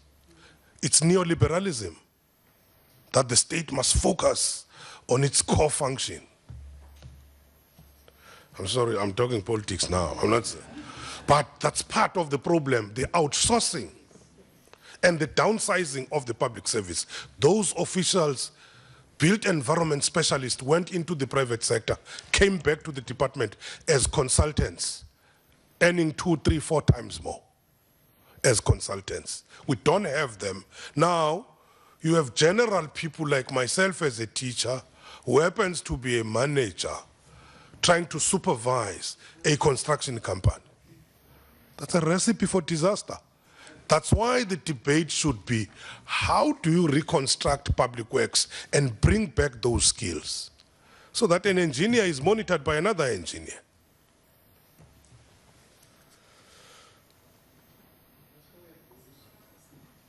So the issue which I'm trying to say, to cast that on the politician, it's a bit unfair. You are casting unfair aspersions on that there is a politician. Whereas even internationally, international literature shows that most of the construction projects, prices are always inflated.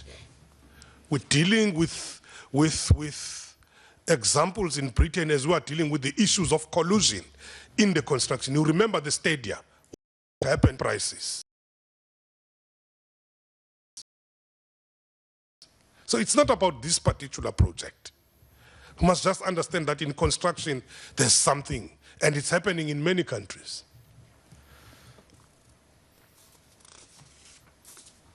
I'm almost there, Chair. I'm coming.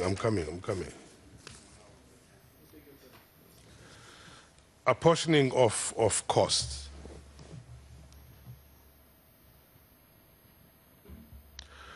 If the memo disappeared, where did the public protector get that apportionment? If it disappeared. Okay. So we must be careful that we don't act on these unsubstantiated things.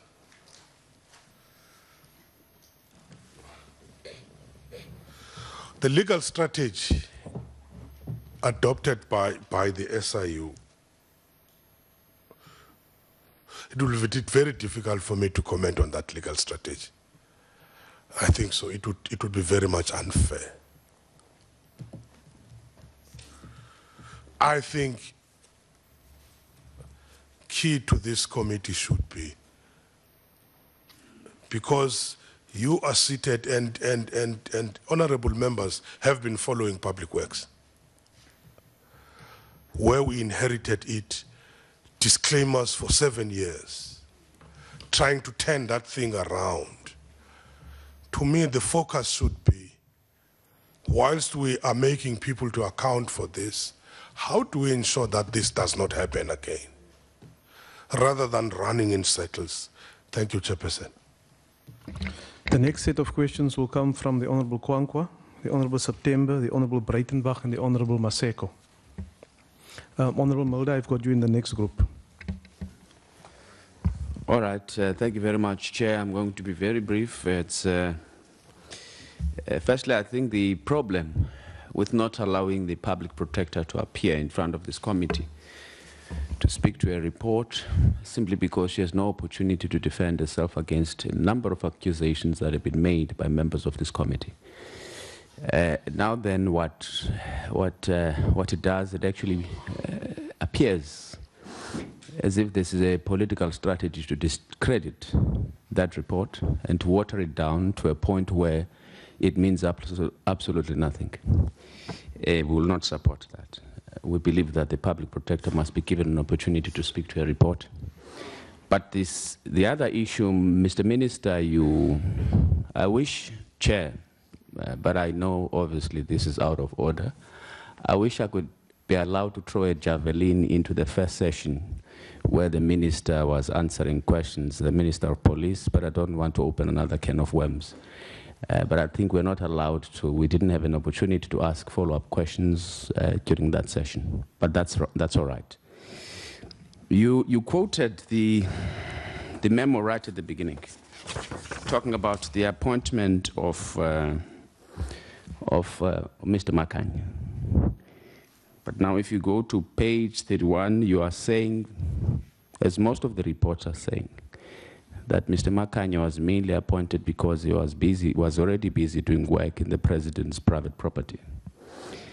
But if you go to page 21 of the Public Protector's report, subsection 4, she says, and I quote, "I've had great difficulty understanding why Mr. Makanya and the other consultants and contractors brought in on the account of prior involvement in President Zuma's private renovations were considered key to the work relating to the helipads, the clinic, homes for SAPS members, the relocation of households, and most of the general site works, most of which were measures unrelated to the private renovations by the president and were executed outside his private property."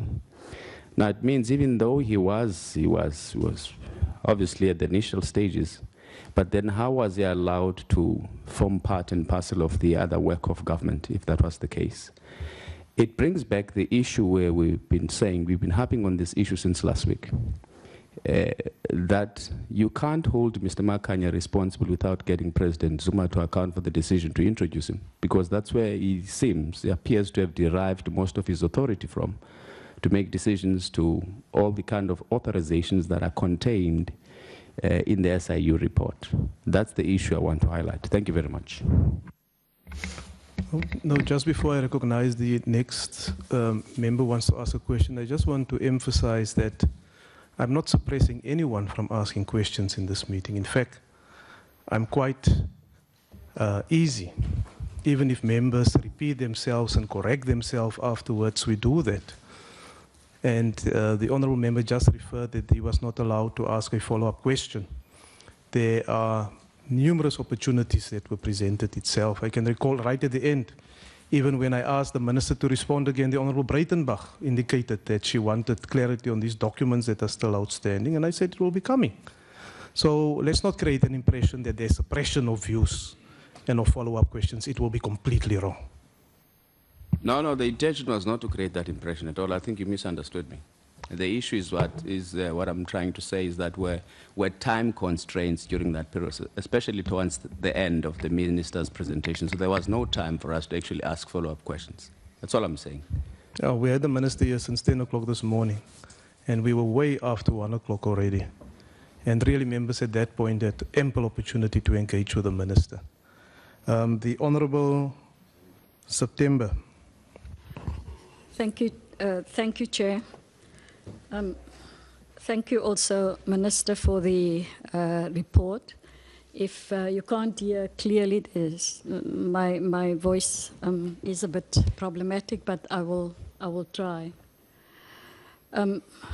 Minister, a number of the issues that were raised here is worthwhile going back into the report of the ad hoc committee that raises, in fact, all the issues that we are dealing with again now.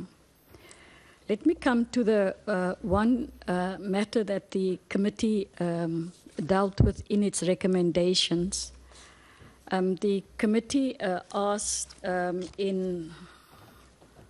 on page 2981, the committee asked that the Department of Public Works should strengthen its supply chain management. You alluded to that, and key accounts management branches, you alluded to that, and include this as part of the process.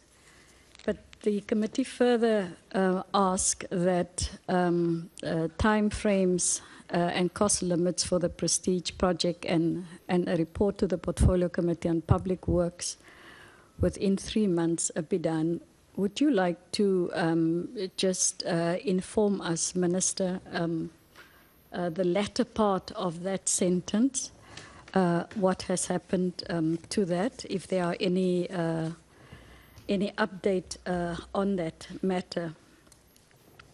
The second question that I want to ask, Minister, which you partly spoke to in your reply, but I still further want to ask, there seems to be a suggestion from Honourable Maimane that something untoward was done. Minister, did you receive any information or has any complaint been brought to yourself about the, look, I can't say it because, you know, it comes across in a manner that alludes to a particular insinuation. But I think it will be good to address the fact that an insinuation are being made, and it's been couched in a manner that says that then, you know, political pressure were put. The truth is that if there is anything in particular that has to be pointed out, may I find out whether indeed you have received such a complaint? May I further also ask, say, Minister, that with regards to the next page, which is page 2983, I think this matter has been taken care of. There was a question that asked, you know, how this, can we not repeat? I think it would be useful to continue reading the ad hoc committee's report, because again here, this matter has been addressed, which suggests that, and of course I'm not asking you to answer it here, but the report does say that it says that the relevant executive authorities, after doing the necessary assessment with security experts, should in future report to Cabinet and Parliament on the implementation of security upgrades of Prestige projects. And it further says that regular reports as per the relevant legislation should be made to the Joint Standing Committee on Intelligence of Parliament. So I think that matter has been taken care of, and of course in future how this needs to be attended has sufficient suggestion or decision has been made in that regard. I do want to come, Minister, to the matter of what you said. We understand when you say that you have decided to stop the, due to the investigation, you have decided to stop on, you know, the other projects that had to be completed. I think we certainly, all of us have agreed, and certainly in the previous ad hoc committee it was said quite substantially, the matter of the security of the president. I think some suggestions were given to you very precisely, which you might have to speak to, which I think is clarified sufficiently in the committee's report on how we should attend to this matter. It says in the committee's report, the ad hoc committee's report, which was adopted in the National Assembly, on page 2971, it says that the security situation at the President's private property should from time to time be revisited by SAPS to ensure continued security assessment and threat analysis. And it goes on to talk about the assessment reports, and it carries on. There's quite a detail. I wish to point out that I think that it would be useful to look at the section that continue to talk about what then do we need to put in place with regards to the security of the president. I think it has been emphasized and must continue to be overemphasized that indeed, notwithstanding the point that you are making, Minister, and what we are appreciating, I don't think there can be any compromise on the security of the president. And I do think, indeed, what we have seen, how can, between public works and SAPS, how can they, because the Minister of Police earlier on, in his conclusion, addressed something. Is there a way that we can narrow it in relation to all three? That is what the committee said in the ad hoc report with regards to the President's security, including the police one, and then yourself also. With regards to, Minister, the committee, again, has looked quite substantially at what precedence has been set. There's a continuous complaint about who we want to call and who not. I'm afraid the list is becoming quite long on who needs to some suggestions, who else must still be called. And in that regard, the committee learned from the precedence that was set in relation to that matter. And so I think, again, here, this matter has been taken care of, and I would imagine been dealt with quite sufficiently and have been considered quite sufficiently. And I think that should really put that matter to rest. So, Minister, if you can address those 3 or 4 matters that I have raised in that regard and see how we can then take it forward. Thank you very much, Chairperson. The Honourable Breitenbach and the Honourable Maseko. Thank you, Mr. Chair, and thank you, Mr. Minister. Incidentally, Mr. Nkandla, thank you. I got the documents. Minister, the issue of land ownership in the Nkandla area, has it been, my question to you is, do you know if the area has been surveyed? And if so, is it, are the results of this surveying available at the Surveyor General's office? And do we know which portions of land are for private use and which portions of land are regarded as public land, and are those registered? And if so, where could I find them? Because I'm unable to find anything at the Surveyor General's office in this regard. So if you have any documents to that, in that regard, I would really like to see them, please. Alternatively, if you could tell me where to find them, I'm quite happy to go and have a look. Because it could be problematic, you'll agree, that if some of the public buildings have been built on private land, and I use those definitions loosely, we all know what the law is with regard to building on someone else's land. So if you could help me with those issues, I'd be most grateful.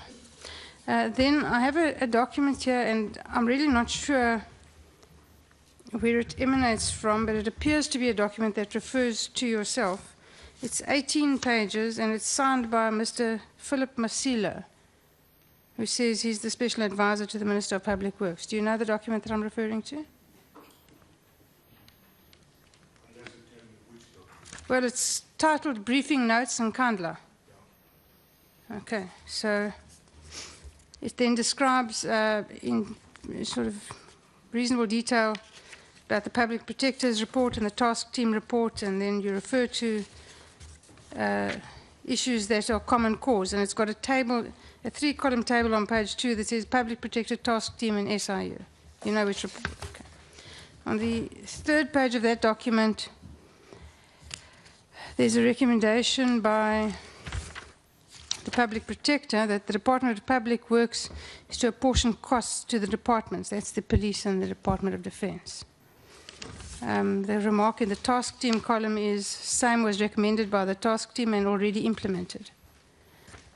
And then there's nothing in the findings column for the SIU. Can you tell me what that means? It's already been implemented. What has been implemented and what precisely that means, I'm a little unsure. Then on page 5 of that report, in paragraph 16, and I'll read it for you, it says, it should however be noted that as the task team, we could not find documents that gave authority to the erection of certain structures, which were deemed to have been erected due to security considerations, example, the chicken run, relocation of the cattle kraal, waiting room, etc. Similarly, the SIU also discovered certain documents relating to security upgrades that do not appear to have any real official status. The SIU also found that the above upgrades or structures were not security related and that they just resulted in the extension of scope by the principal agent, which I presume is Mr. Makanya. Honorable Breitenberg, you know, I'm a little bit lost at the moment in terms of the document that you're referring to. Maybe it will be a good idea if we can also get a copy. Well, I got it from you. Of that. Of when did you receive it? I got it from with all the other documents from. Which document is that? It's an 18-page document. Was it part of the documents that was included with the Minister of Police? Yes. I certainly got it from the committee secretary. I didn't get it anywhere else. So everybody must have it.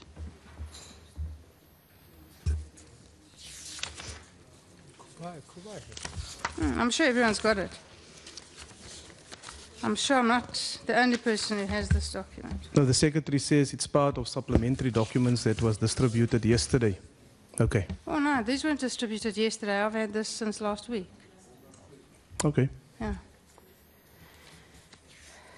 So both yourselves and the SIU felt that these were not security-related upgrades.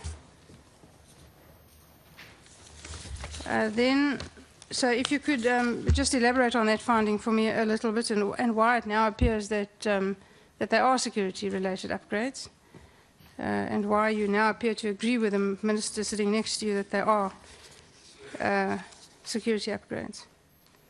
Then there's an issue on page 12, public and private costs, which traverses an amount of 10 million that was supposed to have been paid by the president for the upgrades, and eventually it was reduced to around 3 million. And of course, then the whole issue disappears. If you could just clear that up for me, why it was initially there and how it got diminished and why it eventually disappeared. And then the last paragraph of that document on page 18, paragraph 70, it reads as follows. Well, page 60, let me read paragraph 69 in fairness. Since such measures have been found to be outside the security needs, like air conditioning in the private house, where no bulletproof windows were installed, the pool, chicken run, kraal, their costs should be borne by the president as they directly benefit the family. And in paragraph 70, it is my respectful view that a reasonable cost of such items be quantified and the president be requested to pay for such. Why has that position, which seems to me to be eminently reasonable, being departed from now? Because I think we all agree that there is benefit to the president in the construction at Nkandla. I'm loath to call them upgrades, but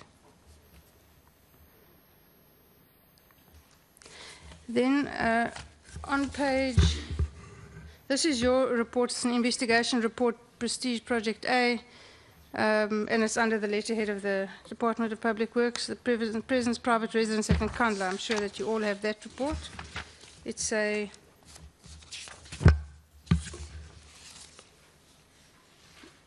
it's a 36-page document, and it looks like that in the front. I don't know if you have that. 36 pages, titled Investigation Report. It was written by an official, so there's no relationship. Well, it's on the letterhead of Public Works, so... By an official. Yes, clearly. So politicians don't know. It must have been him, yes, quite. Like poor Mr. Linda. So in that document, there's a reference on page 9, paragraph 30. In September 2009, Acting Director General Mr. Malibaye, I hope I'm pronouncing it properly, Mr. Malibaye instructed the Department of Public Works Regional Office to appoint Mr. Nkandla, architect, as a consultant that was already working on site. It should be noted that Nkandla was not on the roster system of DPW. As a result, a submission was motivated by Rundell, and I'm paraphrasing now. The aim of the submission was to request approval for such an appointment. The appointment was then later approved by the Acting Director General, Mr. Malibaye. So could you explain to me why precisely that happened? Is it normal practice? And what was the aim of that? Can you just repeat the last part of your question? Why did that happen? Why is normal practice departed from in this particular instance? Or is it normal practice to appoint people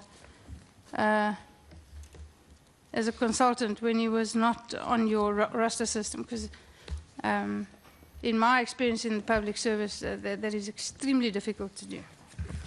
Somebody's not on the roster, they don't exist.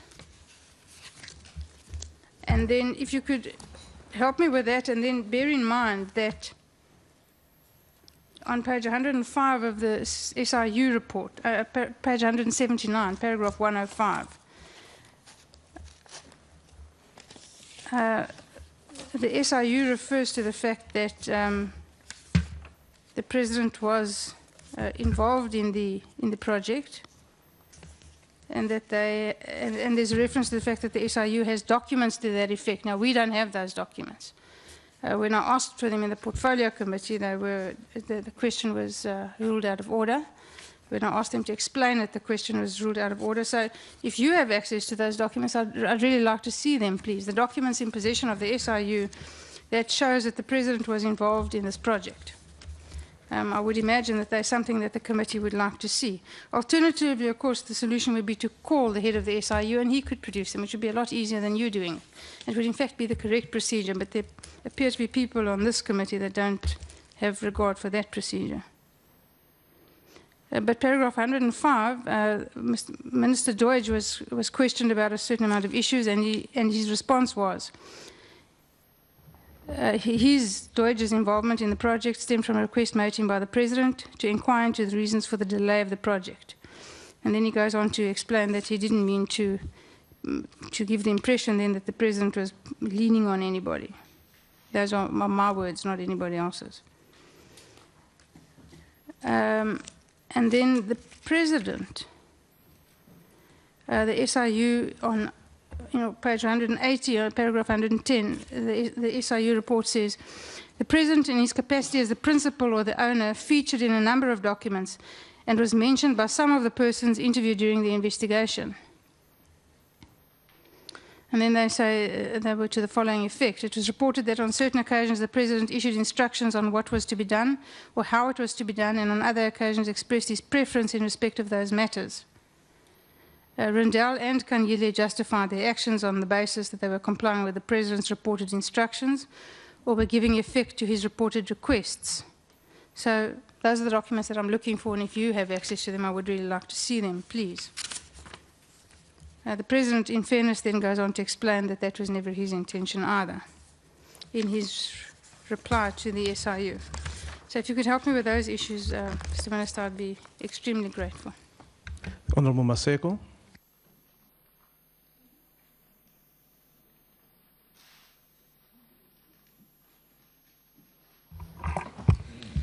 Thank you very much, Chairperson. I think it is unfortunate, Chair, that some of the members were not in the previous committee. They decided not to participate.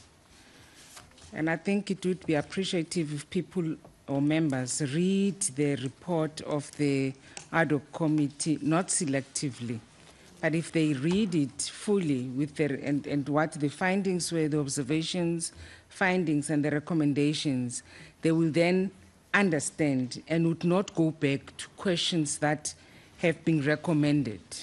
And Honorable Maiman keeps on doing that. Recommendation 5.2 is very clear. You know, when you deal with, when you spoke of the powers of Makanya, I think we need to reiterate the fact that the President never appointed Makanya. The President did not impose Makanya on anybody. The President introduced Makanya as his own architect who had begun work in his homestead, and that they can utilize information from him instead of starting from scratch. Never said, appoint this man, or I'm imposing this man to you. And then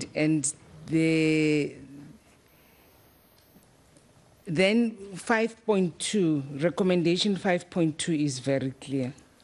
The President should consider whether any member or members of the executive authority failed to implement the provisions of the Cabinet Memorandum of 2003, either through complacency or negligence in the execution of their duties, and if necessary, take appropriate actions. 5.3 says the President should note the instances where the executive authorities, that is former Minister and Deputy Minister of Public Works, did not act accordingly to the prescript of the PFMA that sets out precise divisions of responsibility between the executive authority and the administration, and if necessary, take appropriate action. So it also dispels the issues that some honorable members keep on saying. The unfortunate thing is that it's only the officials that take the brunt. So those recommendations are very clear. So having said that, we were told that 12 officials have been charged. Makanya, over and above, has to pay the 155 million. The Honorable Minister of Police has also told us of the DOD and DOP, Department of Defense and of Police, of the 21 houses, the clinic and the helipad. That belongs to them, and that then those departments must pay the amount so that we remove it from what is perceived as money that was used for the upgrade of security at the President's homestead. So that 135 million, then the two departments will have to see fit who must pay how much, but it must be removed from the 200, whether it's 246 or 206. The issue of the Department of Public Works that should strengthen its supply chain management process and key accounts management branches, it's at least with that, it's a recommendation, but it is now also a requirement of the Auditor General. So that is not just a recommendation from the ad hoc committee, but also a requirement of the AG. So, and I think, Chair, if we do those things and follow these recommendations, which are very clear, then we won't be repeating questions that have been dealt with, that has got nothing to do with the two ministers, and where also we're told that processes are going ahead. We know that the Makanya issue is sub judice, but we also know about there are 12 officials that have been charged. And I mean, the delays have been said of finalizing due to media also interfering. But I think that you should make a recommendation to the Minister of Public Works to finalize these issues. I know that you're waiting for the outcome of the court processes as to what is the outcome, but I think it needs to be finalized so that we can finish and close this matter. But finally, Chair, I think members need to read this report, and it will be very helpful. And so, what Honourable Breitenbach was raising of that report from Public Works in relation to appointment of Makany, I think the Minister of Public Works need to institute disciplinary committee or disciplinary action or whatever action that is necessary for the person who appointed Makany, because due processes and procedures were not followed. So whoever took that decision action must be taken against that person. Let me leave it at that, Chair. Thanks. Yes, Honourable Singh. Sorry to disturb you. May I ask a question on process? Yes. The meeting should have sat from 10 to 4:30. Yes. It's now 5:30. The agenda of the meeting was to receive presentations by the two ministers. We are still continuing now at 5:30. Can we just get some idea of what we're going to do? Or what you propose? I will allow, there's only a few more questions. I want to allow those questions. I'm also mindful, Honourable Singh, that some members are making use of the transport that are here, which will be leaving at about 6 o'clock, right? So while we have the minister here, if I can just beg your indulgence, let him reply to these questions that he can reply to, and then we'll take the process from there. Okay? Or do you have a proposal, Honourable Singh, that is different from this? No, not at this stage. I'll abide by your rulings. Yeah, let's ask everyone who will then interact that we keep this into account as we move towards 6 o'clock, or just before, prior to 6 o'clock. Honourable Minister.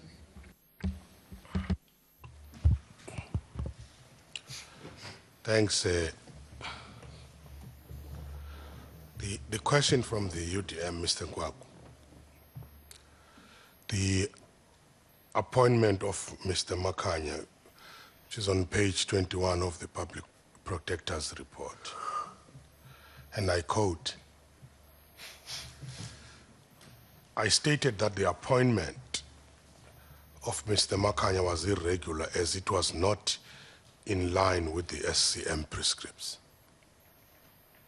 So in whatever we're discussing, we've already said that appointment, even all the reports are saying that, is irregular. What I cannot do is to agree to what I would call an unfounded allegation that the president is influenced or the president influenced the appointment. I cannot agree to that. Even the same Public Protector's report, which some like so much more than other reports, could not find any political interference by the president. And the Public Protector's report must be analyzed like any other report, not be elevated to be the gospel truth. So the link of the president to Mr. Makany on the basis of this scope creep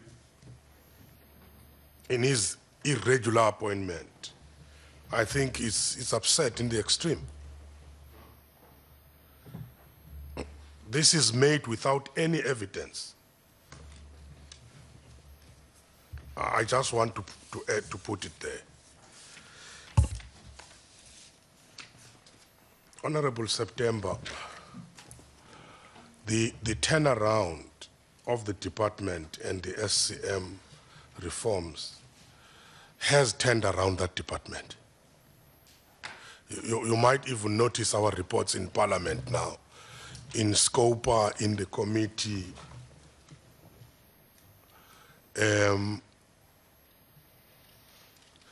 The audit reports from last year.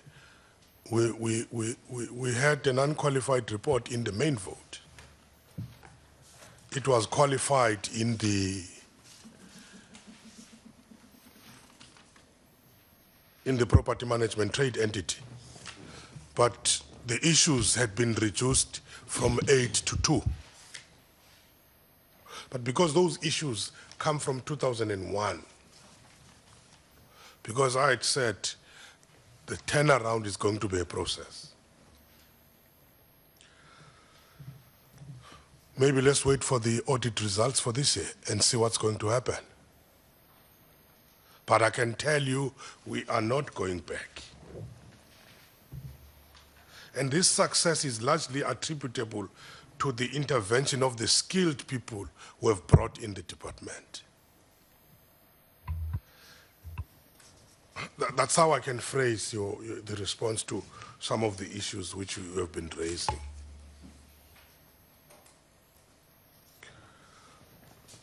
Honorable Breitenbach,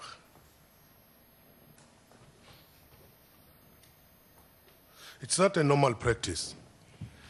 Hence, the task team found that Makanya's appointment was irregular. We still insist on that. Even the task team found that it was irregular. It was not normal practice the way they did it.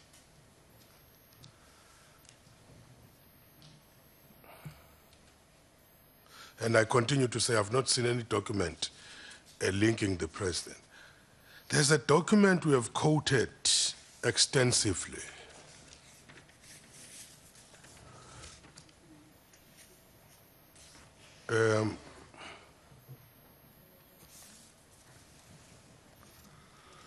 There's a document we have quoted extensively.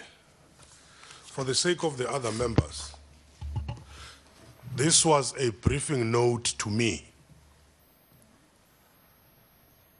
The document was prepared to analyze the reports of the public protector, the task team, and the special investigation unit. These were notes for me, prepared by my staff, Philip Masilo. It is not what our task team was saying. It is what the different reports on the different issues were saying. Even on the issues, and I can tell you at the end, paragraph 66, it says all 3 reports except certain measures were implemented at the present were not contained in the assessment, wara. For instance, the example were not contained in the assessment report. It quotes on, it's note 21 on page 134, quoting the public protector. It's not what we're saying. Sorry? Quoting the SIU. You see? So it's not what we were saying. It's what the other reports are saying. So that was an analysis of those issues.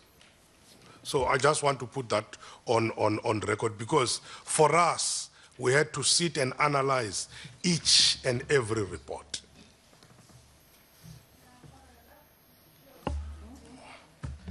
I'll give you a chance. Let's allow the minister to respond. Well, the request for the document... Not now, when we come back. When he's completed, then you come back. The request for the documents, you remember that this issue, some of the requests for the documents have gone to court because there are issues relating to security we cannot just release. And some of the documents which we had to release, they had to be requested through the court processes because we were not ready to. But if there is a reasonable request and that document is not related, I don't think we will resist releasing that document. And my colleague is here. We will have to assess. I'm talking about a reasonable document which does not compromise the security. We always release those documents as part of what do you call the Access to Information Act? Yes, we always release those. That's what I can say. I'm not sure if there's a question I didn't answer. No, there's a follow-up. question. Are you through with your responses, Minister? Yes. Okay. I'll be very quick, Mr. Minister. Your reading of paragraph 66 is quite correct. There's a footnote there that quotes from the SIU report. But the salient paragraphs that I'm referring to are not contained in 66, but in 68, 69, and 70, which have no footnotes and are not quotes from the SIU report. But nevertheless. And then I'm not sure that you answered my question about the Surveyor General and where I can find the question about the Surveyor General and whether the area around Nkandla has been surveyed and where I would find those documents. You didn't answer me on that. We will definitely look for that information, and we will definitely look for that information, and I don't think that the minister can be able to know that information, but we can follow that up with the Surveyor General, with the office, of course. Honourable members, the next group of members who want to still ask questions, can we keep it to the point? If it's broad comments and things like that, we do have this time constraint for today at least. So if you can just keep that in mind, please. The group is the Honourable Mambaslale, the Honourable Mulder, the Honourable Chaisa, Honourable Dlakude, Kubai, and Beekman. Thanks, Chair. Chair, I'm going to be very quick. Chair, our mandate as the committee is very clear. We are dealing with the resolutions of the House. That's why the two ministers are here to account. Now, I find no reason why we should call the public protector. Chair, I'm disturbed by the fact that when executive accounts to Parliament, it is translated as a mandate from Luthuli.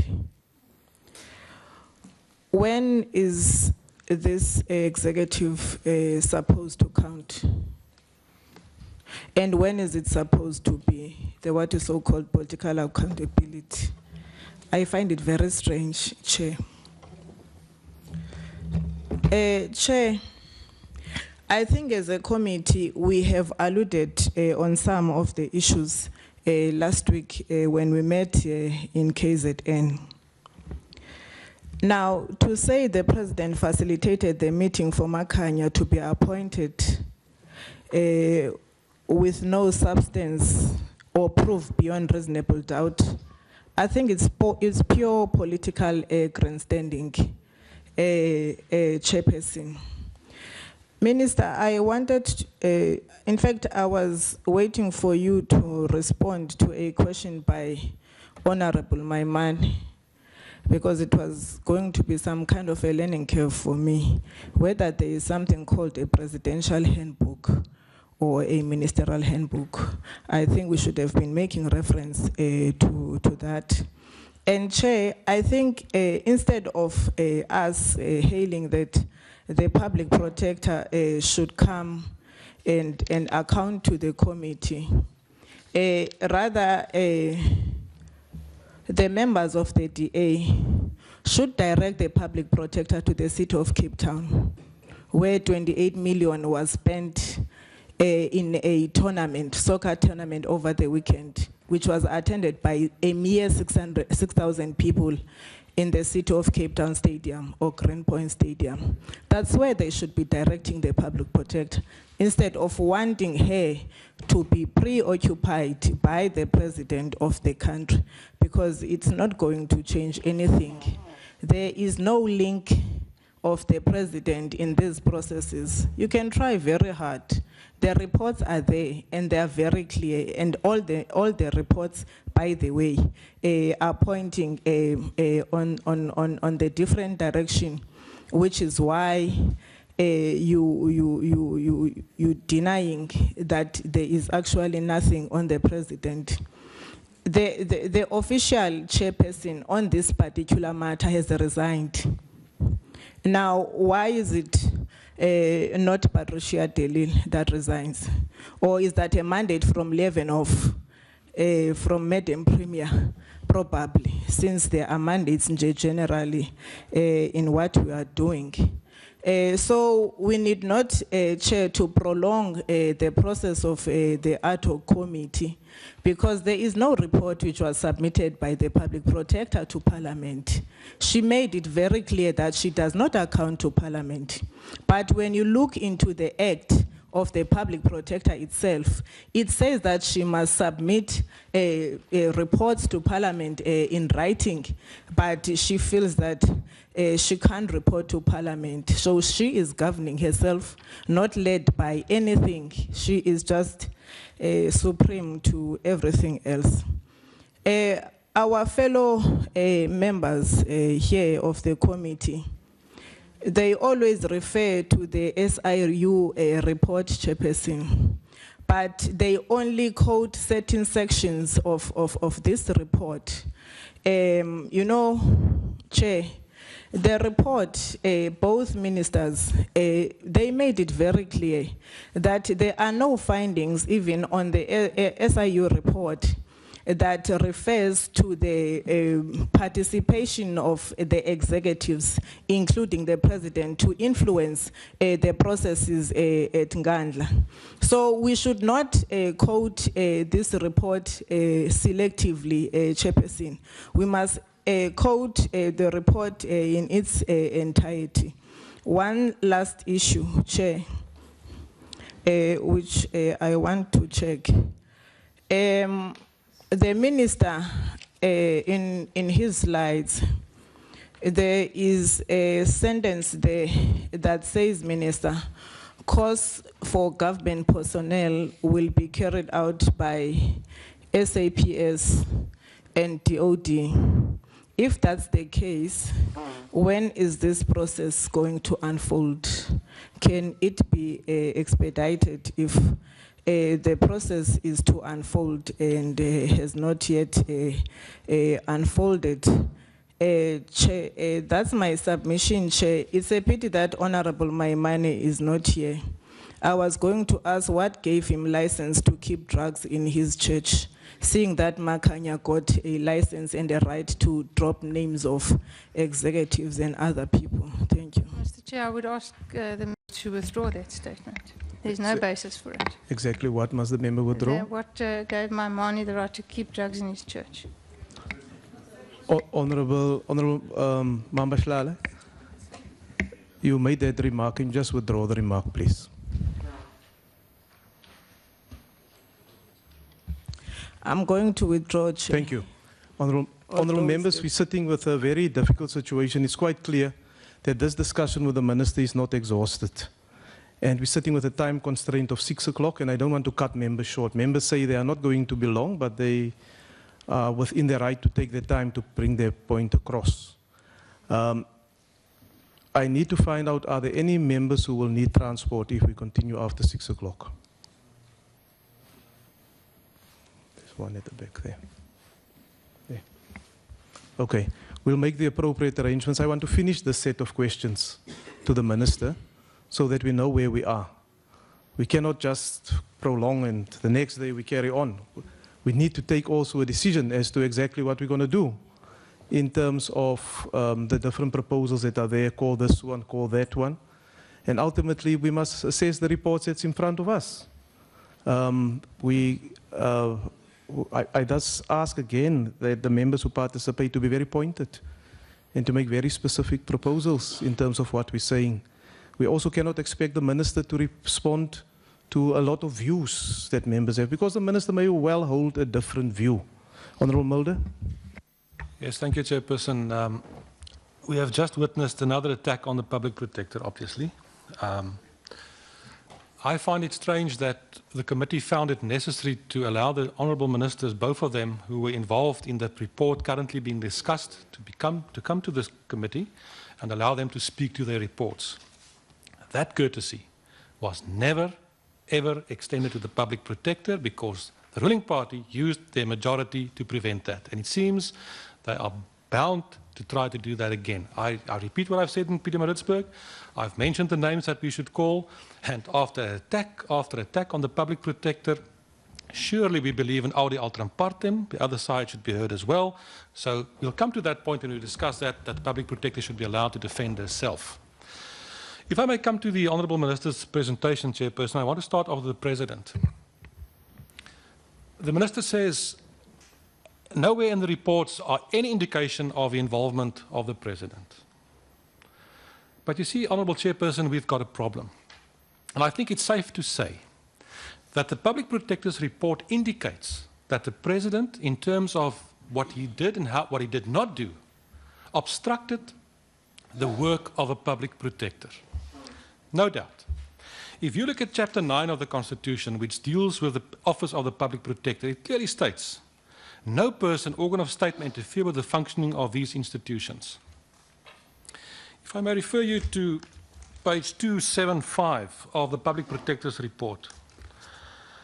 The Public Protector put 29 pertinent questions to the Honourable President to try and do her job. The President chose to ignore the majority of those questions. He just ignored them. She tried on more than one occasion to get answers from the President. She put the questions in writing. The President chose to ignore those questions until today. Let me give you one, question 28, which would absolutely be relevant to this committee now. Mr. President was asked, did you at any stage inquire into the cost of the security project, which was obviously extensive? If not, did you not feel obliged to do so as the head of state and as a substantial amount of public money was obviously being spent? It's a very relevant question. We all know that today. But the President decided to just ignore that question by a Chapter 9 institution if it was never put to him. There's another one. Numerous of them. Question 17. Deputy Minister Bokopane Zulu also indicated that she discussed the conversion of the fire pool on the premises into a swimming pool with you, and that you supported the idea that it could be used to teach children of the village to swim. Is this correct? That was the question asked to the President by the Public Protector. The President chose to ignore those questions. So to come now and to say that the reports clearly indicate no involvement by the President, you cannot say that. You cannot say that. Because those basic questions were ignored. 28 questions were put, the majority were ignored until today. If I can come to the appointment of the architect, Mr. Nkandla. Yes, it's difficult to prove now that the President insisted, but there is a trail. The reports indicate August 2009, the President introduced his personal architect to the team. This is my man, to the senior officials. Less than a month later, a memorandum is written by Mr. Rindel, arguing why Mr. Nkandla should be appointed as the chief architect of the whole project. Is it a coincidence? The Minister comes along and he tells us that appointment was absolutely irregular. Completely irregular. Basic question. Shouldn't the then Minister of Public Works have taken note of that irregular appointment? Shouldn't he have taken note? Is there no political office bearer that took note of that irregular appointment? It just happened. Where? Not some state school being built somewhere in the Eastern Cape or wherever they may be, at the prestige project of the President. Nobody takes note. Now we all say it was a completely irregular process, but nobody took note. If I could come to the presentation by the Honourable Minister today, you start off, if I may ask one question just before that, Chairperson, and I'm trying to understand. May I ask when the Honourable Minister of Public Works was appointed in that position? Is there a date? I think it's relevant, if I may ask. Because I don't know how many of these things happened before the Minister was appointed and how many of these things happened after the Minister was appointed. Let me give you an example. The Minister refers to the report by his department that Honourable Singh referred to, which was a result basically because of things in the press in September 2012. And he refers to his report in November 2012. But the whistle was blown on this whole project 3 years earlier. 3 years earlier, 4 December 2009. That was when it was made public. There's problems at Nkandla. At that stage it was says, I think 61 million is being spent in that process. 3 years later, the department instigated an investigation. Shouldn't anybody have taken political responsibility in the 3 years since 2009? But it escalated basically from there. Mr. Minister, you referred to state-owned land, 5.1 hectares, and the President's private residence, 3.8 hectares. And in your report on page 17, you motivate that, and that's now the larger report of the department. You says, Project A was divided into 2 focus areas, the state-owned land covering so many hectares and the private residence, and then you give the reason. Because the President's private land was not large enough to accommodate all operational requirements following from the security assessments, it became necessary for the state to acquire additional land. Because the private property was not large enough. If it was large enough, it would have been constructed on the private property. That's just a logical conclusion. You had to acquire additional land because it was not large enough. But then you say, those things built on what you call state land. Facilities belongs, it's of the South African Police Services, the SANDF, to perform their duties. That's what you've said this afternoon. What are those duties? What are those duties? Are there any duties that they've got to do that are not directly connected to the President himself? What are those duties? I would like to know. Let me, and I'll try to conclude, Chairperson. You refer to the budget. And you say that the budget, Honourable Maimane referred to Mr. Makanya and said this must be a man with huge influence because how could he succeed in shifting huge amounts of money within the department? And then you responded and you said, no. It was not Mr. Makanya. That would have been done by officials. That's what you basically said this afternoon. And if you look at your own document on page 30, paragraph 109. Although different consultants made cost estimates and presented them to DPW, the budget for this particular project was not included in the medium-term expenditure framework for financial periods 2010 to 2013. It was not included, and neither was it included in the adjustment estimate of the national expenditure. That's what you said in your report. The question is why? Why was it not included?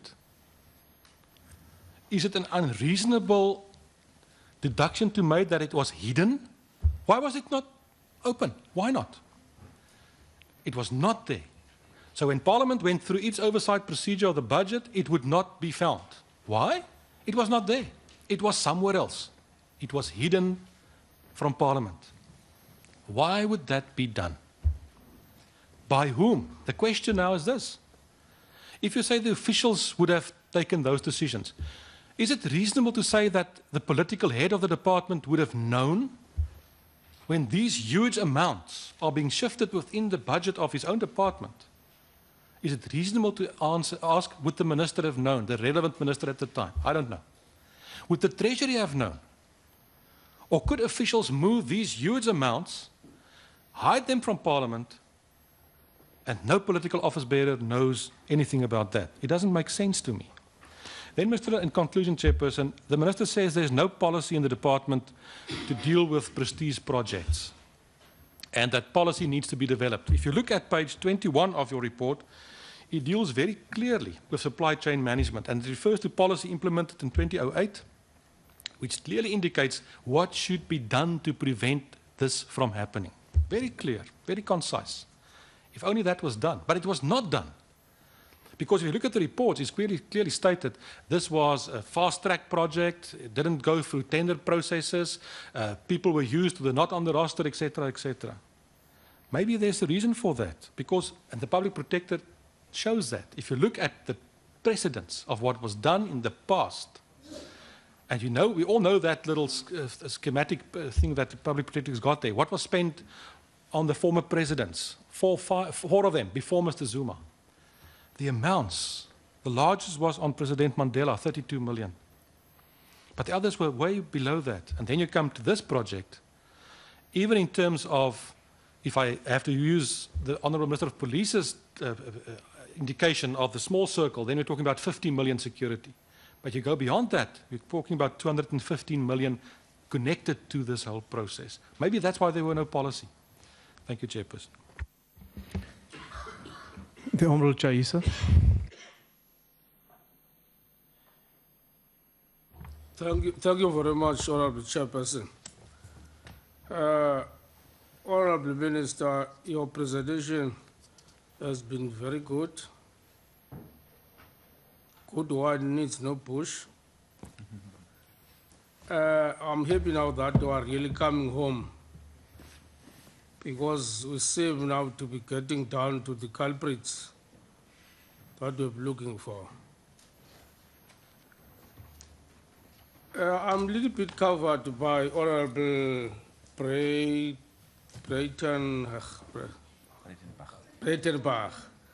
because I had also on page 5 that question about the task team and SIU, talking about these security structures, claiming that there were no documents, not related, but now Honourable Minister did respond to that, so there's no need now to go back to that. I've got this special appeal now to this Honourable Committee. I wish that perhaps now we may be given a chance to have Public Protector appear before this committee. It's a special appeal, it's a special request.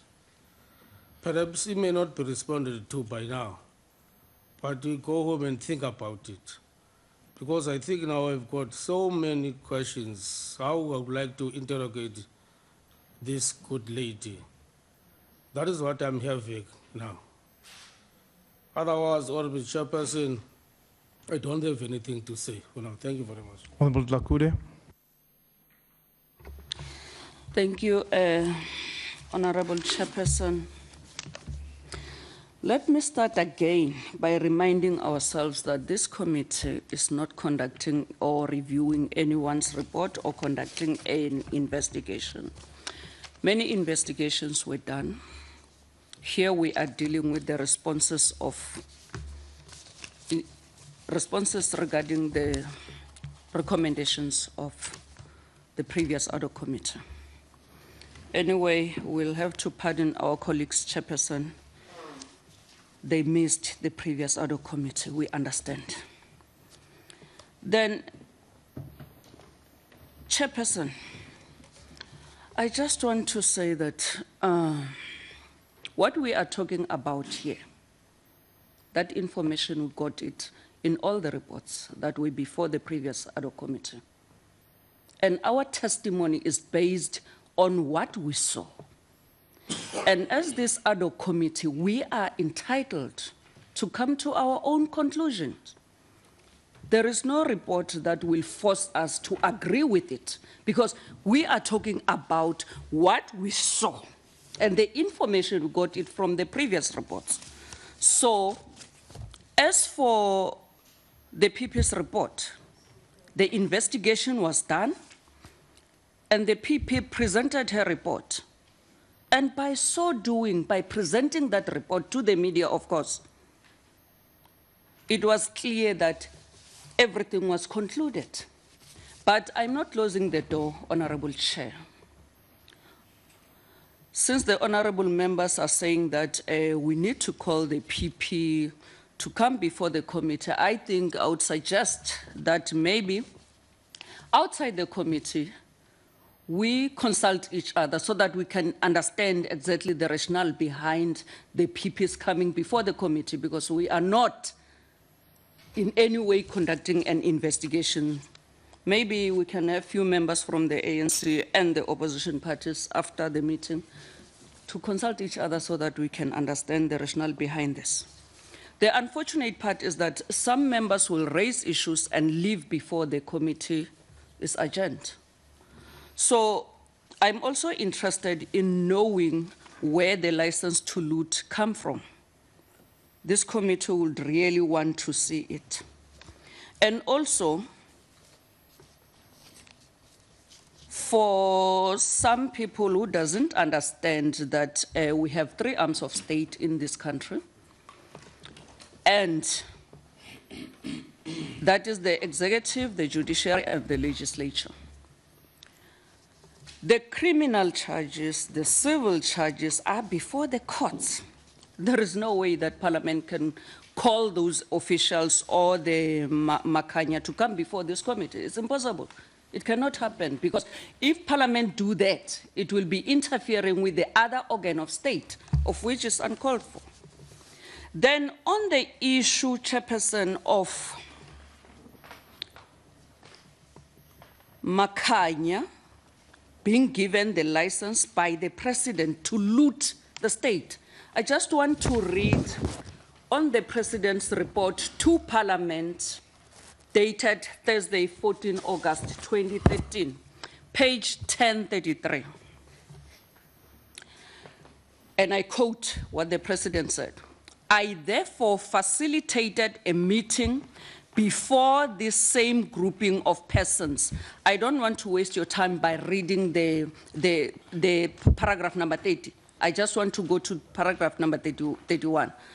"And Mr. Minenhle Makanya, the consultant, who was already engaged with building work at my home so that they would be appraised of the pre-existing plans for construction of the residence, and that there would be as little disruptions as possible to the work already commissioned."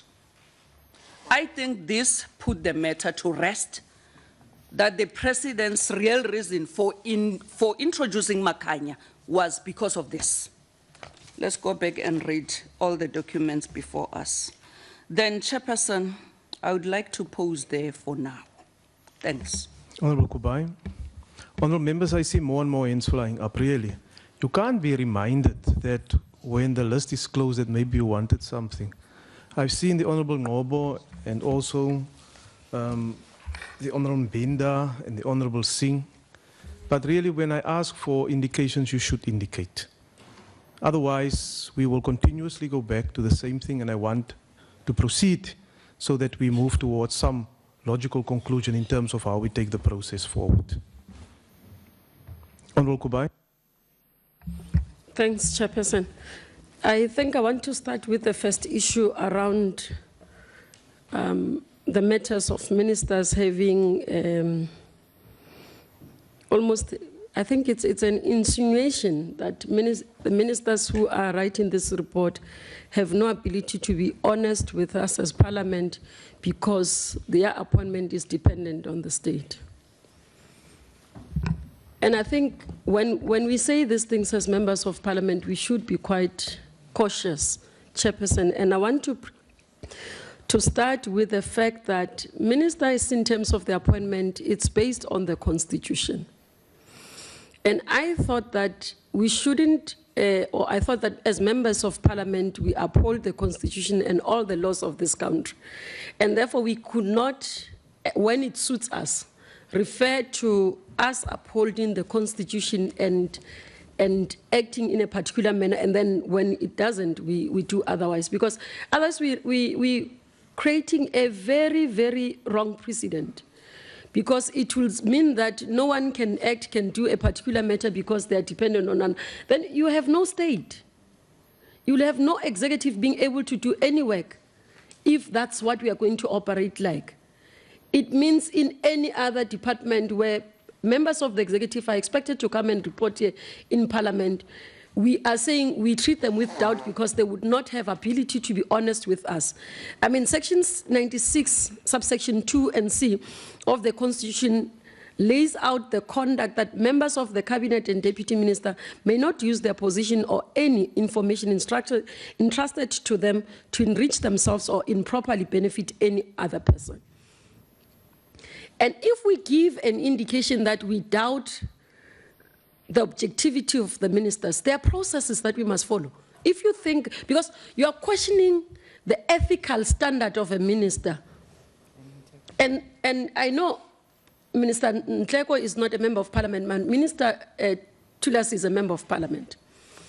And therefore, there are processes in Parliament. If I believe that a particular member does not deserve to be called an honorable and does not, because the minute you start saying you have no ability to be objective in writing your report, you are therefore saying you have no ability to be able to conduct your office, hold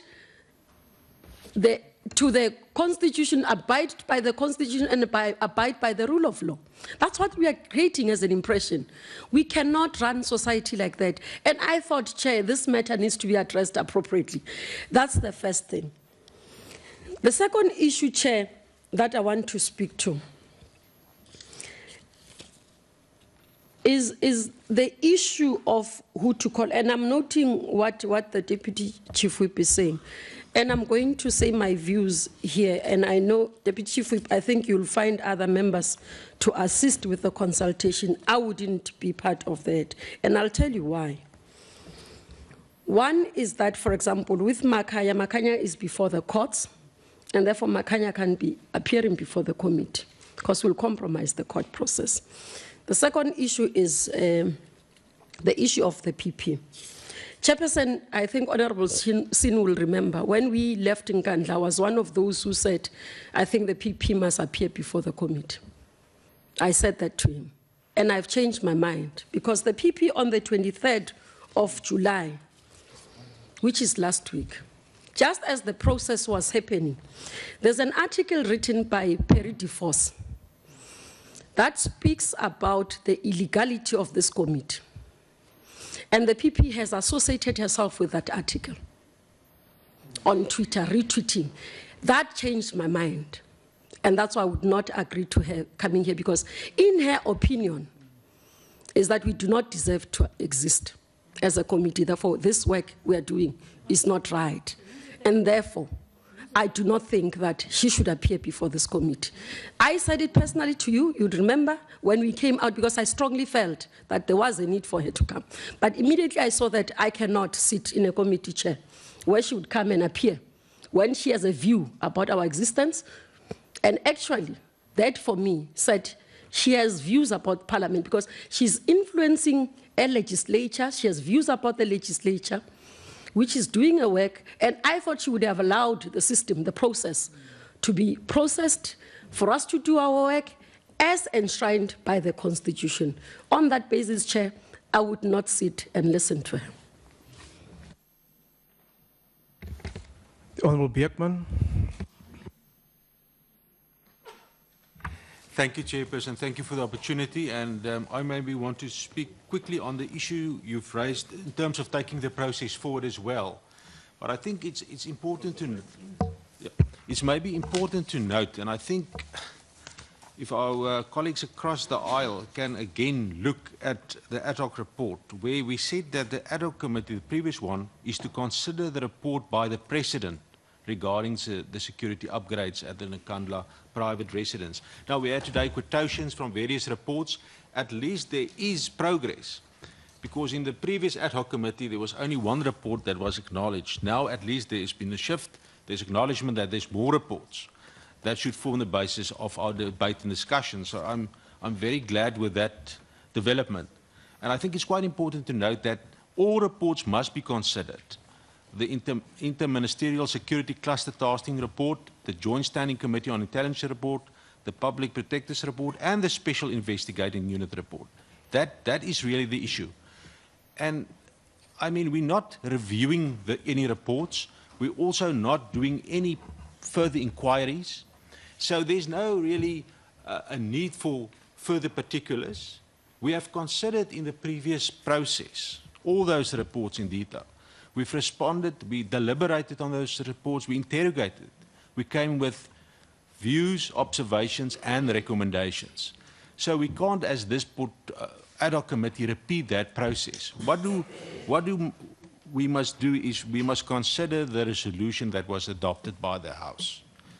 And what did we do? We received a briefing by the Minister of Police, and we went ourselves to Nkandla, to the in-local inspection. And it's quite clear from our observations there may be some different views on one or two of the features or the security, non-security features, but in general, there is agreement with the observation that was made by the Minister of Police. Definitely, definitely, indeed. And I think that is the route we must take as a committee. We must indicate whether we agree with those assessments. And then, you know, in terms of the route forward. In terms of calling others, and also in terms of the issue of the public protector, maybe first to say in terms of section 42(4) of the Constitution, our task also as legislatures is to ensure that we consider public issues, but also to scrutinize also these executive actions. But let's just look at the issue of the public protector. Now, in terms of section 181 of the Constitution of the Republic, the public protector is one of the state institutions established to strengthen constitutional democracy in our country. Now, the office of the public protector are in terms of section 181 of the Constitution to require to be independent and subject only to the Constitution and the law. Further, they are required to be impartial and to exercise their powers and perform their functions without fear, favour or prejudice. Section 1813 of the Constitution obliges other organs of state through legislative and other measures to assist and protect Chapter 9 institutions, like the public protector, to ensure their independence, impartiality, dignity and effectiveness. It's our submission that the oversight process we're busy with as the committee is to enable those objectives. But it is also in that context to note that we as the ad hoc committee cannot you know, take any report as such only in terms of following it blindly. We must also interrogate, look at it, and make our own minds up of what are the outcomes. Now, if we look at the process that we underwent last week in KZN, it's quite clear that we as legislators must also assess what we've seen there, and also then look at the different reports, and of course also at the report of the second ad hoc committee. And it's quite clear that there is, from that visit and also our own observations today, it's quite clear that the report of the Minister of Police, I think, is correct in his assessment. And I think that's a very important point that we must take. In terms of calling other witnesses and also other parties, I think, Chairperson, we dealt with those reports. We have considered the views, and I think, I think at this stage we must not call other witnesses.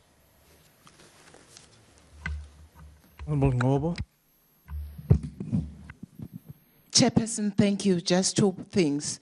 Minister, have you found out why the DG delegated such a big project to the regional member?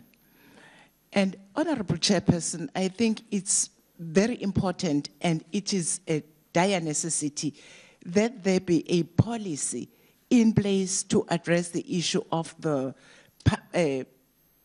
prestige projects, because now we're moving in circles and there is no clear policy on how to deal with prestige projects, particularly this one. It's very big and it's very important, and it cannot be handled in any way. The public protector, I don't want to say anything. I've been in a Chapter 9 institution myself, and I know what she must do. Thank you.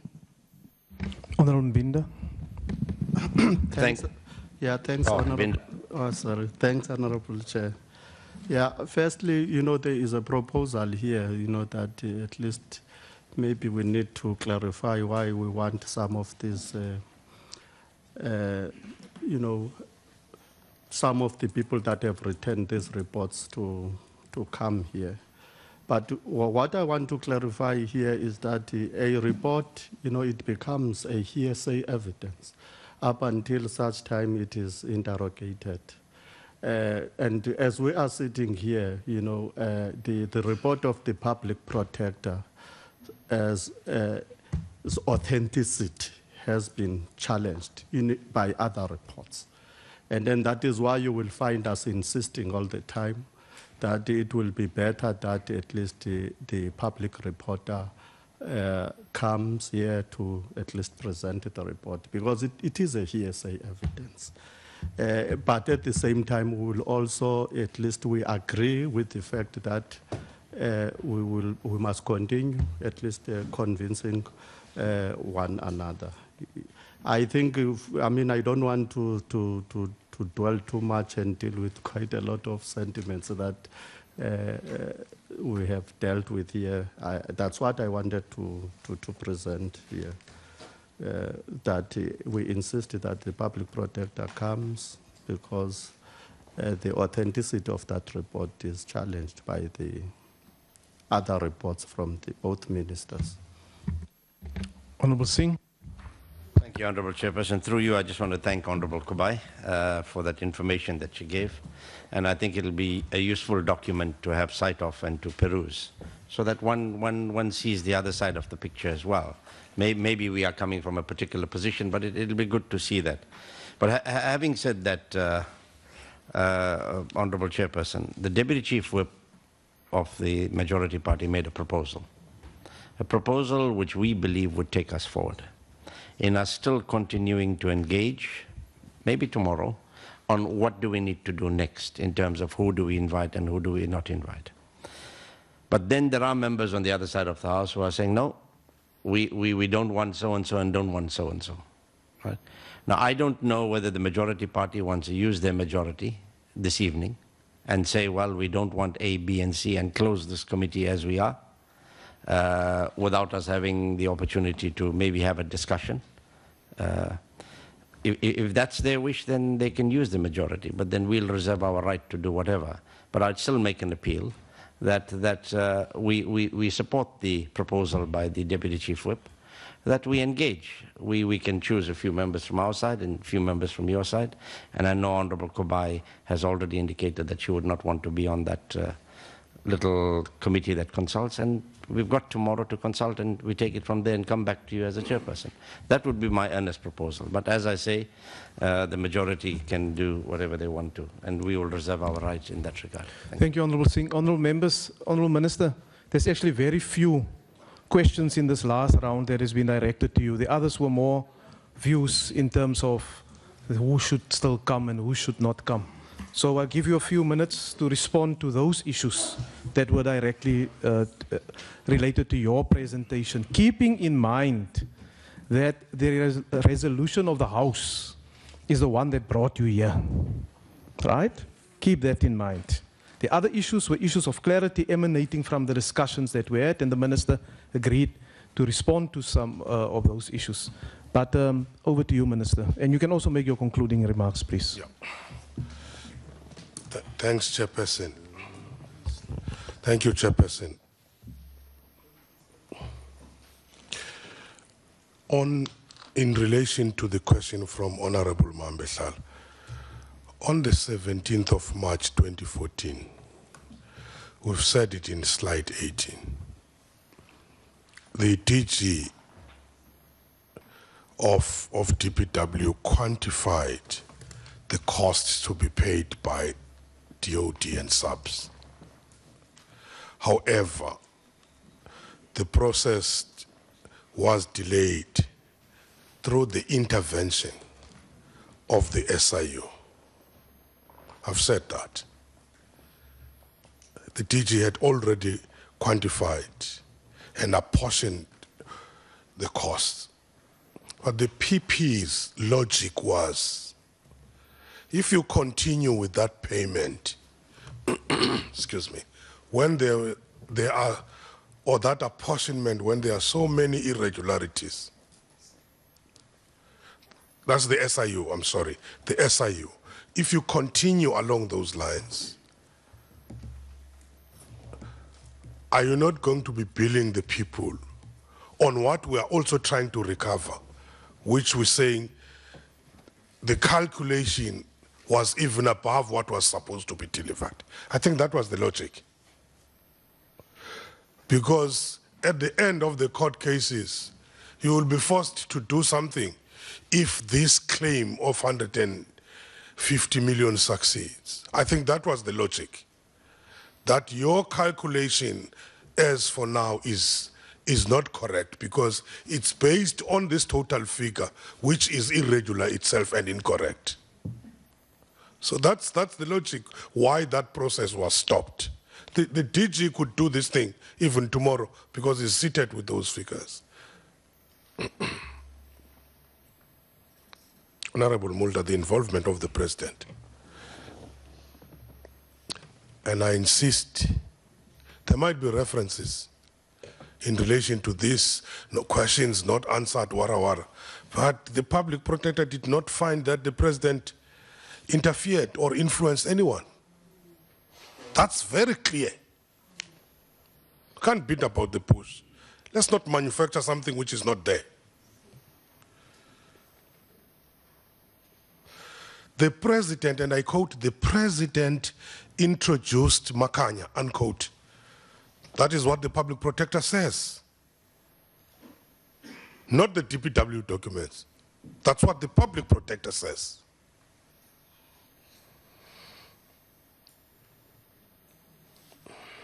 On the 4th of December, 2009, I was the General Secretary of the South African Democratic Teachers Union. I did not have any power to investigate. And I was appointed on the 30th of November 2011.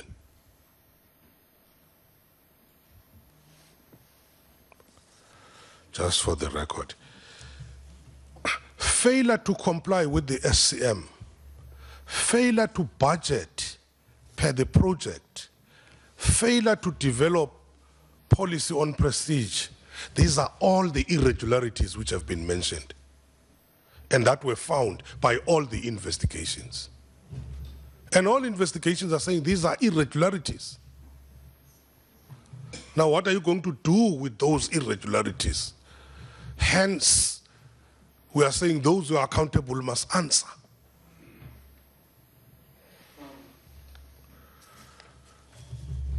I think, Chairperson and honorable members, we're very clear in terms of dealing with the recommendations from all the reports, because that's what we are implementing as Public Works. We will leave all other things to the committee members. I'm not sure if there's something I've missed here.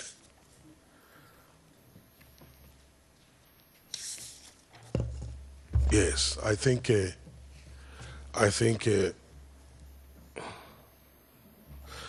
Mamno,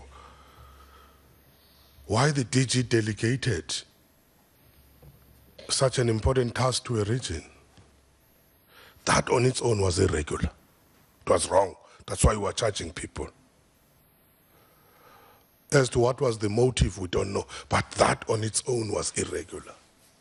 Thank you, Chairperson. No, thank you, Honourable Minister. I'm sorry to... Yes, Honourable Member. There's a question that the Minister did not answer. Sorry. I understand that the Minister was... Can you just speak into the mic, Honourable Yes, sorry, Minister? Chairperson. I understand that the Minister was appointed in 2011. I understand that. The question I asked was, in terms of practice, let's say, for example, now in your department, when it comes to the medium-term budget expenditure framework and all the budget processes, if huge amounts are being shifted within the budgets in your department, would you as a minister know of that, yes or no?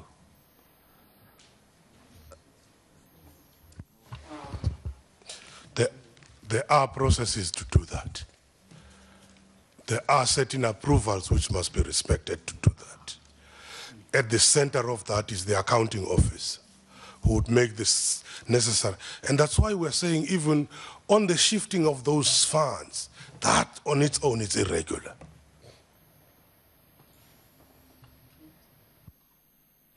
Honourable members, you will recall earlier in the meeting, the Honourable Singh reminded me that the program and the agenda that was adopted this morning indicated that we should finish at around about 4:30. However, given the lengthy interaction this morning with the Minister of Police and then thereafter also with the Minister of Public Works, I thought it important that we maximize their presence in this meeting here today. And thank you for also extending the time, because it was also communicated to you by when we should end. I am reminded that the Cabinet Lekgotla continues tomorrow here in Cape Town. and that you have certain responsibilities there to attend to. So I kept you back so that we can conclude as far as possible. There are a few things, Honourable Minister Nesi, that you said you will look at in terms of the documentation that was requested from the Honourable Breitenbach, and you will advise me accordingly. There was a proposal made in terms of who should be called, who should not be called, and different positions were taken. And I heard what the Deputy Chief Whip had to say, and also the Honourable Singh and other members had to say. However, and that is the decision that I'm taking, Honourable members, you can have that consultation tonight and tomorrow morning, but tomorrow afternoon we are meeting again. We'll meet during the sitting of the House. I'll interact with the Speaker. There is a general debate that is taking place tomorrow afternoon after an important matter on the rules has been decided upon.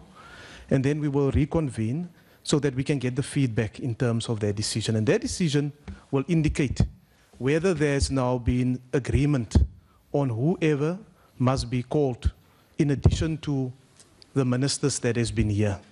And then secondly, that meeting tomorrow afternoon will then map out the next week or so in terms of the current time frames of the life of this committee. On that note, I want to conclude this meeting. I thank you for your attention and also your presence here. The meeting is adjourned.